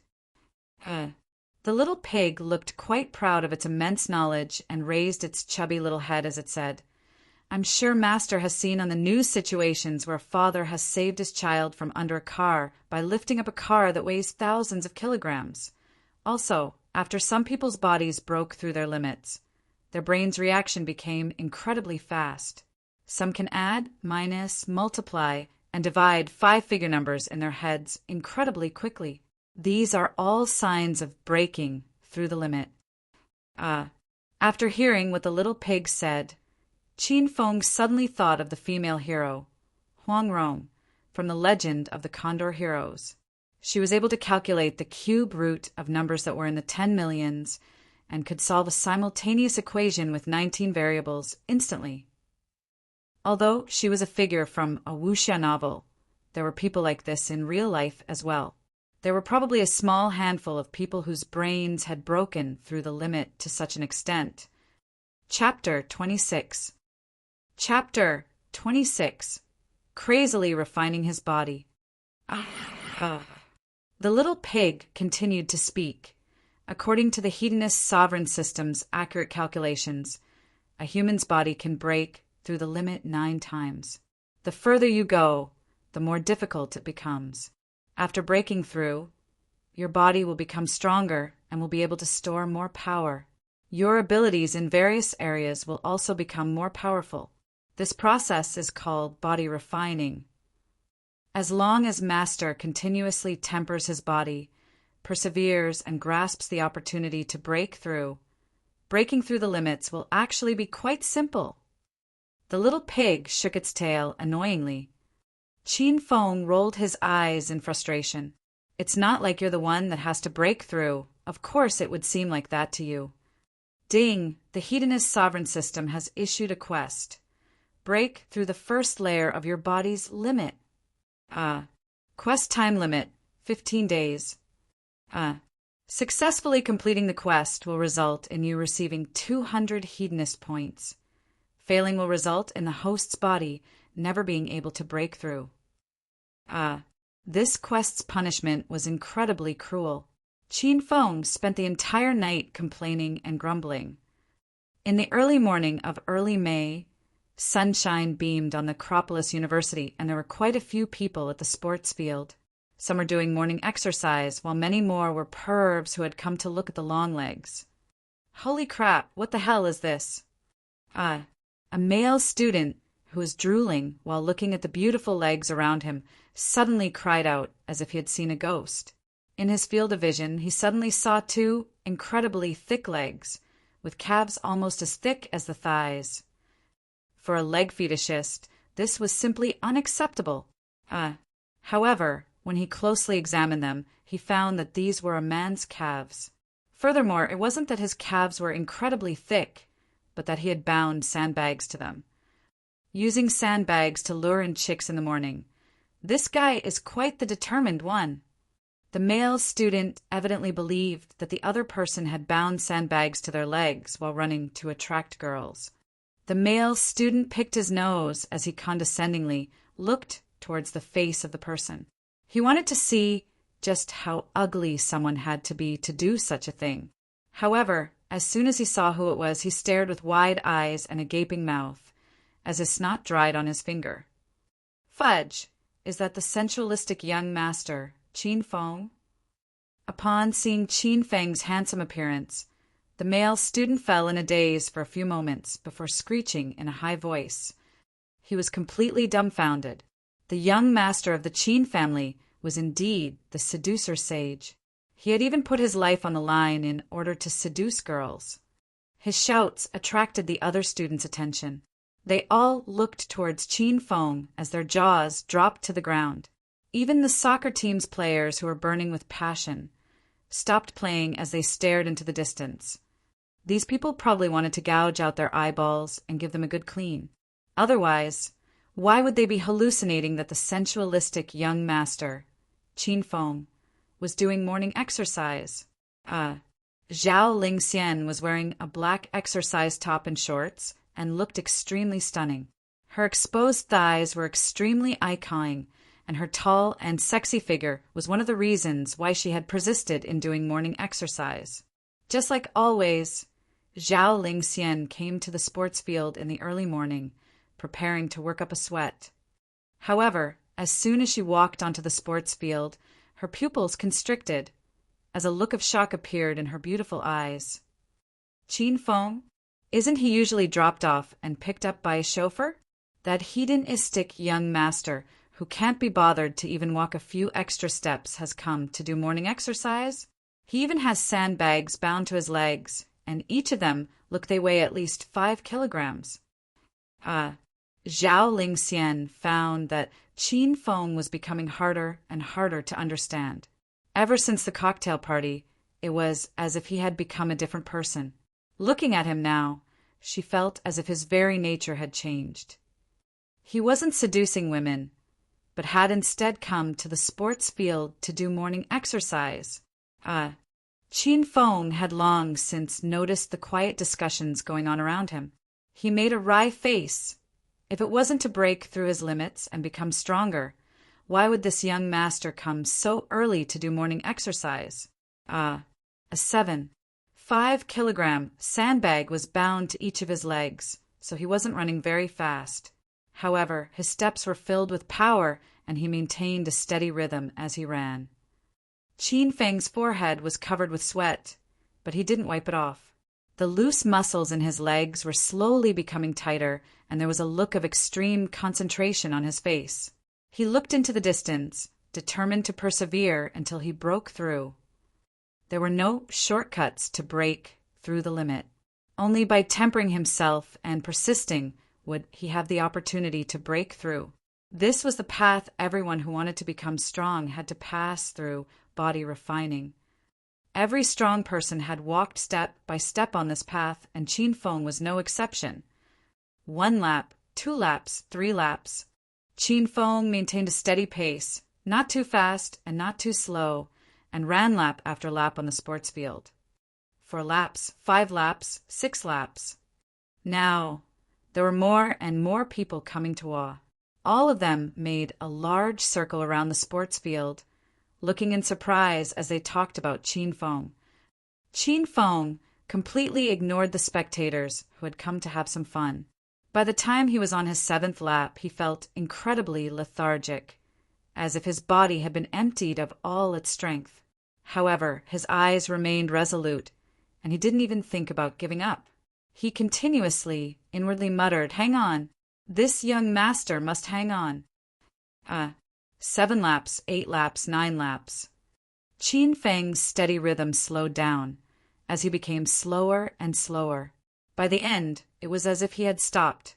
However, those who were carefully observing found that he hadn't truly stopped, but was just moving at the pace of a snail. He was still taking tiny steps forwards. He was incredibly tired, and his eyes were almost closed. He looked as if he would fall asleep at any moment. His arms powerlessly hung by his side, and his legs were bent. His entire body was leaning forwards, and he looked like a zombie. However, he had never stopped, not even for a single moment.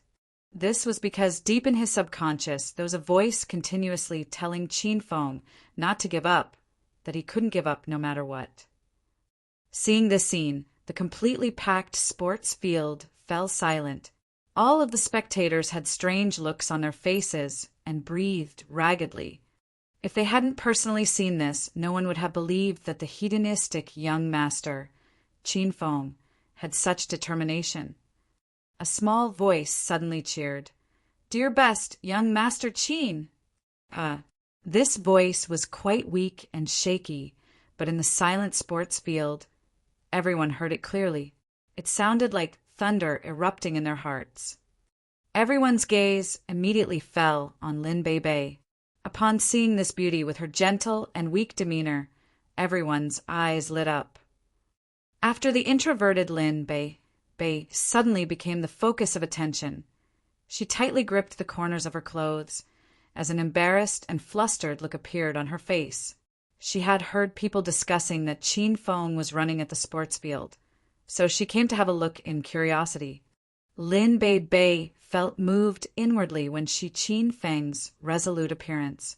Thinking to all the help he had given her over the past few days, she suddenly raised her head and looked at Qin Feng, who was slowly advancing. Her expression became determined as she yelled out, "Keep going, Qin Feng. You can do it, Qin Feng." This voice was clear, resonant, and full of confidence. At this moment, there was only Qin Feng in her eyes. After the vast sports field fell silent, it was as if someone ignited a fuse which caused everyone to fire up. A loud shout came from Yun Xiao, like a troop of soldiers rushing into battle. "You can do it, young Master Qin." My God, young Master Qin, you're too cool. You have to hang on. I've already become your loyal fan. Young Master Qin, as long as you don't stop, we won't go to class, and we'll continue to cheer you on. Qin Feng, who was completely exhausted by now, was shocked by the voices. He looked over and found that at some point the sports field had turned into a sea of people. These people's eyes had completely lit up as they looked at him, with more excitement than himself. The treatment he was receiving was like he was an Olympic runner. He deeply breathed in and started to laugh as his eyes became focused again and his pace increased. Holy fudge! Look, young Master Qin's speeding up. Wow, young Master Qin's too cool. It'd be awesome if he could fancy me. He really did get faster. Young Master Qin's been continuously speeding up. Qin Feng could feel his body gradually recovering its strength, and the corners of his lips lifted upwards. He opened the Hedonist sovereign system and saw that the remaining half of the rank 2 strength potion was slowly being absorbed by his body. He felt as if he had been reborn, and a sense of ecstasy washed over him that he had never experienced before. He was incredibly excited. His chance to break through had come so quickly. The Acropolis University's 3rd round of classes for the day had already concluded, and all of the teachers and lecturers were incredibly confused. Practically no one had come to their classes, and it seemed like these students had all agreed to skip class together. The massive campus was much quieter than usual, while on the sports field, emotions burned bright. It was completely packed, and those who found out late could only press against the rails outside, looking at the scene from afar. Everyone was holding their phones high in the air, taking photos and videos. Some students who had no idea what was going on thought that some superstar had come to the Acropolis University for a concert. 21 laps, 22 laps, 23 laps. Every time Qin Feng ran a lap, the students would count for him. The entire morning, through his sheer willpower, he had run 23 laps with 15 kilograms of sandbags tied to his legs. Qin Feng, do you want to take a break and have some water? Seeing the fire burning in Qin Feng's eyes, Lin Bei felt as if this loose and hedonistic young master had become a completely different person. It was as if his whole body was shining, and it had a strange attractiveness to it. Sure, thanks, little sister Lin.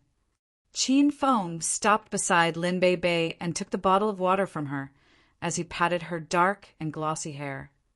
This loving scene made all of the male students' faces darken, and they all sighed as they felt incredibly downhearted. Even the untouchable, pure goddess Lin Bei was going to be seduced by him. At this moment, a beautiful and eye-kind woman who had seen this became so angry that she began to gnash her teeth. She was angry to the point that flames seemed to shoot from her beautiful eyes. She was holding a sports drink in her hands, hesitating as to whether she should give it to Qin Feng. However, it seemed that this was no longer necessary. "Stinking loose man, bastard, people like you should just thirst to death." This woman was the #1 beauty of the arts department, Zhao Lingxian. She threw the sports drink on the ground as she silently cursed him and left in a huff. Chapter 27. Chapter 27. Acropolis Universities for Young Masters. Ow. Qin Feng had run for an entire morning and was incredibly thirsty. He guzzled down the mineral spring water quickly and wiped the sweat on his forehead as he smiled at Lin Bei. After his training, he had absorbed half of the remaining rank 2 strength potion. However, when he reached the end, his body stopped absorbing the potion. He felt that if he wanted to break through and reach new heights, he couldn't simply get there by only running. At this moment, a person walked out from the crowd and smiled as he said, "Yo, I was wondering who could have caused such a large ruckus." It turns out that it was our Acropolis University's seducer sage, young Master Qin. Everyone could tell there was a hint of mockery in his tone. They looked over and saw a tall and handsome young man elegantly walking over. How he carried himself was not ordinary, and he had an imposing appearance. He was wearing a white tang suit and held a wooden folding fan in his hands, which he casually fanned himself with. Behind him were 2 lackeys who glared at Qin Feng menacingly. This person held the same position as Qin Feng, as one of the Acropolis University's 4 young masters, Yuan Xiang. However, the Acropolis University's 4 young masters and the Acropolis City's 4 princes were not to be confused with each other. The Acropolis City's 4 princes represented the 4 biggest powers in the Acropolis City, while the Acropolis Universities for young masters came from different places. Apart from Qin Feng, who was a local, the other 3 were all young masters of prominent families from important cities in the southeast. The powers they represented were not to be looked down upon either. "Young Master Yu." Seeing Yuan Xiang walk over, Lin Bei courteously nodded and greeted him. "Haha, Miss Lin doesn't need to be so polite. That would make our relationship feel so much more distant. Wouldn't you say that this is fate, to be able to meet Miss Lin here by chance?" Yuan Xiang looked at Lin Bei's face with a passionate gaze and gave a gentlemanly smile. Compared to Qin Feng, who seduced women confidently and directly, he was much more crafty and devious. Lin Bei didn't have a very good impression of Yuan Xiang. Before, he had publicly announced that he was going to chase after her. However, compared to Qin Feng, he seemed like a complete stranger, which made her feel like she didn't want to get close to him. She instinctively retreated to Qin Feng's side and looked at him, afraid and as if she was hoping that he would save her. Seeing this, Yuan Xiang's eyes flashed with a hint of iciness, and he smiled at Qin Feng as he said, "Young Master Qin, you're using such trashy methods to make girls fall for you early in the morning. You've really opened this young master's eyes." From Yuan Xiang's perspective, Qin Feng wasn't here to exercise, but had changed his tactics to seduce women. He didn't hide the contempt he showed for Qin Feng, and everything that he did was quite provocative. There are no such things as trashy or clever methods, only effective and ineffective ones.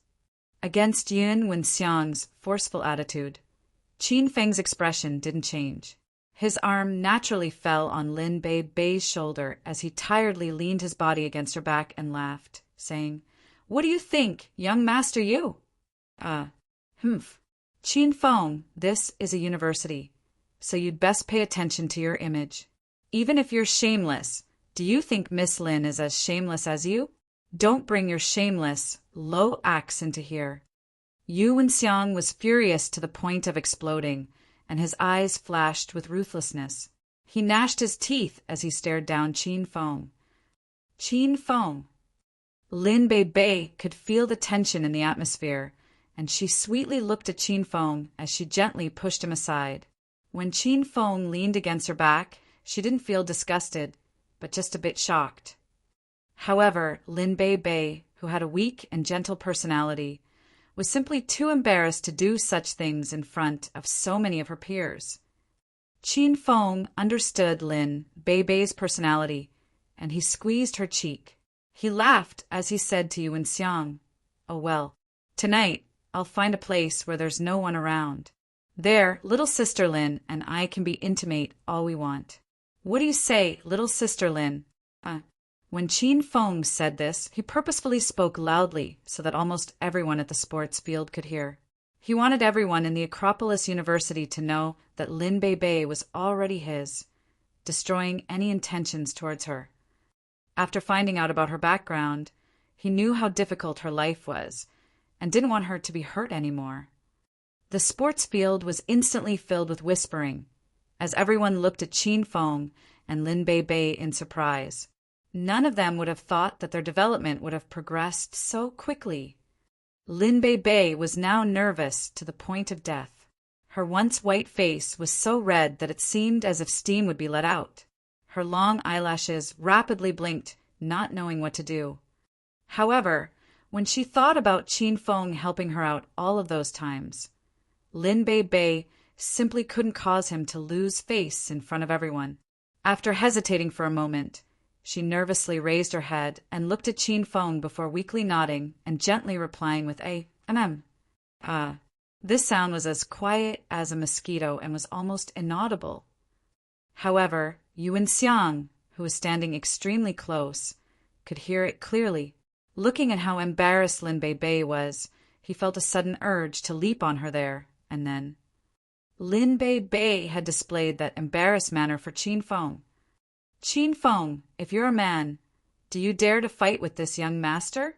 Whoever can make the other person kneel on the ground and beg for mercy will be the winner. Whoever loses will piss off whenever they see Lin Beibei in future." A layer of frost seemed to appear on Yuan Xiang's face, and he even felt like murdering Qin Feng. He simply couldn't accept losing to a hedonistic young master like Qin Feng, and wanted his fists to display his power and win Lin Beibei's heart. Things were progressing this quickly. This was too exciting. Everyone in the crowd gripped their fists with so much excitement that they almost began to jump up and down. Who didn't know of Yuan Xiang? He was the best fighter out of the Acropolis cities for young masters, and was the captain of the university's Taekwondo club. His Yu family members in the Jincheng city were quite mysterious and were said to be the overlords of Jincheng city's underworld. Who knew if this was true or not? Yuan Xiang had now uttered such savage words in public and wanted to fight Qin Feng one-on-one. Everyone worriedly looked at Qin Feng. They knew that a hedonistic young master like Qin Feng, who didn't even have the strength to truss up a chicken, would suffer a crushing defeat. He might not even have the guts to accept. "Sure, you want to fight this young master one-on-one." A calm voice suddenly sounded out, cutting off everyone's discussions. When Qin Feng serenely replied, the entire sports field fell silent. Jaws fell to the ground like rain. Yuan Xiang never thought that Qin Feng would have agreed so readily. He had been thinking of how to bait Qin Feng into fighting him, or how to make him angry enough to agree. He stared in shock for a few moments before laughing loudly. "Ha ha! That's right. I heard that young Master Qin's skills in seducing women are first-rate. I wonder how your fighting skills are. I've been wanting to fight you for a long time." Was it even possible that Yuan Xiang didn't know Qin Feng's strength? Everyone present clearly knew that Qin Feng was a hedonistic young master who didn't even have the strength to truss up a chicken. Even a strong woman could probably beat him with a single hand. "All right, since you want to fight me so much, then beg. If I'm happy with your begging, I'll fight you." Of course, Qin Feng wasn't stupid. Seeing that he needed an opportunity to break through, he agreed to the battle. However, before fighting, he had to ridicule Yuan Xiang first. Do you dare to fight or not?" Yuan Xiang was incredibly angry. How was it possible that he could beg Qin Feng in front of this crowd? "Humph! It must be that you're afraid of this master and want to find an excuse to run away." Qin Feng smiled as he looked at Yuan Xiang. You want to use these methods to make me fight? You're too naive. Qin Feng took Lin Beibei's hand and turned as he said, Since you don't want to fight me, then this young master will take little sister Lin to a remote place to get intimate. I'm very busy. Everyone was dumbfounded as they saw Qin Feng and Lin Beibei getting further and further away. No one thought the conclusion would turn out like this. Yuan Xiang was so angry that he turned green. He looked at the two of them who were about to exit the sports field and gripped his fists as he angrily roared. Qin Feng, please fight with me to see who's stronger. What did you say? I couldn't hear you. Everyone frowned and Yuan Xiang's face darkened. His fists made cracking sounds, and after falling silent for a moment, he yelled, Qin Feng, I beg you, fight with me. TSK, they were both part of Acropolis University's 4 young masters, but there was such a big difference between them. Oh, you want to fight me? Why didn't you say so earlier? And why'd you have to shout so loudly? It's not like I'm deaf, Qin Feng said as he looked at Yuan Xiang unhappily. Since you're so sincere about wanting to fight me, I'll make an exception and go for a round with you. Qin Feng stood straight with his hands behind his back, looking like an unfathomable expert. Everyone's mouth chewed. This was a fight, not a competition to see who could seduce a woman. Where had this confidence come from? Yuan Xiang suppressed the flames in his stomach. At this moment, he could feel his heart burning in anger. Seeing that Qin Feng had finally agreed to fight, he didn't waste any words as he leapt towards him.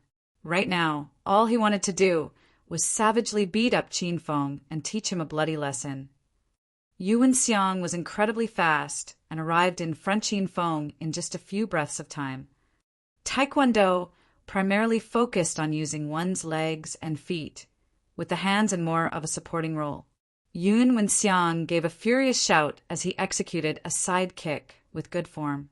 It was vigorous and fast. Indeed, he was quite skilled.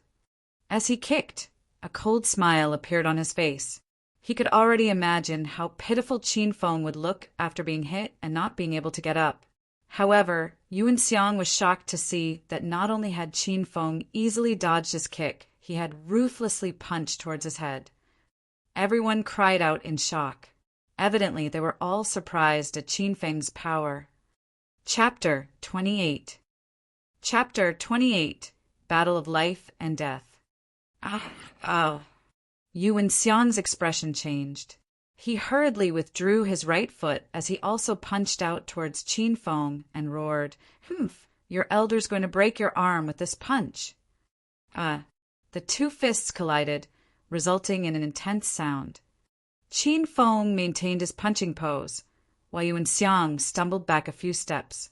His arm felt numb and his face was covered with shock. This scene caused the sports field to erupt into noise. Contrary to all expectations, Qin Feng had actually come out on top in an exchange of fists between himself and the Taekwondo club's captain. Not too far away, on a viewing platform, 2 elegantly dressed young men sat at a large, round table under an umbrella. They drank cold, freshly squeezed juice as they casually weighed the fight. These 2 people were the other 2 young masters of Acropolis University's 4 young masters, Li Xiaojie and Hua Ming. Big brotherly, that kid Qin Feng was pretty good at pretending. He actually knew how to fight. Evidently, Hua Ming was also completely dumbfounded to see that Qin Feng could fight.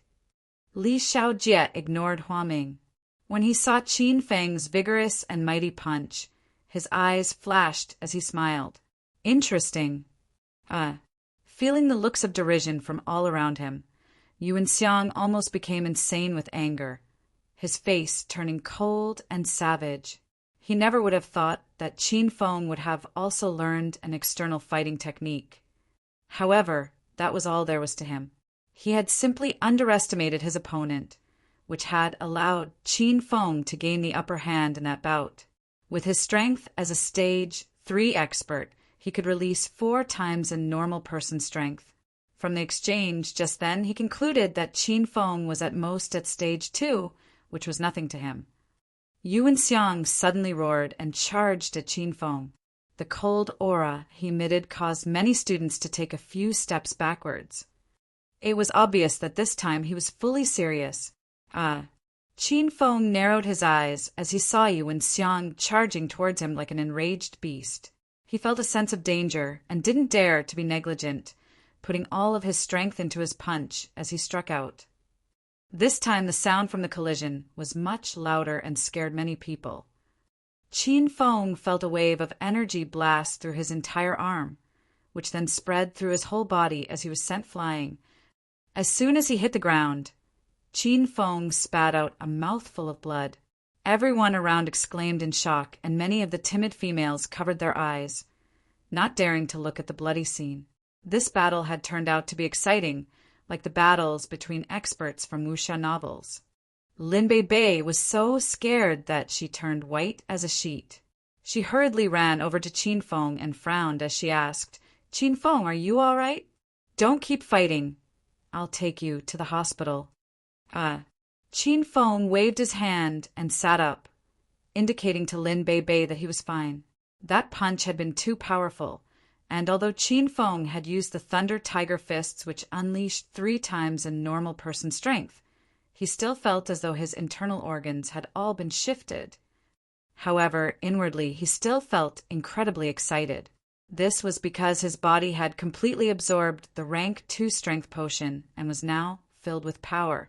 He felt like he was going to explode. Unknowingly, Qin Feng had broken through the limit. He had truly stepped into the realm of the Stage 1 experts and had officially stepped onto the path of martial cultivation. Having completely absorbed the rank 2 strength potion, Qin Feng's strength, combined with the Thunder Tiger Fists, could unleash 4 times a normal person's strength. Qin Feng was completely confident in facing Yuan Xiang in such a condition.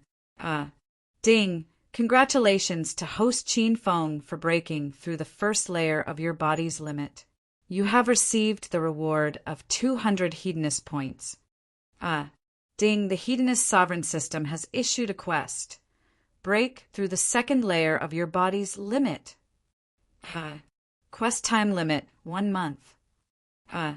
Successfully completing the quest will result in you receiving 500 Hedonist points. Failing will result in the host's body staying in Stage 1 for 1 year. As he saw the 300 Hedonist points he had in the system, Qin Feng's lips slightly curved upwards. He would be able to exchange them for more goodies. "Qin Feng, it's not too late to apologize and beg for mercy." Yuan Xiang's furious expression finally lightened up with satisfaction as he smiled. "After all, I'm sure you're used to being loose and sensualistic, only playing with women, but not emotions. You're definitely chasing after Miss Lin for her body." Yuan Xiang looked towards Lin Bei. He wanted to expose his motives and make her see his true nature so that she would stay away from him. However, all he could see was disgust in her eyes. How could she not be disgusted by him? He had hit Qin Feng until he had spat out blood. This was simply contemptible. As for saying that Qin Feng was only after her body, that was impossible. He had many opportunities to take her body, but he had done nothing.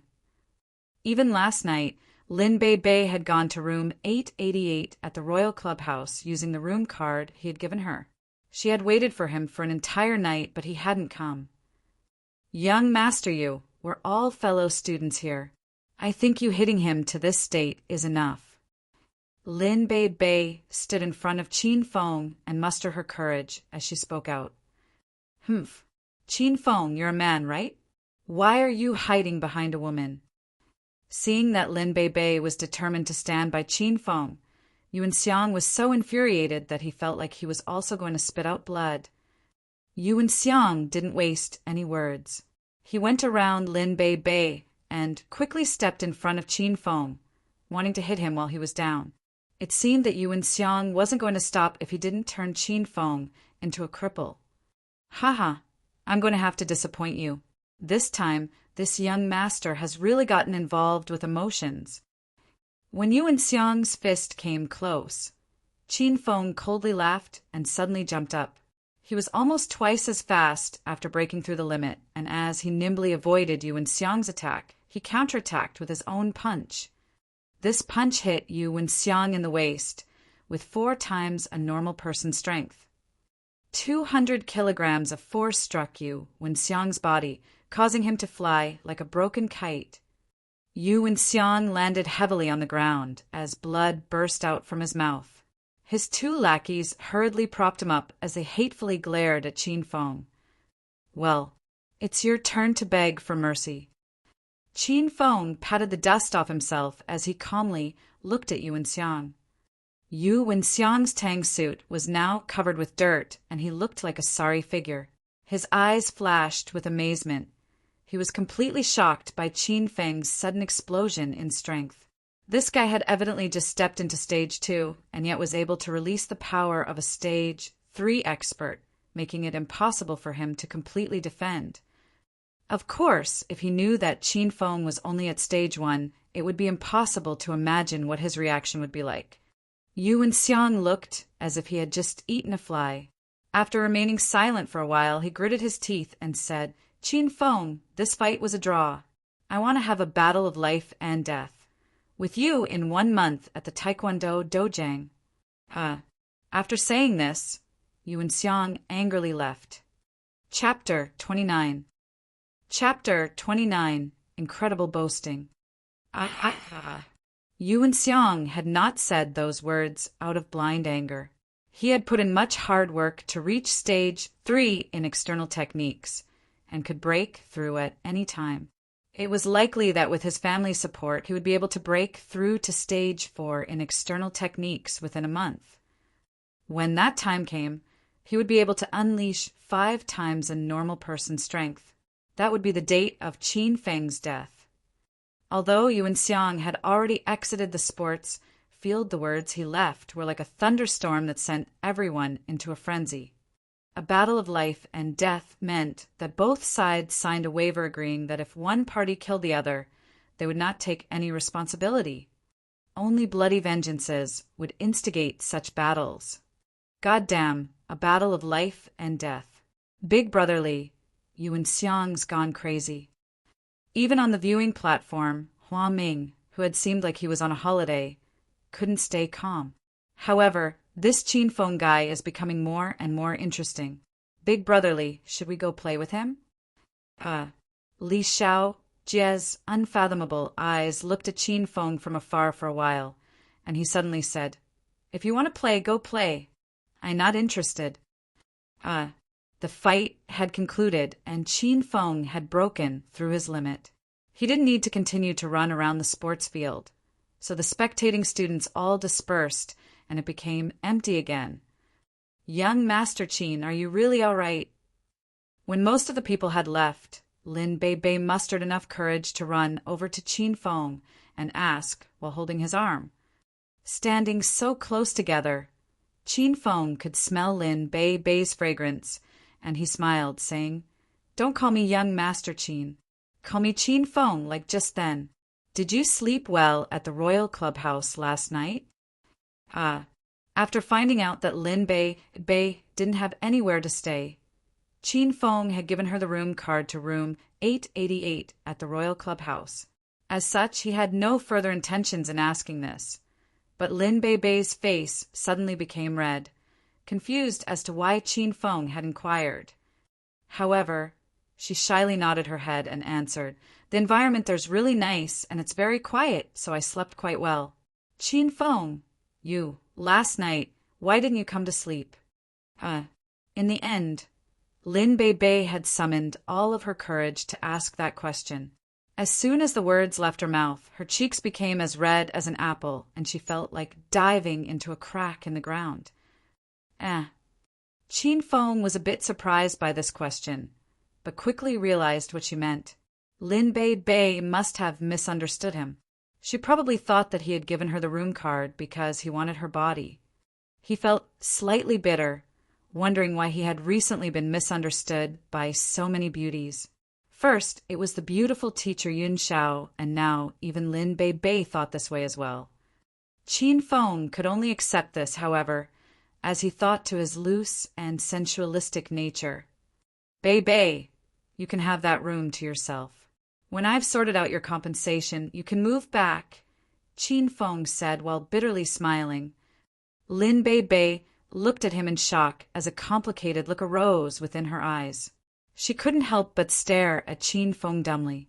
It turned out he didn't do this because he wanted her body, but had simply wanted to help her. Suddenly, a strange feeling grew within Lin Bei Bei's heart that she was unable to control. It was so faint that even she didn't notice it. Thank you, Qin Feng, Lin Bei Bei said in a small voice. No need to thank me. After all, we're desk mates, right? I've taken advantage of you many times in the past, so this is something I should be doing. All right, come have lunch with me. When Qin Feng mentioned taking advantage of her, she thought back to how many times he had touched her legs and cheeks, and her cheeks burned hot again.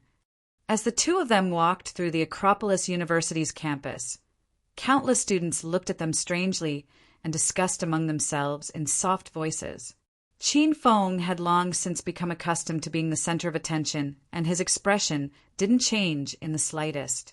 On the other hand, Lin Bei Bei walked with her head lowered the entire time, and her fists were gripped so tightly that there was no strength in them.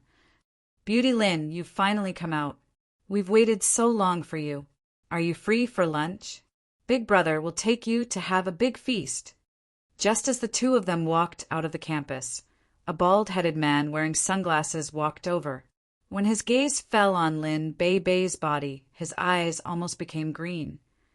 The man was in his early 40s and was quite muscular. He was wearing a singlet with beach shorts and thongs on his feet. A wild wolf was tattooed onto his thick arm, and there were 4 people standing behind him. They were dressed fairly similarly and looked like young hooligans. Do you know him? Qin Feng slightly frowned and looked at Lin Bei Bei. The instant Lin Bei Bei saw the bald-headed man, she became nervous. Her small hands tightly gripped the corners of her clothes as she inched closer to Qin Feng, gritting her teeth and shaking her head. Then let's go. Since Lin Bei Bei didn't know these people, Qin Feng didn't bother with them. He held Lin Bei Bei's hand as he walked towards the parking lot. God damn, you little brat. Our big brother Meng's talking to the little beauty. Who the hell are you? If you don't want to die, piss the hell off. The lackeys behind the bald-headed man were enraged and surrounded Qin Feng, looking like they wanted to fight. Qin Feng calmly smiled. He had seen much in his life, and these little hooligans didn't scare him in the slightest. Just as he was going to teach them a lesson they would remember, he felt Lin Bei Bei's small hand that was covered in sweat suddenly pull him. Upon seeing Lin Bei Bei's anxious expression, Qin Feng deduced that she did indeed know these people. She had probably been bothered by these hooligans in the past. Thinking to the other 2 quests related to Lin Bei Bei, solving the issue about the compensation for the demolition of her home and making her his girlfriend, Qin Feng calmed down. He could feel that Lin Bei Bei wasn't as resistant to him as before, and if he put in some effort, she would definitely be his. Lunch?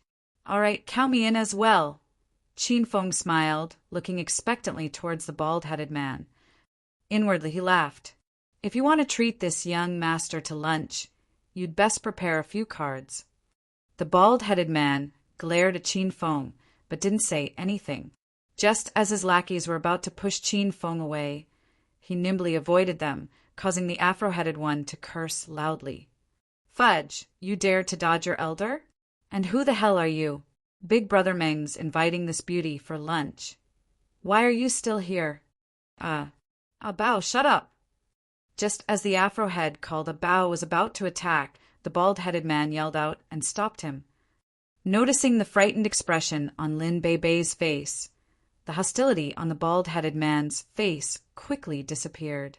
A wide smile leapt across his face as he said, "This is the entrance of our Acropolis city's best university, and yet the first you do is curse and swear. What has your big brother told you? Read books in your free time and culture yourselves. What have you all been doing all day? All of you piss off. Your elder gets annoyed just from looking at you. The lackeys looked at the bald-headed man in surprise, wondering why he had suddenly become a different person who valued education so much. Normally, he was the complete opposite. He'd scrub his feet and curse with swear words. This was the image that the lackeys had of him in their hearts. However, since their big brother had said this, they didn't dare to disobey and quickly left.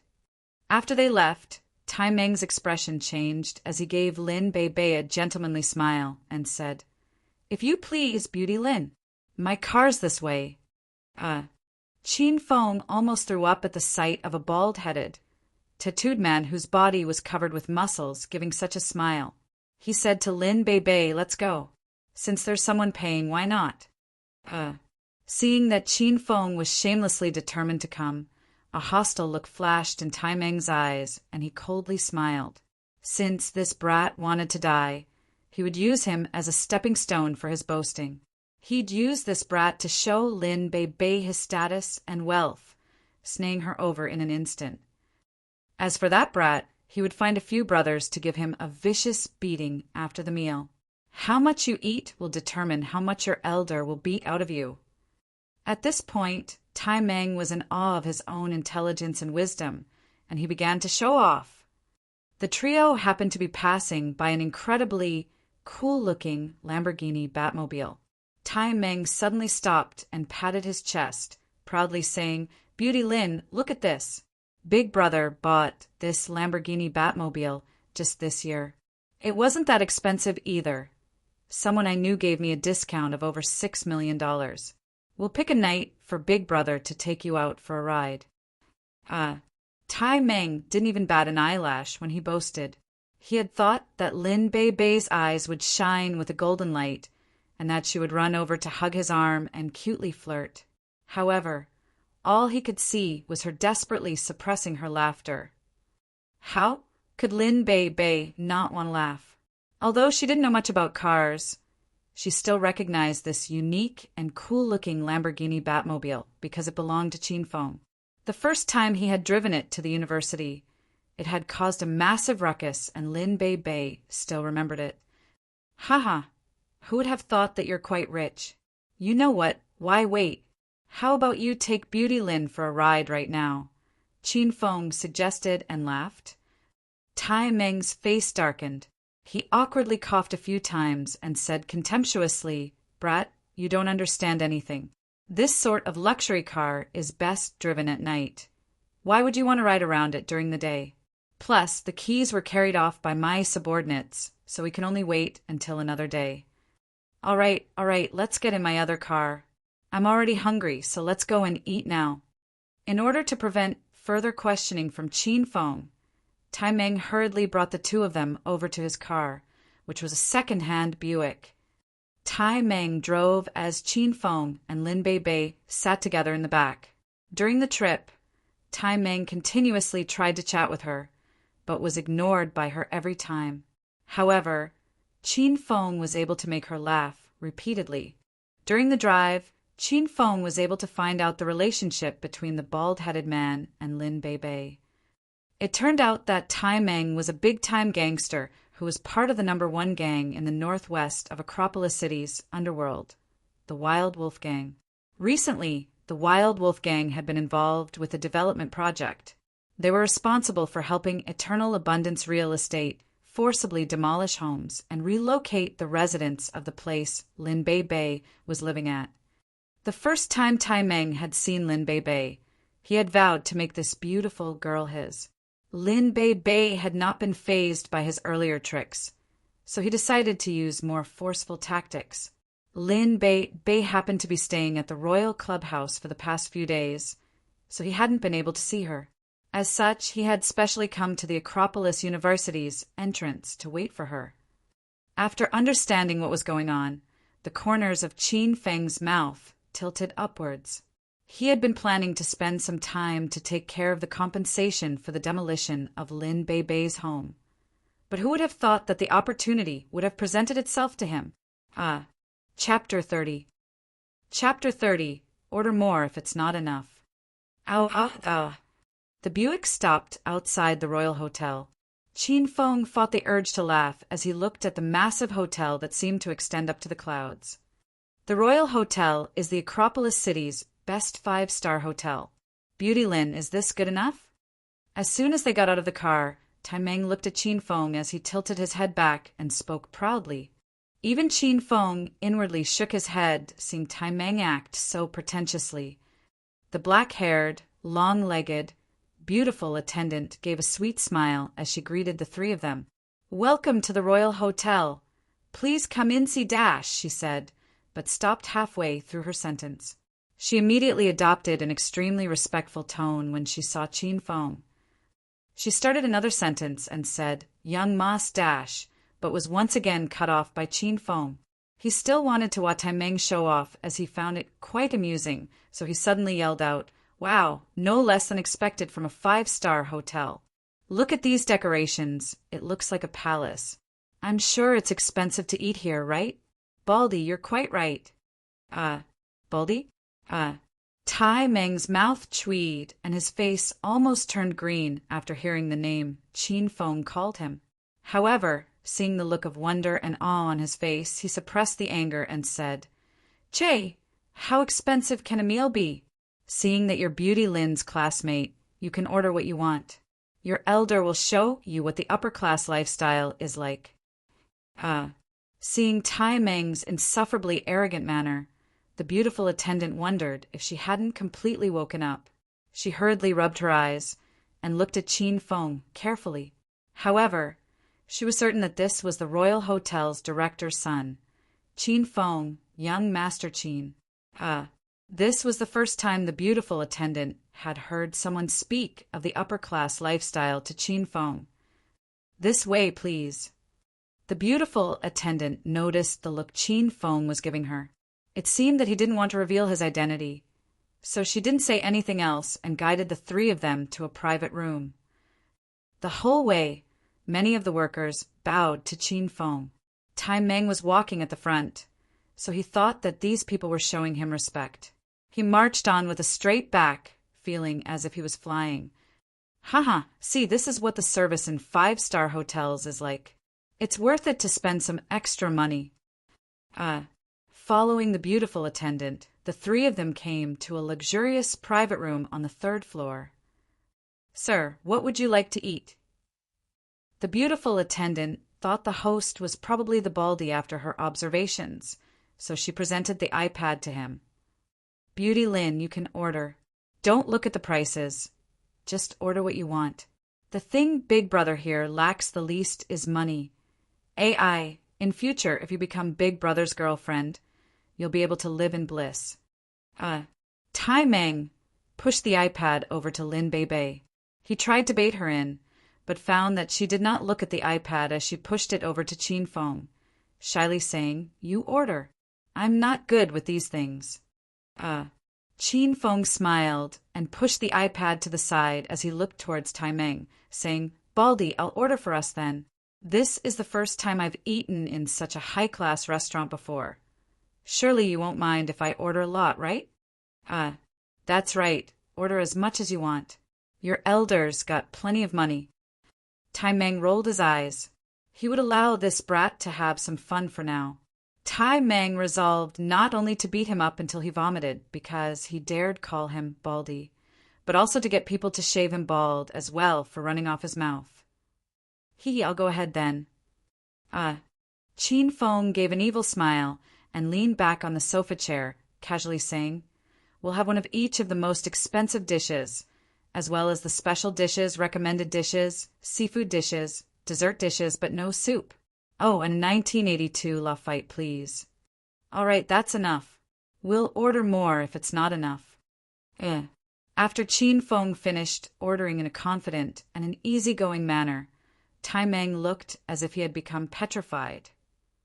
He inwardly howled, "What the hell have you ordered? How can 3 people eat so much? You ordered enough for goddamn 30 people, and yet you'll order more if it's not enough. Your elder will send you to the Western Paradise in just a bit." Tai Meng's breathing became much heavier. They had come to the Royal Hotel last year to celebrate the Wild Wolf Gang's leader's birthday, and it had been incredibly expensive. After that, he hadn't dared to come here. Today, if he wasn't acting so big in order to trick Lin Bei Bei into sleeping with him, Tai Meng wouldn't have paid such a bloody price. However, since he had put on such an act, he couldn't give up halfway. As such, he could only grit his teeth and hang on. "Sir, is that all right?" Since it was Tai Meng paying, the beautiful attendant still needed his consent. Tai Meng's face darkened as he nodded his head. When the attendant left the room, Tai Meng's heart was still bleeding. He silently calculated how much all of this would cost, and found that according to his rough estimates, it would be over $100,000. He was so angry that he almost flipped the table and walked out. After spending so much money, if Lin Bei Bei wasn't obedient at night, he would just have to take her by force. This was what Tai Meng silently decided as he gnashed his teeth. "Baldy, why is there a tattoo of a dog on your arm?" Seeing that Tai Meng had fallen silent, Qin Feng took the initiative to tease him. "Fudge, look goddamn carefully, it's a wolf." Tai Meng was already furious, and the flames in his heart were fanned even greater by Qin Feng. He was so angry that he almost vomited blood. He savagely glared at Qin Feng, saying, "Don't think that you can run your mouth off just because you're Beauty Lin's classmate. Brat, I'll have you know that you're elders in the underworld. Have you heard of the Northwest's Wild Wolf Gang? The leader, Wang Chong, is my brother. I'll have you know that your elder has killed people before, so show some respect."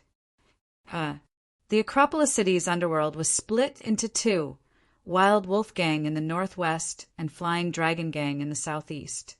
However, these things were nothing in Qin Feng's eyes. "You've killed people before? No way," Qin Feng said in mock horror. Seeing Qin Feng's scared expression, Tai Meng felt quite pleased.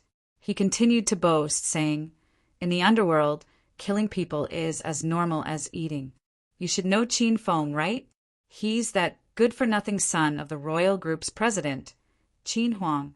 Even a hedonistic young master like him with such a background is being hunted for all over the city with a bounty of $200,000 on his head." Qin Feng spat out the tea in his mouth onto Tai Meng's face. This news had come too suddenly, and even Qin Feng didn't know about it. Before the Baldy could become angry, Qin Feng asked, "Baldy, you can't say such things so casually.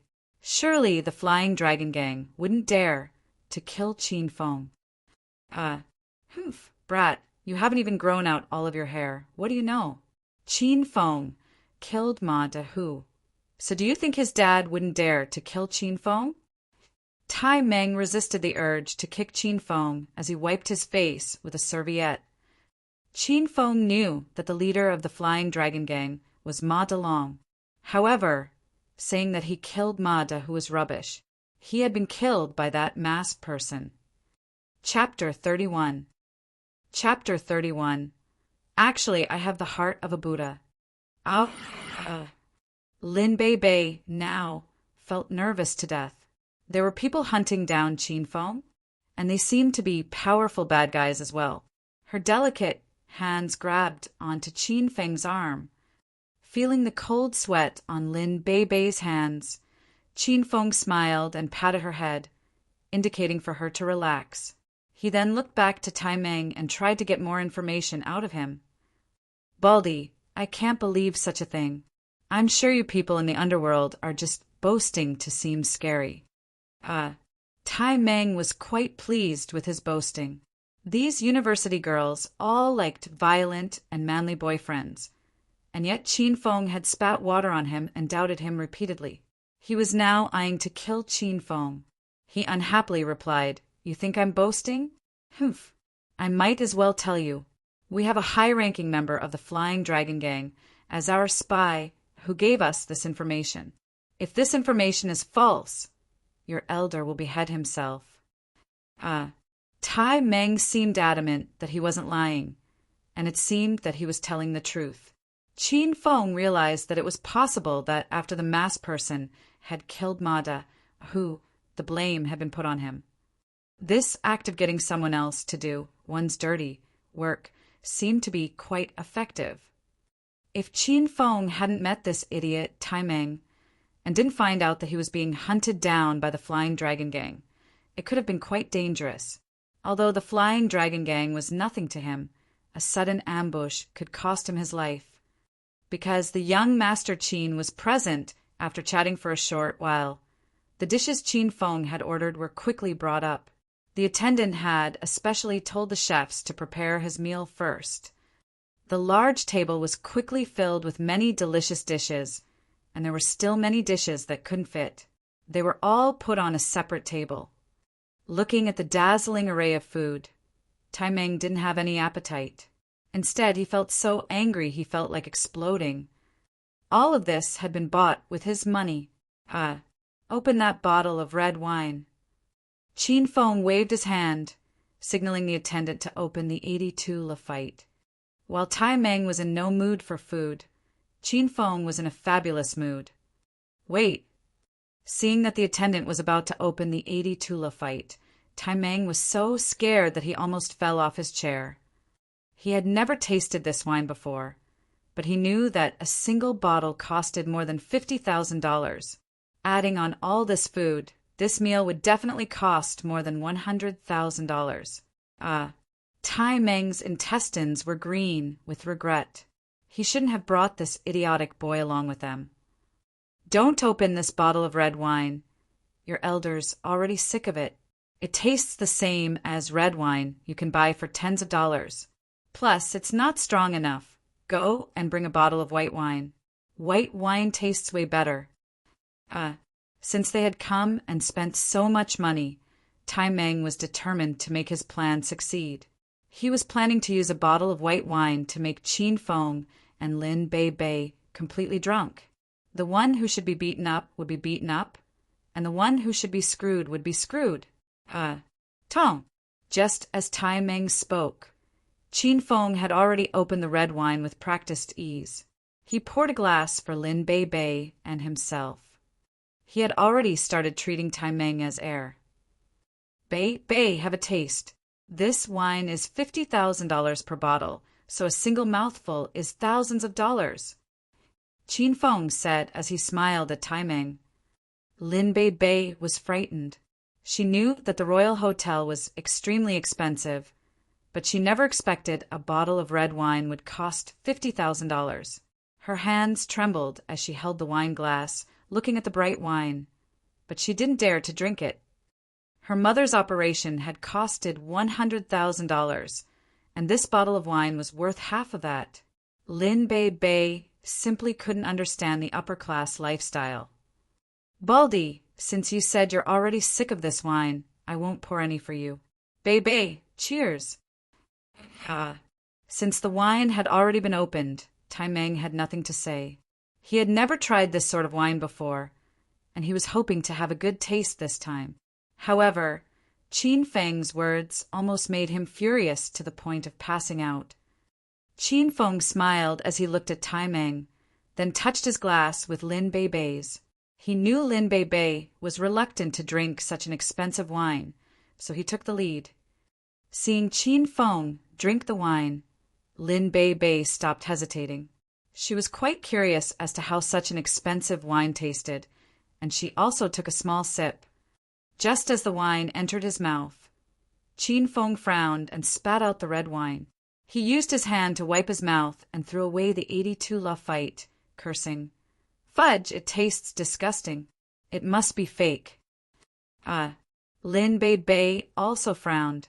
This was the first time she had drank wine before, and she couldn't appreciate this rich wine. She felt it was acerbic and sour and didn't taste as good as a $3 soft drink. "I think so too. It doesn't taste very nice," Lin Bei Bei mumbled. She was surprised such a bad-tasting wine would be sold for so much. Lin Bei Bei simply couldn't understand what those rich people were thinking. Tai Meng was completely dumbfounded. Looking at the 82 Lafite that had spilled all over the ground, he felt as if it was his blood that had been spilled on the ground. He had never had the chance to drink such expensive wine before, and now he had been tricked into buying one then weighing it go to waste. He simply couldn't hold back his anger anymore, and his face, completely twisted. He pointed at Qin Feng as he roared, "Fake wine? You're a goddamn country bumpkin. This is the Acropolis City's best five-star hotel, and all of its patrons are extremely rich and powerful. You think the boss here would be stupid enough to sell fake wine? You're goddamn dead." Tai Meng pulled out his phone, seeming like he was going to call people over to fight. The beautiful attendant saw all of this and maintained a calm expression as she reminded, "Sir, this is the Royal Hotel. Please dine in a civilized manner. Otherwise, I'll have to call the security."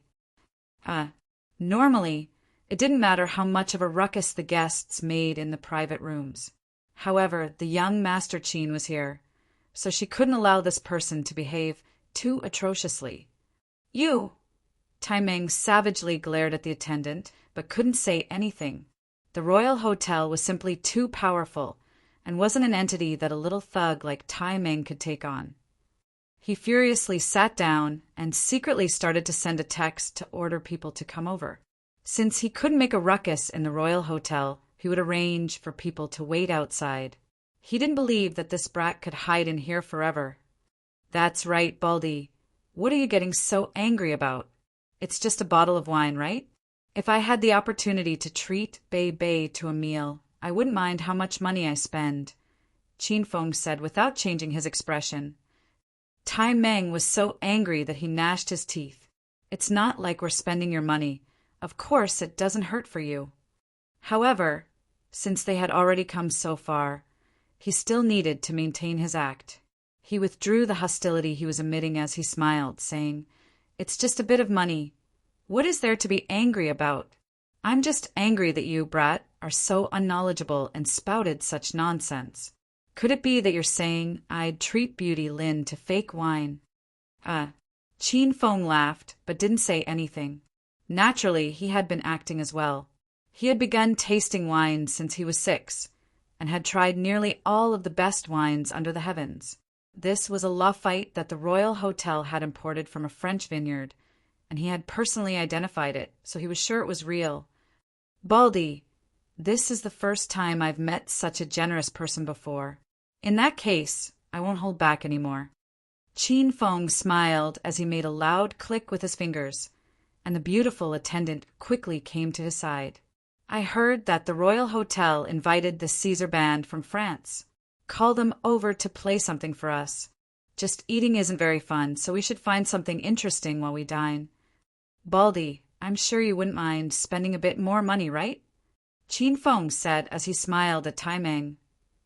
When Tai Meng had organized the leader's birthday dinner, they had eaten here, so he knew just how expensive the band was. A single piece required thousands of dollars as a tip. Just as he was about to refuse, Qin Feng looked towards Lin Bei Bei and said, "Bei Bei, you must also like the romantic atmosphere of eating while listening to live music, right?" Lin Bei Bei was a smart girl, and could easily tell that Qin Feng was trying to defraud Tai Meng. As such, she cooperated with Qin Feng and nodded, shyly saying, "Of course, having a band play is good. However, since it's someone else paying, I don't want to force it on them." This was the only thing Lin Bei Bei had asked for this entire meal, so Tai Meng wiped the cold sweat on his head, gritting his teeth as he said, "Go and bring the cheater band to play something for us." It's the Caesar Band." The beautiful attendant rolled her eyes at Tai Meng as she left to invite them over. Not long after, the band came over. They were a row of blue-eyed, big-breasted foreign beauties. The gentle and moving melody filled the room. Caught in the atmosphere, Qin Feng began to gently sing in French. The melody was beautiful, and Qin Feng's voice was magnetic and irresistible. Very soon, Lin Bei Bei became enchanted by the music. She gently looked at Qin Feng. Not only his appearance, but his background and personality were all so charming. With such a flawless exterior, no wonder he was so loose and hedonistic and called the seducer sage. Even the pure Lin Bei wanted to throw herself into Qin Feng's embrace and follow him for the rest of her life. The song ended, and even the beautiful band members couldn't help but clap for Qin Feng. Even some of the French beauties began to look at him flirtatiously. Tai Meng felt like vomiting blood. He was spending money, while Qin Feng was flirting with women and stealing hearts. Did he think Tai Meng had more money than sense? If they weren't in the Royal Hotel, Tai Meng felt like jumping up and killing Qin Feng in that instant. The band continued to perform, but Tai Meng didn't have any appetite at all. Conversely, he felt quite uncomfortable. After Qin Feng had sung, Lin Bei's heart had been melted and became much more active. She laughed as she ate with him and would sometimes make some romantic gestures. Tai Meng had become a complete third wheel. After their 2-hour meal, Lin Bei's entire person had been melted by Qin Feng. This was the most romantic and luxurious meal she had ever had, and her impression towards Qin Feng greatly improved. I think we've eaten enough, we should go now. Tai Meng was desperate to leave. He stood up, looking like he was immediately going to go. When they left the Royal Hotel, he would break Qin Feng's legs. Baldy, are you really going to go? Qin Feng was also full and slowly stood up as he clapped his hands together. Suddenly, a group of men in security uniforms rushed into the VIP room. As soon as they entered, they surrounded Tai Meng and pressed him to the ground. Before Tai Meng could even react, the security officer who took the lead came before Qin Feng and respectfully spoke. Young Master Qin, the offender has been subdued. Very good. This person forcefully demolished homes and had ill intentions towards my friend. He caused a ruckus in the Royal Hotel and personally admitted to committing murder. Take him to the police office and have them deal with him. Holy fudge! Tai Meng was shock-stiff. Young Master Qin? This guy was indeed acting in a commanding manner. After a long time, he finally realized what was happening. His eyes shone and a terrified expression appeared on his face as he stared dumbly at Qin Feng, saying, Why, you're Qin Feng, Qin Huang's son. I didn't kill anyone. I was just joking around with you. Please don't take it seriously. Actually, I have the heart of a Buddha. I've never even killed an ant before. Chapter 32. Chapter 32. The difference between free-to-play players and pay-to-win players. After being taken down by the security officers, Tai Meng was escorted out of the private room. Before he left, Qin Feng made him pay for the bill. After all, this was his dad's property, and he couldn't allow it to make a loss. As for the delicious dishes that hadn't been touched, Qin Feng gave them to the beautiful attendant to share it with other attendants for lunch. Only now did Lin Bei find out that the Acropolis City's most luxurious hotel, the Royal Hotel, belonged to Qin Feng's family. Lin Bei couldn't help but want to laugh after thinking about all the boasting Tai Meng had done.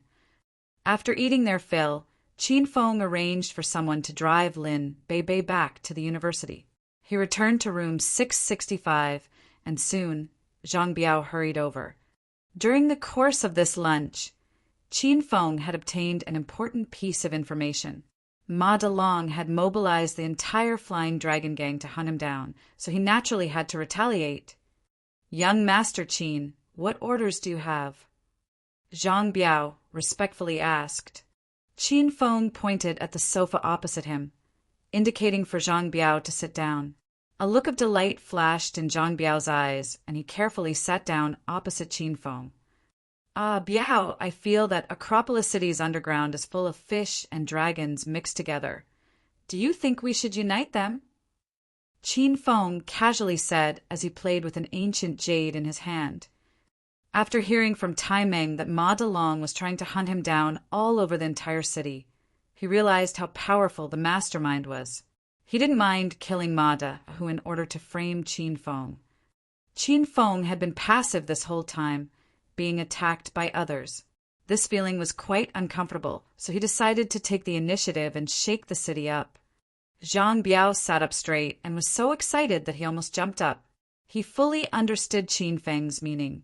He wanted to conquer the Acropolis city's underground powers, and had called him over to put him in charge of this, thinking to the possibility that he could one day be the biggest gang leader in the Acropolis city and unify the Acropolis city's underworld.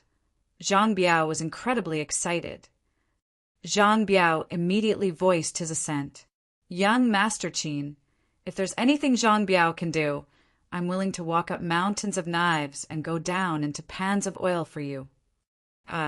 Very good. I hope you won't disappoint me. This time, I don't want to directly clash with them. Let's win by using our heads. Qin Feng then told Zhang Biao about how the Flying Dragon Gang was hunting for him all over the Acropolis city, causing Zhang Biao to become incredibly furious. He demanded to immediately take people to take down Ma Delong. Qin Feng stopped Zhang Biao, and after waiting for him to settle down, he continued to speak. We need to use our brains and can't be rash. In 2 days, I'll get people to spread information that I've been scared by Ma Delong. When that time comes, I want you to contact the Wild Wolf Gang's leader, Wang Chong, and tell him that I want to help him get rid of the Flying Dragon Gang and help him become the Acropolis city's biggest gang leader. When both sides have suffered heavy losses, you bring your people and unify the underworld. Any questions? Zhang Biao's eyes lit up, and he felt respect for Qin Feng from the bottom of his heart. This plan of preying on the predator was simply flawless. Who said he was a hedonistic young master who only knew how to seduce women? Zhang Biao would execute all of them. Excellent. What an excellent plan. If I can't conquer the Acropolis city's underworld, I'll piss off out of the Acropolis city. Zhang Biao stood up and gripped his fists as he made this promise. After finalizing the plan and working out the details, Zhang Biao left to make preparations. Qin Feng comfortably reclined against the large sofa and opened the Hedonist sovereign system. He now had 300 Hedonist points and wanted to see if there was anything worth buying. After having a look, Qin Feng's emotions plummeted. The things he was interested in costed thousands, if not tens of thousands of Hedonist points, and were simply too expensive for him. On the other hand, the things that he could buy were all completely useless.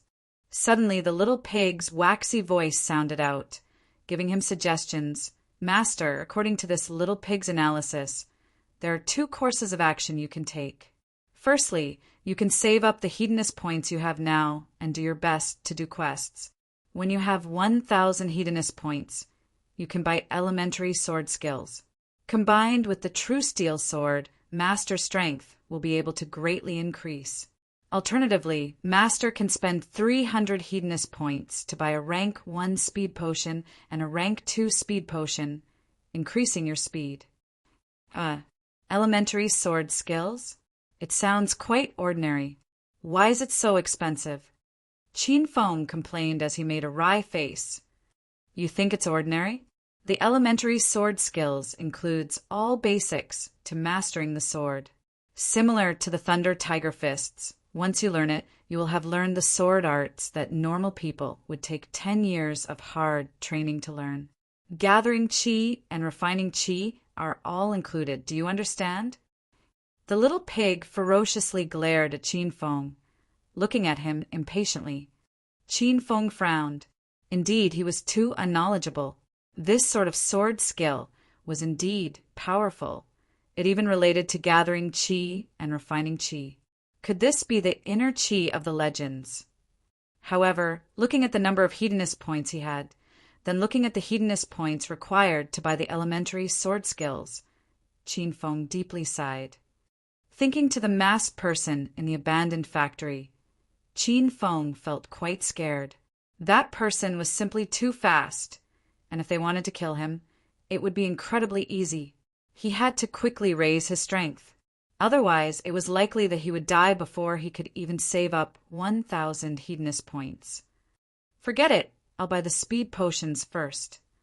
Before making his decision, he looked to the little pig as he asked, Why can't I spend 300 hedonist points to buy a rank 3 strength potion?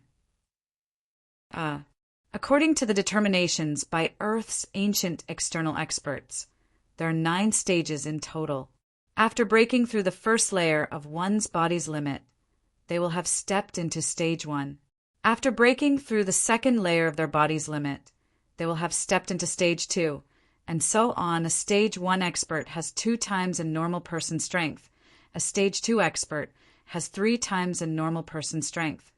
A stage 3 expert has 4 times a normal person's strength. So if Master continues to break through his limit, you will naturally become stronger. The reason I suggested for Master to buy the strength potions before was because you were still far away from breaking through the first layer of your body's limit and couldn't fully release the power of the Thunder Tiger Fists. As such, we used the strength potions to raise your strength in advance. So it's like that. Qin Feng seemed to understand, but didn't fully understand what the little pig was saying. He continued to ask, in that case, wouldn't my speed increase as I break through? Qin Feng was wondering that if his speed also increased, wouldn't it be unnecessary to buy the speed potions? It will, but it's not like the increase in strength. For speed, you can increase it without any limits. For example, right now you're at stage 1, so your body can only withstand 3 times a normal person's strength. If you try to accumulate even more, your body will explode. However, speed is different. There's almost no limit for it. After the little pig's patient explanation, Qin Feng realized that most martial artists could only increase their speed and strength by breaking through their limits. However, he could drink speed potions and could increase his speed without being limited. Similarly, with the Thunder Tiger Fists, he could release even more strength than a person at the same stage. This was the difference between free-to-play players and pay-to-win players. This was the first time Qin Feng had felt that the hedonist sovereign system was quite humanistic. Chapter 33. Chapter 33. Coincidentally meeting an acquaintance. Qin Feng spent 300 hedonist points and bought a rank 1 speed potion and rank 2 speed potion. After drinking down the 2 potions, they were quickly absorbed by his body. He then opened his stats page. Host Qin Feng. External technique stage. Stage 1. HP 1. 1 times a normal person's lifespan. Stage 1 is equal to 1. 1 times. Stage 2 is equal to 1. 2 times. Strength. 3 times a normal person's strength. Combined with Thunder Tiger Fists, can release 4 times a normal person's strength. Speed. 1. 3 times a normal person's speed. Stage 1 is equal to 1. 1 times. Stage 2 is equal to 1. 2 times. Agility. 1. 1 times a normal person's reaction speed. Inner technique stage, none. Qi refining stage, none. Qin Feng felt very pleased as he looked through his stats. After obtaining this system for half a month, he had turned from a hedonistic young master who didn't even have the strength to truss up a chicken into an expert whose stats surpassed a normal human's greatly. He believed that this was only the beginning. Master, you've spent a total of 700 hedonist points now. If you spend another 300 points, you can level up into a rank 4 hedonist mortal and will receive another 3 lottery chances. Master, work hard and earn more hedonist points.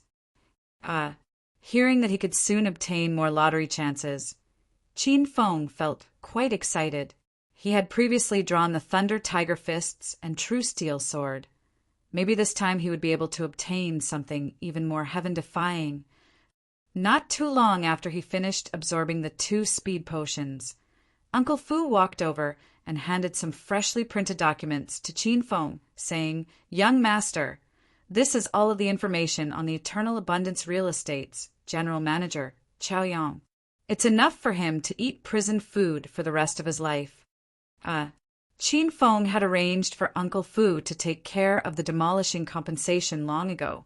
Not only did it concern a quest, but also holes in the management of the royal group, so Qin Feng wouldn't let it go easily. After casually looking through the documents, he inwardly rejoiced. Completing this quest would bring him yet another 100 hedonist points. He desperately craved for the elementary sword skills, as well as the 300 hedonist points to spend to become a rank 4 hedonist mortal. That way, he would have another 3 lottery chances.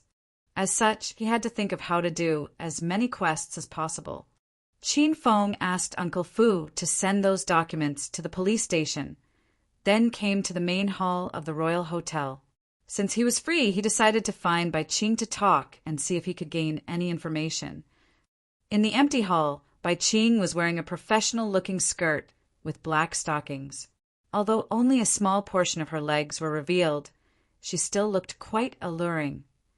She was 25 years old this year and was 175 centimeters tall. When she stood with the other beautiful attendants, she still looked like a crane among chicken. On her round, white face were a pair of pleasant-looking, long eyebrows. There was a hint of iciness in her beautiful eyes, and her body was quite curvy. Her entire body emanated an air of pride. Her eyes were staring into the distance, seeming to space out. What a cold and arrogant-looking older sister type. Qin Feng couldn't help but marvel inwardly. If she wasn't secretly working against the Qin family, he would have taken her to bed long ago. Manager Bai, what are you doing spacing out here? Qin Feng came over to Bai Qing and gave a handsome smile. Welcome, young Master Qin. As soon as the row of beautiful attendants saw Qin Feng, they all hurriedly bowed and greeted him. Bai Qing also quickly returned to her senses.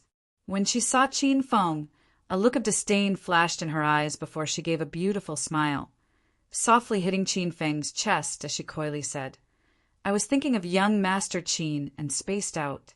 Young Master Qin, you need to take responsibility. Her cold and imposing aura was completely gone. If he didn't know about Bai Qing, he wouldn't have thought anything. However, with this knowledge, seeing her flirt with him, he couldn't help but feel amazed. She was even better at acting than him. Of course I'll take responsibility.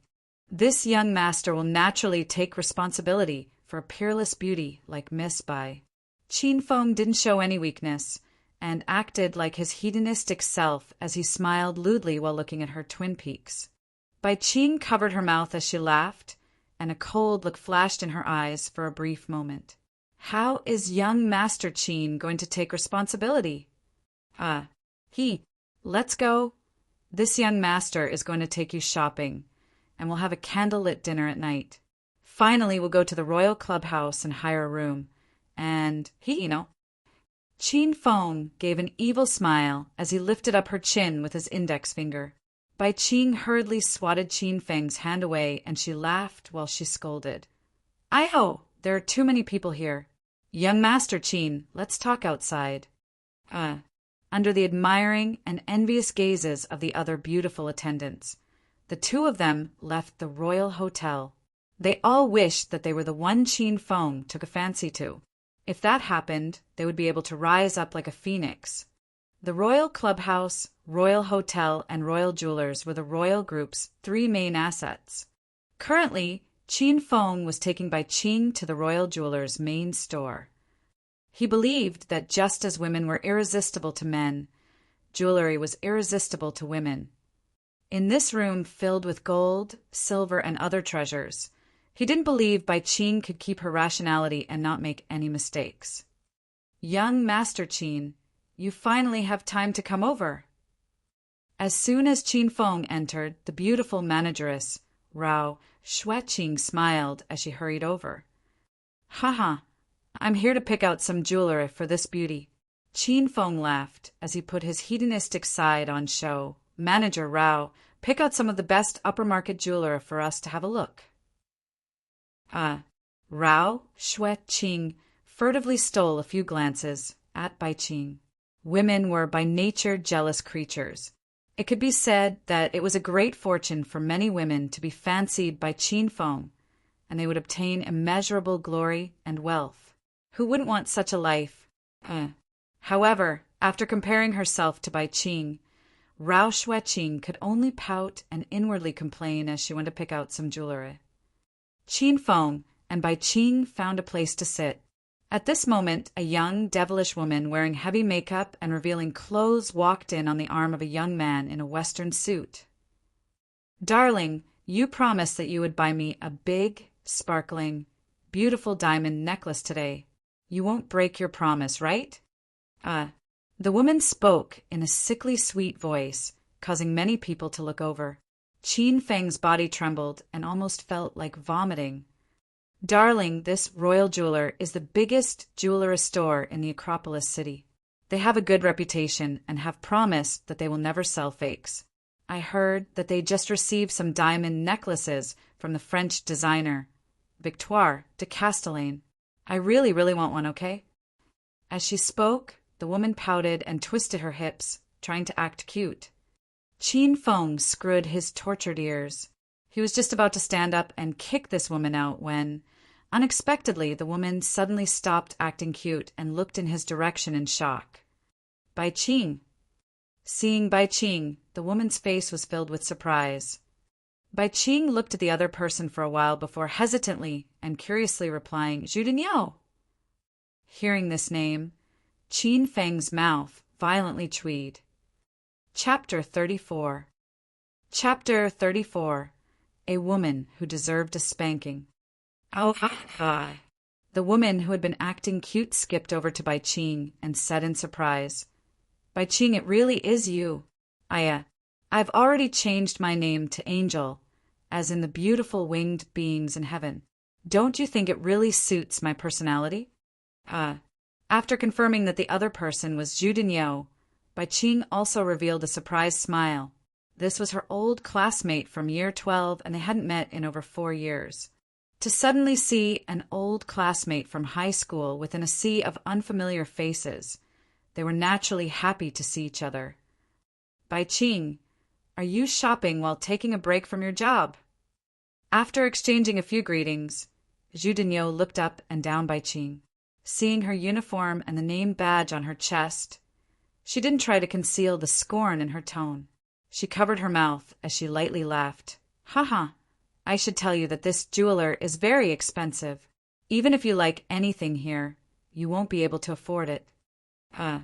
As she spoke, she turned around and waved to the man in the suit, sweetly saying, "Darling, come over.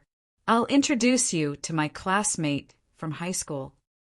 Of course, she wasn't introducing Bai Qing, but blatantly showing off in front of her. The man in the suit smiled as he walked over.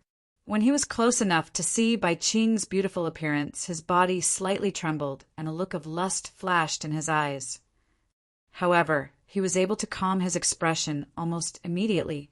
He stretched out his hand, smiling as he introduced himself. "Hello, I'm Chao Yang, the general manager of Eternal Abundance Real Estate." Chao Yang was quite eager to be able to hold Bai Qing's white and delicate hand. I already said she's my old classmate. You don't need to be so formal." Before Bai Qing could shake his hand, Zhu Dinyo stepped in between them. She condescendingly looked at Bai Qing as she said, "Darling, my pretty classmate was the dux of our Acropolis city's graduation exam. Back then, she was extremely popular at school. However, as the saying goes, it's better for a woman to marry well than to score well, right, darling? It's better for a woman to marry well than to score well." This phrase stabbed into Bai Qing's heart like a poisonous thorn. Her face darkened and her eyes dimmed as painful memories came flooding back.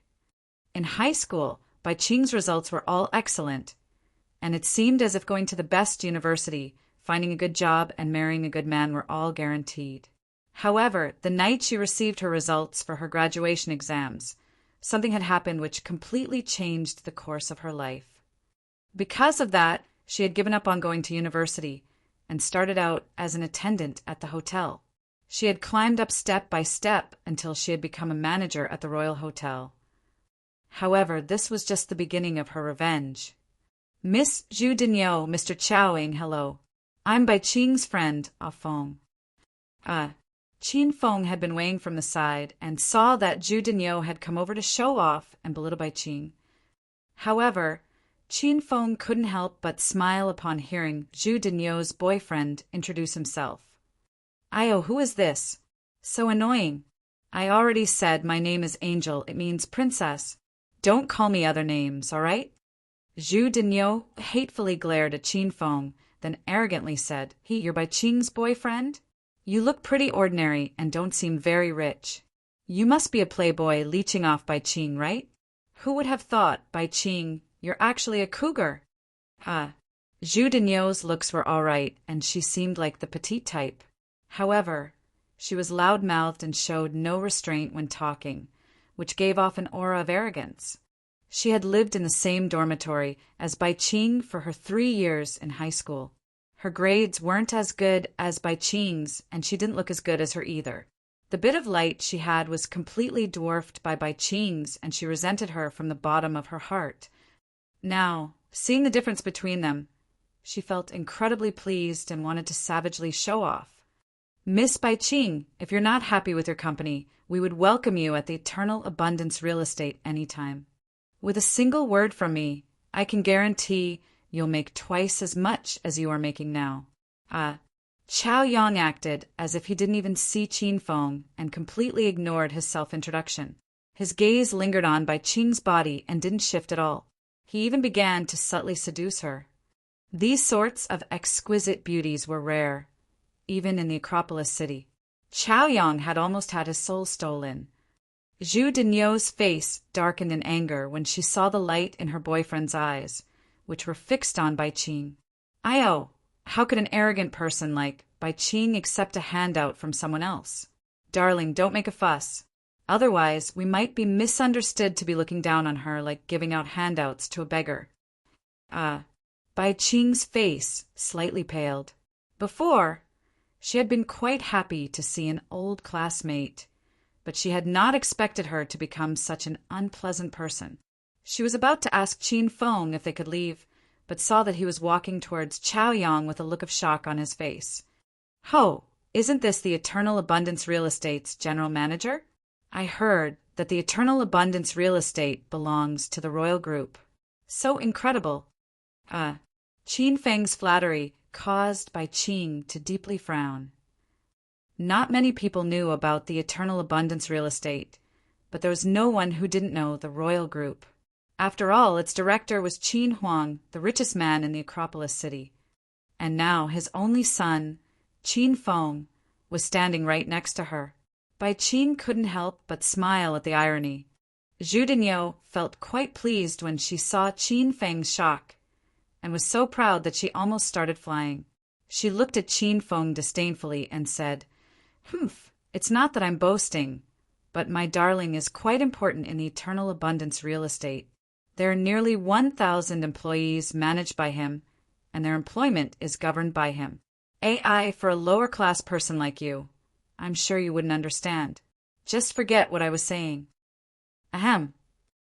Qin Feng coldly smiled and replied, "He's just the Eternal Abundance Real Estate's general manager, but has so much authority? You've got to be boasting, right?" Boasting? Fudge, do you think I'd goddamn boaster?" Zhu Dinyo became enraged. The petite woman suddenly became like a ferocious tiger. It seemed that her cute and adorable personality was just for show. Even Qin Feng felt tired by imagining all of the pretending she did. "Humph. Even if I tell you, you wouldn't believe it.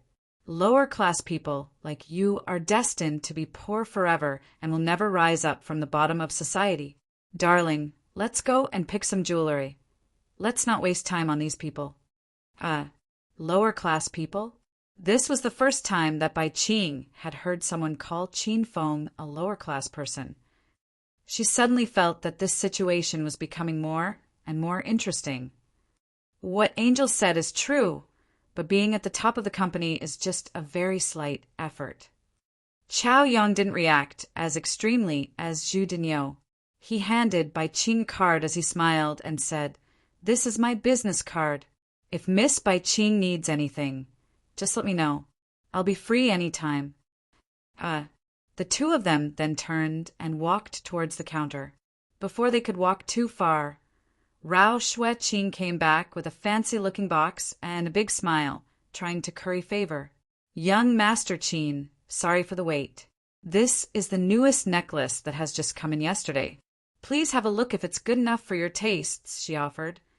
Before Qin Feng had even spoken, Zhu Dinyo, who hadn't walked too far away, cried out as she covered her mouth and ran over. Her eyes were fixed upon the sparkling necklace in the box, and she looked uncontainably excited. "Darling, look, this is the one I was telling you about. It's the newest 5-carat diamond necklace, designed by Victor de Castellane. It's made so delicately and looks so beautiful. You said you would buy me one, so you have to buy it for me." Rao Shueqing looked at Zhu Dinyo in condescension, wondering where this weirdo, who seemed to have never seen jeweler before, had come from. She was screaming like she had orgasmed, but since Qin Feng hadn't said anything, Rao Shueqing didn't say anything either. Chao Yang elegantly walked over. When he saw the price tag on the box, his heart thumped. This diamond necklace costed $890,000. He looked at the light shown in Bai Qing's eyes and made a decision. It seemed that this woman was the same and could be won over by money.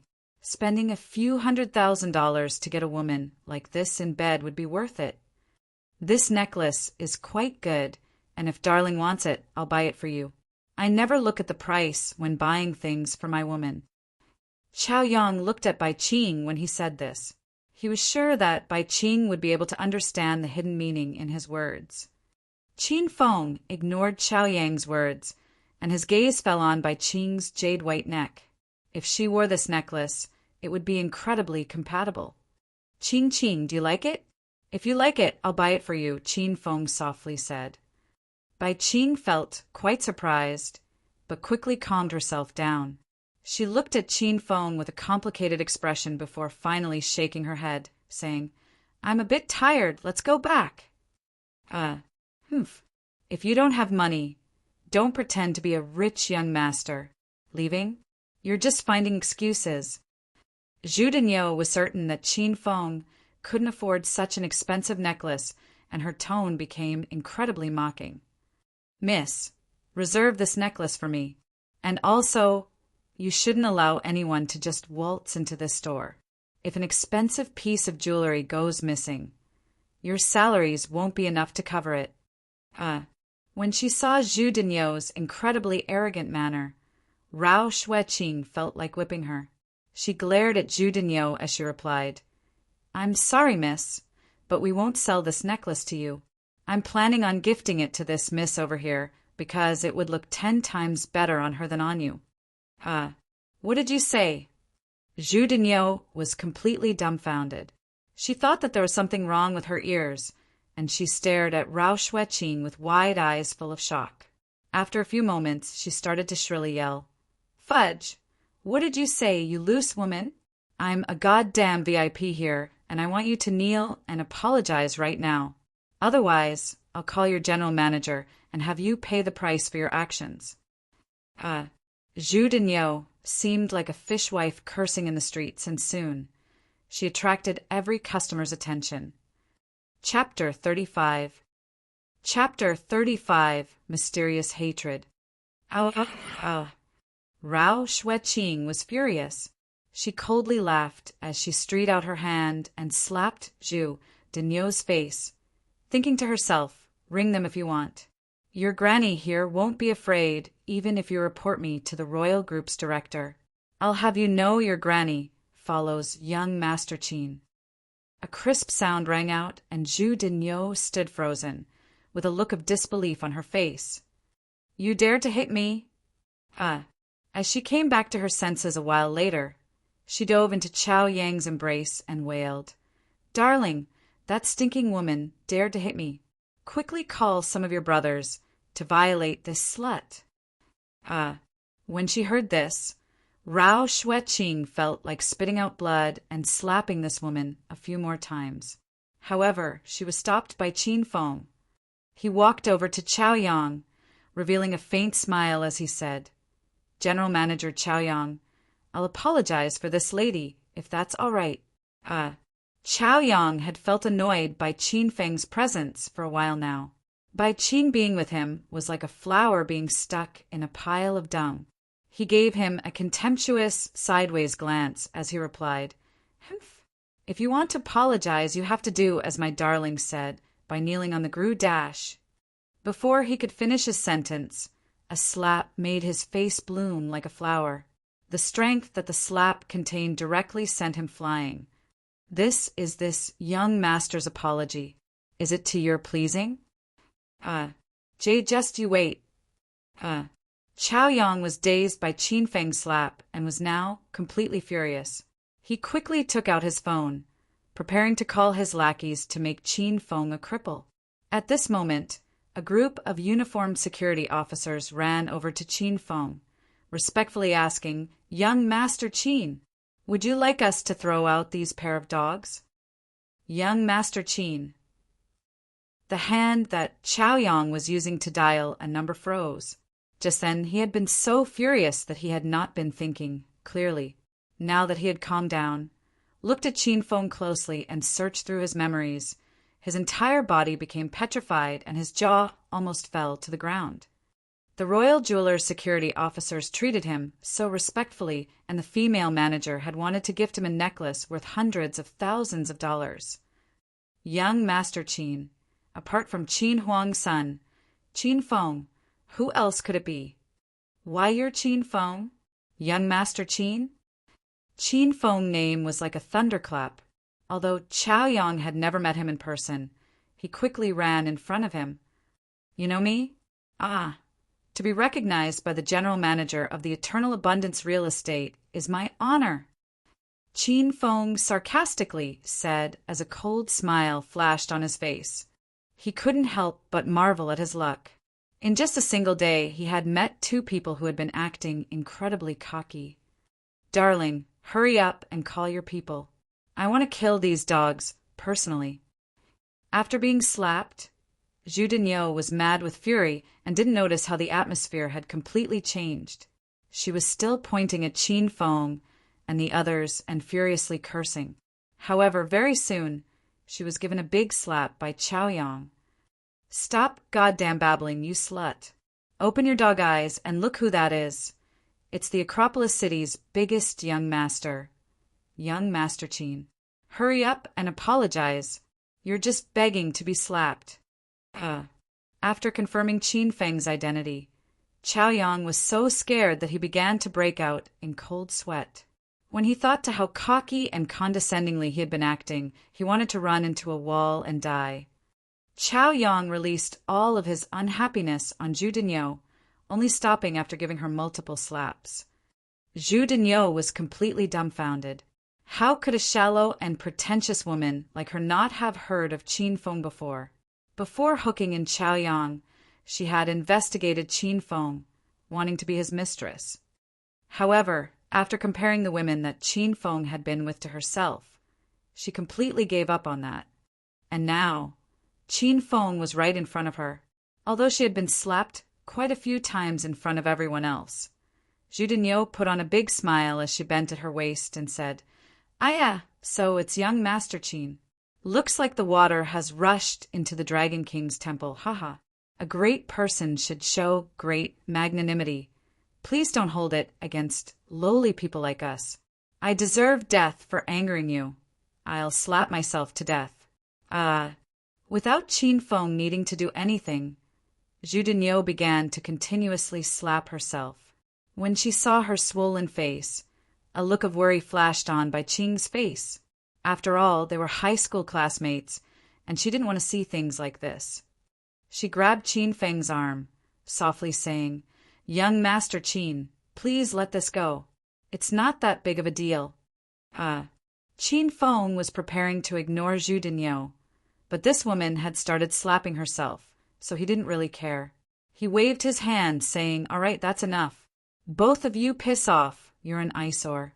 Chao Yang was finally able to relieve the large weight in his heart. He bowed to Qin Feng and ran out of the jeweler's as if he was running for his life. He didn't even bother to look at Zhu Dinyo. He decided that from today onwards, he would cut off ties with her. Having a woman like her by his side would only bring him disaster. When the two of them left, the people who had been spectating all gradually walked off as well.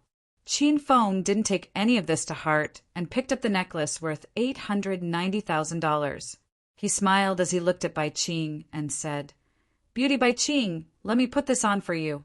Bai Qing felt a bit shocked when she saw Qin Feng's handsome smile. Before she could refuse, Qin Feng had already come over and carefully put it on for her. A faint masculine scent wafted into her nose, which made her feel a bit uncomfortable. She suddenly thought of something and her eyes became cold. Even the atmosphere around her cooled down. Ding, the hedonist sovereign system has issued a quest, resolved by Qing's hatred towards the host. Quest time limit, 1 month. Successfully completing the quest will result in you receiving 500 hedonist points. Failing will deduct 1,000 hedonist points from the host. Resolved by Qing's hatred towards him? Qin Feng frowned. There didn't seem to be any conflict between Bai Qing and himself. So why would this woman hate him? Could she be secretly helping someone deal with Qin Feng because she hated him? A wave of questions came flooding into his head, but he simply couldn't understand what was going on. He stabilized his emotions and gave a calm smile as he said to Bai Qing, "So pretty. I'm sure that no one else would be able to display the same beauty with this necklace." Haha, young Master Qin, I'm sure you've said this to every girl you've slept with before, right? Bai Qing coldly laughed as she walked out of the jeweler's with a darkened face. Qin Feng felt a bit awkward and chased after her. Bai Qing wasn't in the mood to continue shopping, so Qin Feng drove her back to the hotel. They spent the entire trip in silence. After returning to the royal hotel, Bai Qing didn't see Qin Feng. She returned to her position and took off the necklace. Chapter 36. Chapter 36. Visiting the Zhao family. Qin Feng returned to room 666. After that ordeal, he had still received some clues. He now knew that Bai Qing hated him for some reason. As long as he found that reason, he could resolve her hatred towards him. Perhaps, after he gained her favorability, she would tell him who was behind all of this. At night, and under strict orders from Qin Huang, Qin Feng came with him to the Zhao family's villa to apologize about the matter of rescinding the marriage. Zhao Lingxian's father was called Zhao Dahai and was one of the top businessmen in the Acropolis city. His high medical group almost monopolized the Acropolis city's medical industry. 20 years ago, when Qin Huang had arrived at the Acropolis city, he had become acquainted with Zhao Dahai.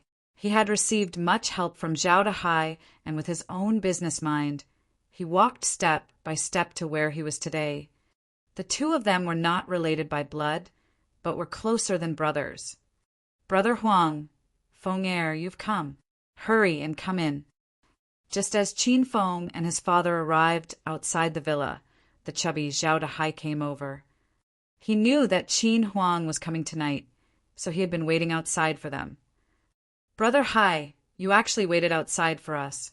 Do you want to make your brother Huang feel guilty forever?" Qin Huang felt incredibly guilty about the rescission of the marriage.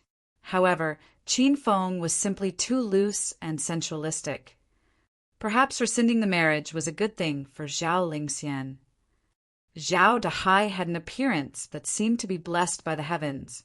He smiled like a Buddha as he said, "Brother Huang is older and is my senior, so I should be waiting to welcome you. As for the matter regarding Feng Er and Lingxian, that's in the past now. Brother Huang, you don't need to feel bad about it. This won't affect our friendship of 20 years in the slightest." No, of course not. They laughed as they spoke and walked into the main hall. Qin Huang and Zhao Dahai started to talk about business, politics, and the economy, which made Qin Feng want to fall asleep. Qin Feng felt bored, so he took a stroll through the large villa. Thinking to the quest regarding Zhao Lingxian's favorability towards him, he decided to go and talk to her to restore their relationship. Her door wasn't locked, so he gently opened it and walked in. It was as if he had walked into a small palace. The large room was covered with pink wallpaper and had European-style decorations on the ceiling. There was a large, pristine, princess-style bed with white muslin around it and a yellow SpongeBob blanket covering it. The blanket was slightly raised, telling Qin Feng that its owner had just left the bed. There was no one in the room, so Qin Feng sat down at the desk. An open diary greeted his eyes. 6/1 clear. Today was bright and sunny, but my emotions felt like wind and rain. That accursed, loose young master rescinded his marriage with me in front of everyone in the class. I felt like killing him on the spot. Although I didn't really want the marriage and would have been delirious with joy for its cancellation, I was devastated to be thrown away like that. Doesn't that bastard know that a woman's reputation is important to her? Finally, I want to curse Qin Feng to be killed by a car 100 times. 6/7 cloudy. Today that idiotic young master went crazy and publicly announced he was going to chase Lin Bei. Who knows what he's thinking? I thought that I would ignore him after the incident about the marriage, but I couldn't help but be affected by that. What's going on with me? Finally, I want to curse Qin Feng to die from choking on water 100 times. 6/9 clear. Tonight at the cocktail party, Qin Feng tried to be nice to me and played a nice piano piece. Did he forget to take his medicine? What was he doing before? I hate him to death. However, the current Qin Feng seems to be different and has changed a lot. Finally, I want to curse Qin Feng to die by being struck by lightning 100 times. Qin Feng didn't dare to continue reading. This was Zhao Lingxian's diary, and just by casually reading through a few pages, he had died 300 times already. He hurriedly closed the diary and was about to escape from this room of death when suddenly the door to the bathroom opened. A beautiful woman with a wonderful body walked out. Her hair was still damp and there were still a few water droplets on her snow-white skin. The key thing was that she wasn't wearing anything. "Ah, you perverted bastard. How did you get in here? What are you trying to do? If you dare to continue looking, your granny will gouge out your eyeballs and trample on them." Zhao Lingxian had just taken a shower and was drying her hair with a towel, while waiting for her body to completely dry before putting on her clothes. However, when she was halfway through doing this, she suddenly froze. The man who she cursed to die 100 times every night was now standing right in front of her. His eyes were green as he ogled her body, which made her want to cut him into 1,000 pieces. Qin Feng gulped down his saliva as he hurriedly turned around. However, the image of Zhao Lingxian's curvy body remained in his mind. Her skin was snow-white and held a faint hint of rosiness after the shower, which made it appear sleek and taut. Her long legs didn't have a bit of fat on them and were slim and straight. Her chest was also surprisingly large, and he hadn't actually noticed this before.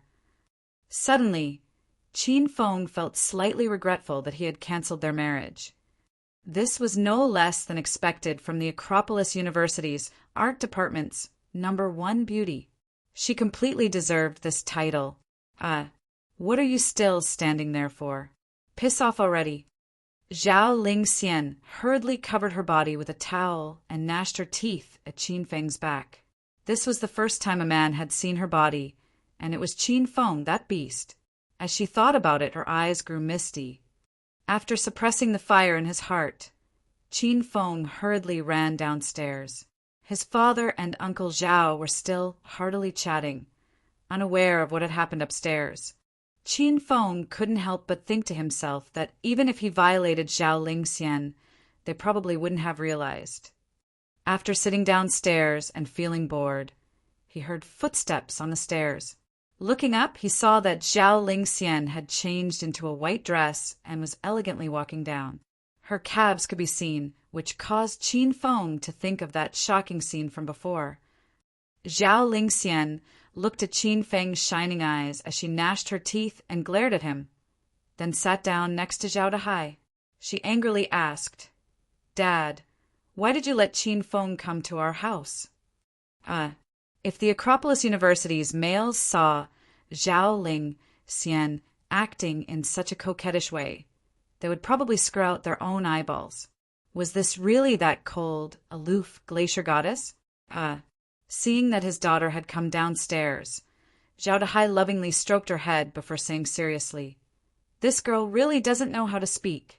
Haven't you seen that your Uncle Huang is here? And you didn't even greet him." Although she was extremely unhappy towards Qin Feng, Uncle Qin Huang had always been very good to her and treated her as if she was his own daughter. She immediately looked over and greeted him. "Uncle Huang, you've come." Qin Huang also patted Zhao Lingxian's head, smiling as he said, "What's wrong, Lingxian? You look so angry. Did Feng bully you again? When we go back, I'll give him a good lashing." When Qin Huang said this, Zhao Lingxian pouted again, looking quite unhappy. Zhao Dahai squeezed her nose and said, "All you know how to do is be angry. Just then, I saw Feng go up to find you. Are you still putting on the act of a big miss?" It would have been better if Zhao Dahai hadn't mentioned that. Zhao Lingxian once again remembered that Qin Feng had seen her naked body, and the anger on her face increased. She suddenly stood up and said, I don't care. I just don't like to see Qin Feng. I welcome Uncle Huang to come to our home, but I won't tolerate Qin Feng at all." After saying this, Zhao Lingxian angrily ran upstairs again. "I've truly spoilt this girl rotten." Qin Huang and Zhao Dahai looked at each other and laughed, both feeling a little awkward. "Feng, go and cheer up Lingxian. The two of you grew up together, and even if you're not getting married, you can at least be friends, right? There's no need to act like enemies." Zhao Dahai looked at Qin Feng and smiled. "As a man, you need to be magnanimous and sometimes given. That child has a kind heart, but has princess syndrome because I've spoiled her too much." Qin Feng nodded and hesitantly walked upstairs. If Uncle Zhao knew that he had just seen Lingxian's naked body, he definitely wouldn't have asked him to go upstairs and cheer her up. This was simply suicide. "Little sister Lingxian, are you wearing clothes? I'm coming in now." This time, Qin Feng didn't dare to just swagger in. "Go and die. Piss off." Zhao Lingxian was lying on her bed and was feeling quite miserable. When Qin Feng came in, a pillow flew over. Luckily, he had stepped into stage 1 and had drank speed potions, which gave him the speed and reaction time to CA the pillow. I told you to piss off, are you deaf?" Seeing that the pillow hadn't hit Qin Feng, Zhao Lingxian became even angrier. As a hedonistic young master, one of his key strengths was that his face was as thick as a wall. Qin Feng pretended not to hear her and smiled as he sat down next to her on the bed. He needed to obtain her favorability, so if he could reduce her anger towards the rescission of the marriage, his job would be much easier. "Little sister Lingxian, don't be angry. I came specifically to apologize about the rescission of the marriage." As soon as he mentioned the rescinded marriage, Zhao Lingxian became even angrier. She coldly replied, "No need, hurry up and leave. If you have all this time and energy, go and be intimate with your little sister Lin. I'm disgusted by this act of yours." Qin Feng felt a little surprised and could almost smell jealousy in the air. Could it be that Zhao Lingxian had fallen for him? After all, he was simply too handsome and savvy. Zhao Lingxian could tell Qin Feng had misunderstood and hurriedly explained, "Don't have any stupid thoughts. Even if I became a monk, I wouldn't like you. I just pity Lin Bei. Why would such a nice girl fall for such a bastard?"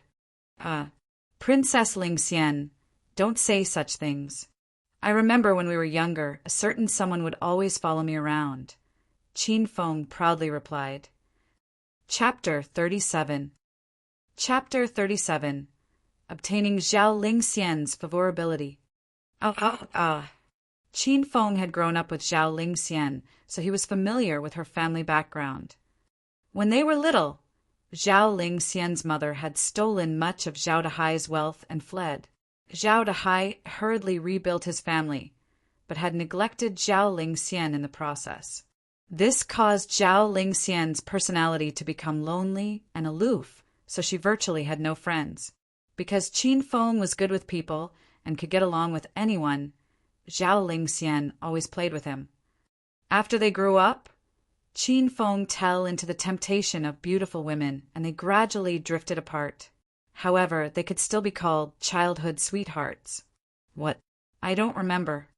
Zhao Lingxian became slightly red, pretending that she had forgotten about that. She hit Qin Feng's head with a pillow, trying to chase him away. Hurry up and leave. I feel angry whenever I see you. I feel so angry that my stomach's hurting again. As she hit Qin Feng, she suddenly stopped and curled into a ball as she held her stomach. Her stomach really did hurt, but it wasn't because of Qin Feng. When she was young, she had developed a stomach illness because she didn't eat at regular times. Qin Feng knew about Zhao Lingxian's stomach illness. When they played together in their younger days, he would carry her to the doctors when her stomach hurt. When he saw Zhao Lingxian's incredibly pale face and the sweat on her forehead, Qin Feng hurriedly touched her forehead and asked, "Are you all right? Is your stomach acting up again?" Don't touch me. I don't need you to worry about me. Hurry up and leave. Leave." Zhao Lingxian gritted her teeth and endured the pain, not wanting Qin Feng to see her in this state. She pulled up her blanket and covered herself. "Fine, since you hate me so much, I'll leave."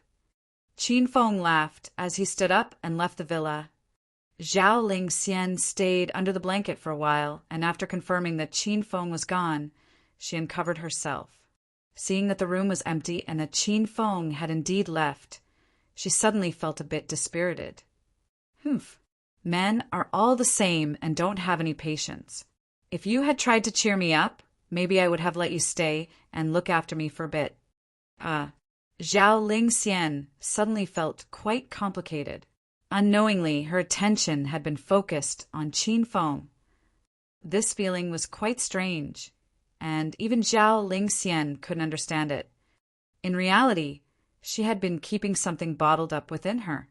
After Qin Feng had rescinded their marriage, the capital's Liang family's third son, Liangsheng, had come to the Zhao family to ask for her hand in marriage. The Liang family owned one of the biggest medical companies in the entire country. They wanted to use this marriage to ally their families together and expand even further.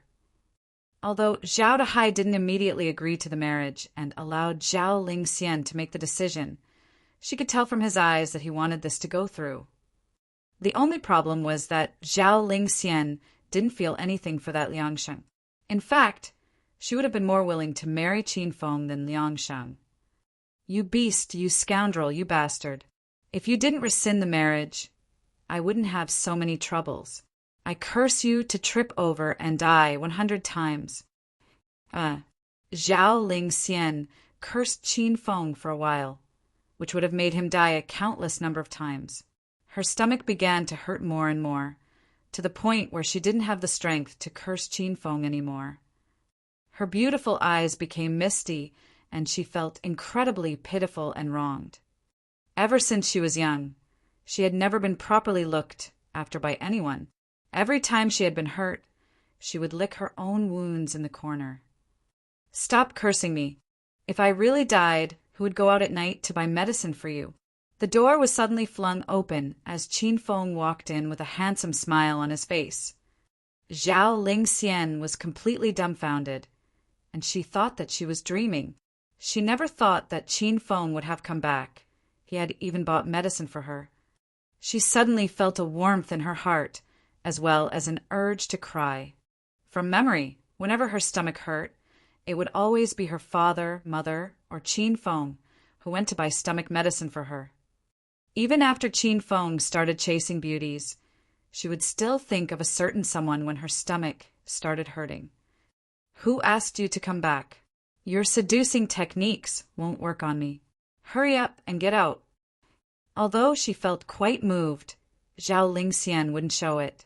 When she thought to the possibility of being married off to the Liang family, she felt incredibly melancholic. By this time, Qin Feng had already poured some hot water, blew on it, and handed it to Zhao Lingxian. He smiled as he said, curse away, as long as you're happy cursing at me, then continue. However, cursing takes a lot of strength. Drink your medicine first, and after you've recovered, you can curse at me for the whole night. Curse at him for the whole night? Zhao Lingxian's face went red as inappropriate thoughts ran through her mind. If she stayed with this hedonistic young Master Qin Feng for a whole night, who knew what could happen? I'm not drinking it. Who knows if you really bought stomach medicine?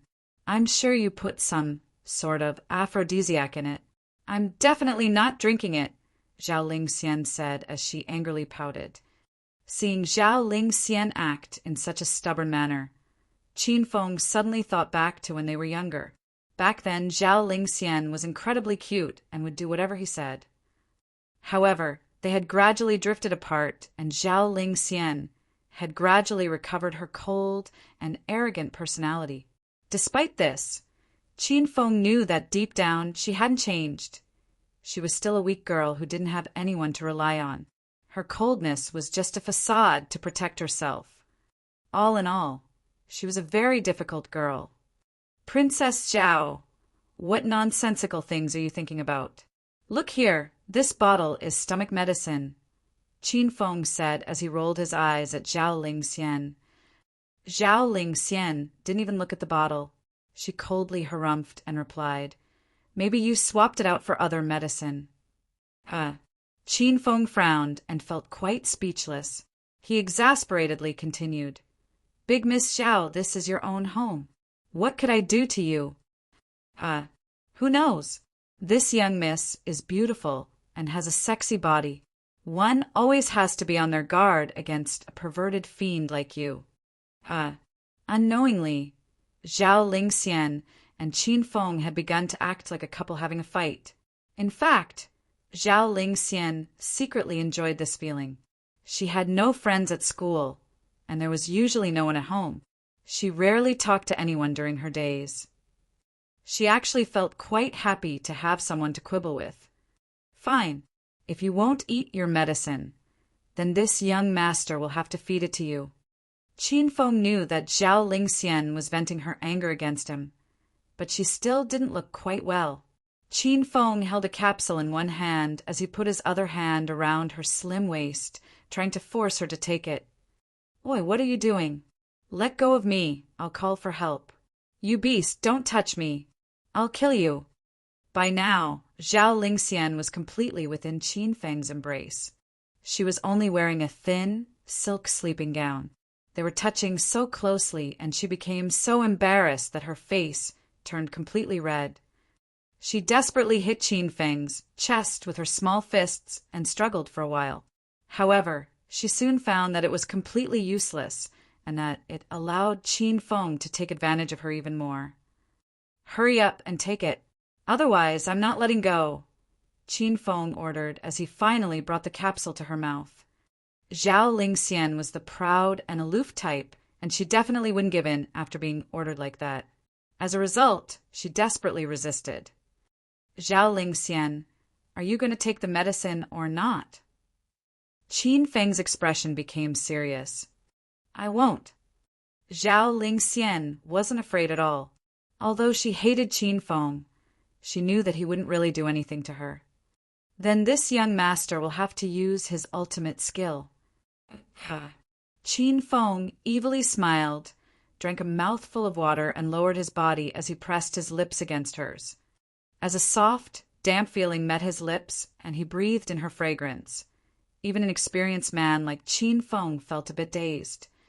Zhao Lingxian was even more surprised. She suddenly stopped struggling and stared at Qin Feng with widened, misty eyes.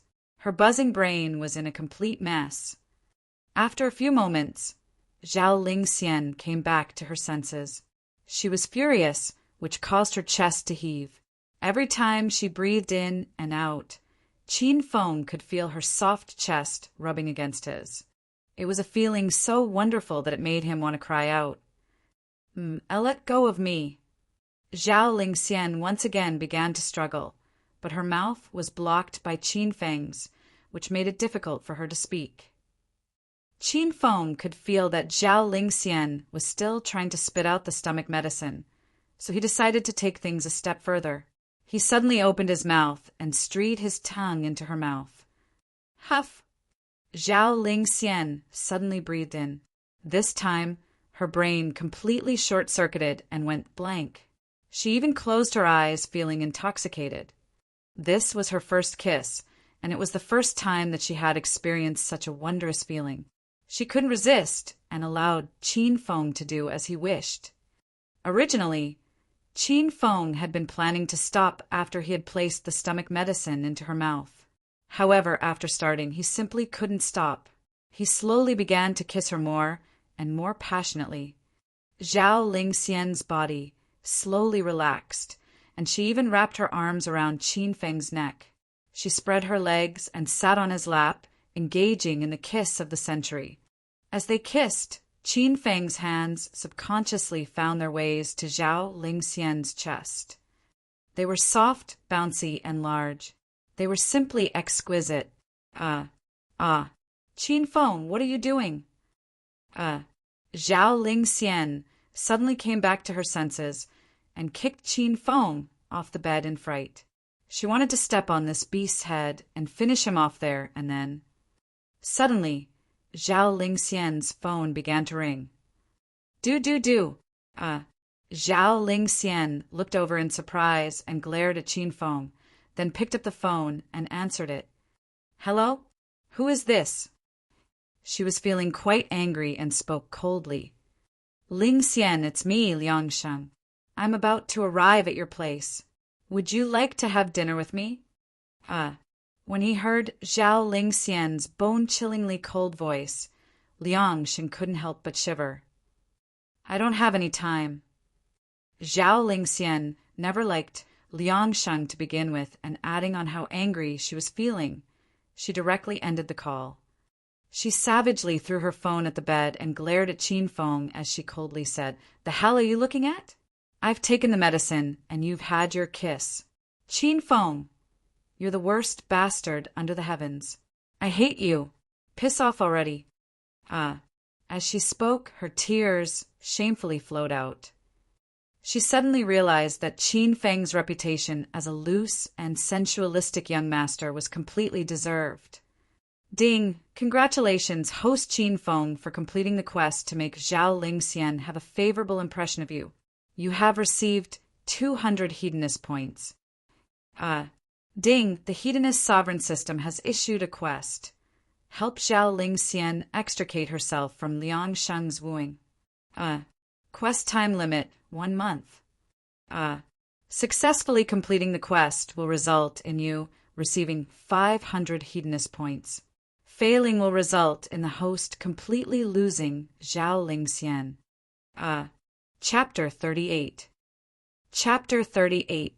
Situation becoming interesting. Qin Feng felt a bit dazed. What he thought to be the most difficult quest had actually been easily completed with just a passionate kiss. This quest gave him a reward of 200 hedonist points. If Qin Feng could finish another quest, he should be able to easily rack up 300 hedonist points. After spending them, he would become a rank 4 hedonist mortal and would receive another 3 lottery chances. He felt incredibly excited as his large hands held Zhao Lingxian's shoulders, and he affectionately said, Lingxian, let's kiss again. This time, it'll just be a pure kiss. I promise I won't touch anywhere else this time. Before he had recovered from that kiss, he had received Zhao Lingxian's favorability. Qin Feng believed that he would definitely succeed if he tried to take her right now. Zhao Lingxian felt a bit surprised and looked at Qin Feng, feeling stunned. She breathed in deeply, doing her best to suppress her rage as she roared. Qin Feng, do you want to die? Qin Feng felt a bit scared by the coldness radiating out from Zhao Lingxian's eyes. He hurriedly withdrew his hands as he gave a sheepish smile. I was just joking, haha, just joking. Am I that sort of person? I only kissed you just then to feed you the medicine. I saw that you weren't wearing much, and was worried that you'd get cold. So I covered your important bits to keep you warm. Qin Feng, hurry up and piss off. Otherwise your granny's going to kill you. Zhao Lingxian picked up a lamp next to her, lifting it up as if she was going to throw it. Lingxian, if there's nothing else, I'll be leaving now. Seeing that the situation had taken a turn for the worse, Qin Feng decided to quickly leave. However, Zhao Lingxian suddenly called out and stopped him, saying, You want to just leave after taking advance of this big miss? Who do you think I am? Wait for me downstairs. A troublesome fellow's coming to visit me.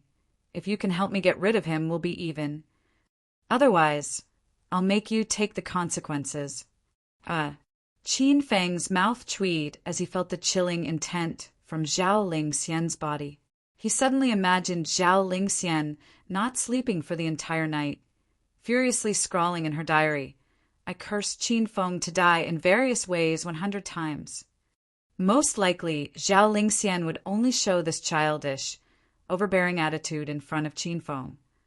Even if other people wanted to see it, they weren't qualified.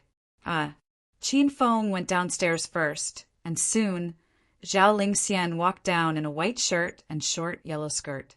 She was also wearing colorful stockings that reached up to her knees, which made her look quite youthful. Seeing his daughter come down dressed nicely, Zhao Dahai gave a happy smile. It seemed that the disagreement between the two children had been resolved. Ding dong! Ding dong! At this moment the doorbell sounded. Zhao Lingxian didn't even have to look to know that it was Liang Sheng. She unhappily pouted and looked at Qin Feng. Qin Feng immediately understood her intention and went to open the door. A man with a stylish fringe, a white shirt and black pants stood outside the door. He had a gentlemanly smile on his face and was evidently a son of a rich family. You are?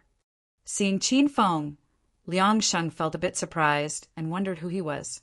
Zhao Lingxian didn't have any older or younger brothers. You pressed on my home's doorbell and yet you ask who I am? What's wrong with you? Qin Feng more or less understood who Liang Sheng was from what he had heard from Zhao Lingxian. Seeing him dressed so gentlemanly, Qin Feng felt like whipping him. This was despite the fact that Qin Feng also liked to dress like a gentleman to seduce women. Excuse me, I'm here to find Uncle Zhao. A look of hostility flashed in Liang Sheng's eyes before it quickly disappeared as he smiled. Qin Feng looked up and down Liang Sheng, cleaning his ears as he disdainfully said, You had the gall to visit Uncle Zhao without a gift? You're not coming in. After saying that, Qin Feng closed the door. From the beginning, Liang Sheng didn't even step inside the Zhao family's villa. Although Zhao Lingxian was sitting on the sofa, she continuously glanced over to Qin Feng. She felt much better after seeing Qin Feng walk back by himself with a pleased look on his face. She looked at Qin Feng, then turned and pretended to watch the TV. Zhao Dahai and Qin Huang were engrossed in their discussion and didn't pay attention to what had just happened. Feng who is it? Zhao Lingxian casually asked. He had only heard the doorbell ring, but no one had come in. It was a wild dog. It could jump extremely high. It was pressing the doorbell for fun, but was chased away by me. Qin Feng casually replied as he sat down next to Zhao Lingxian. Zhao Lingxian couldn't help but laugh with a pft. Qin Huang and Zhao Dahai stopped talking and looked at Qin Feng in bewilderment. A wild dog? Jumping up to press my home's doorbell? No way! What dog can jump that high? Our doorbell is at least one. 7 meters high on the wall. Feng Er, are you sure you saw correctly? Zhao Dahai asked in surprise. Definitely. I looked up and down, but it was definitely a wild dog. Uncle, you can keep chatting with my dad. If there's anything, I'll take care of it. Qin Feng said as he laughed. Ding dong. Just as Qin Feng spoke, the doorbell rang again. This time, all 4 people got up and walked to the entrance. The 2 adults wanted to see what dog breed had learned to press doorbells.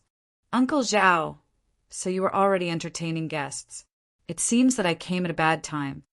Just as Zhao Dahai opened the door, he saw Liang Sheng standing at the entrance and holding 2 bags of wine and cigarettes. Qin Feng and Zhao Lingxian were secretly filled with devilish glee. Those who knew Zhao Dahai well knew that he hated other people giving him presents.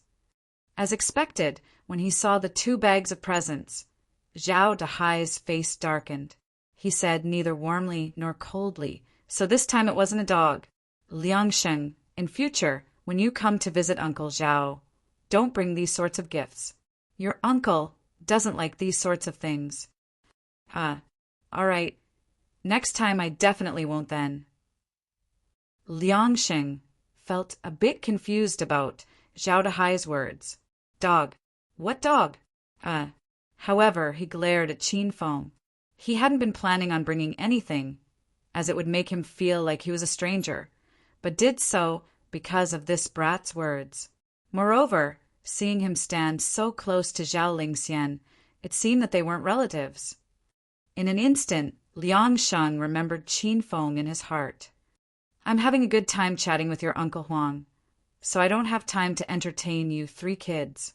How about this? You young people like to go out all the time, so how about you go out together? Lingxian, remember to come back early, Zhao Dahai said to Qin Feng and the others. Feng Er, I'll wait for you at Uncle Zhao's house then.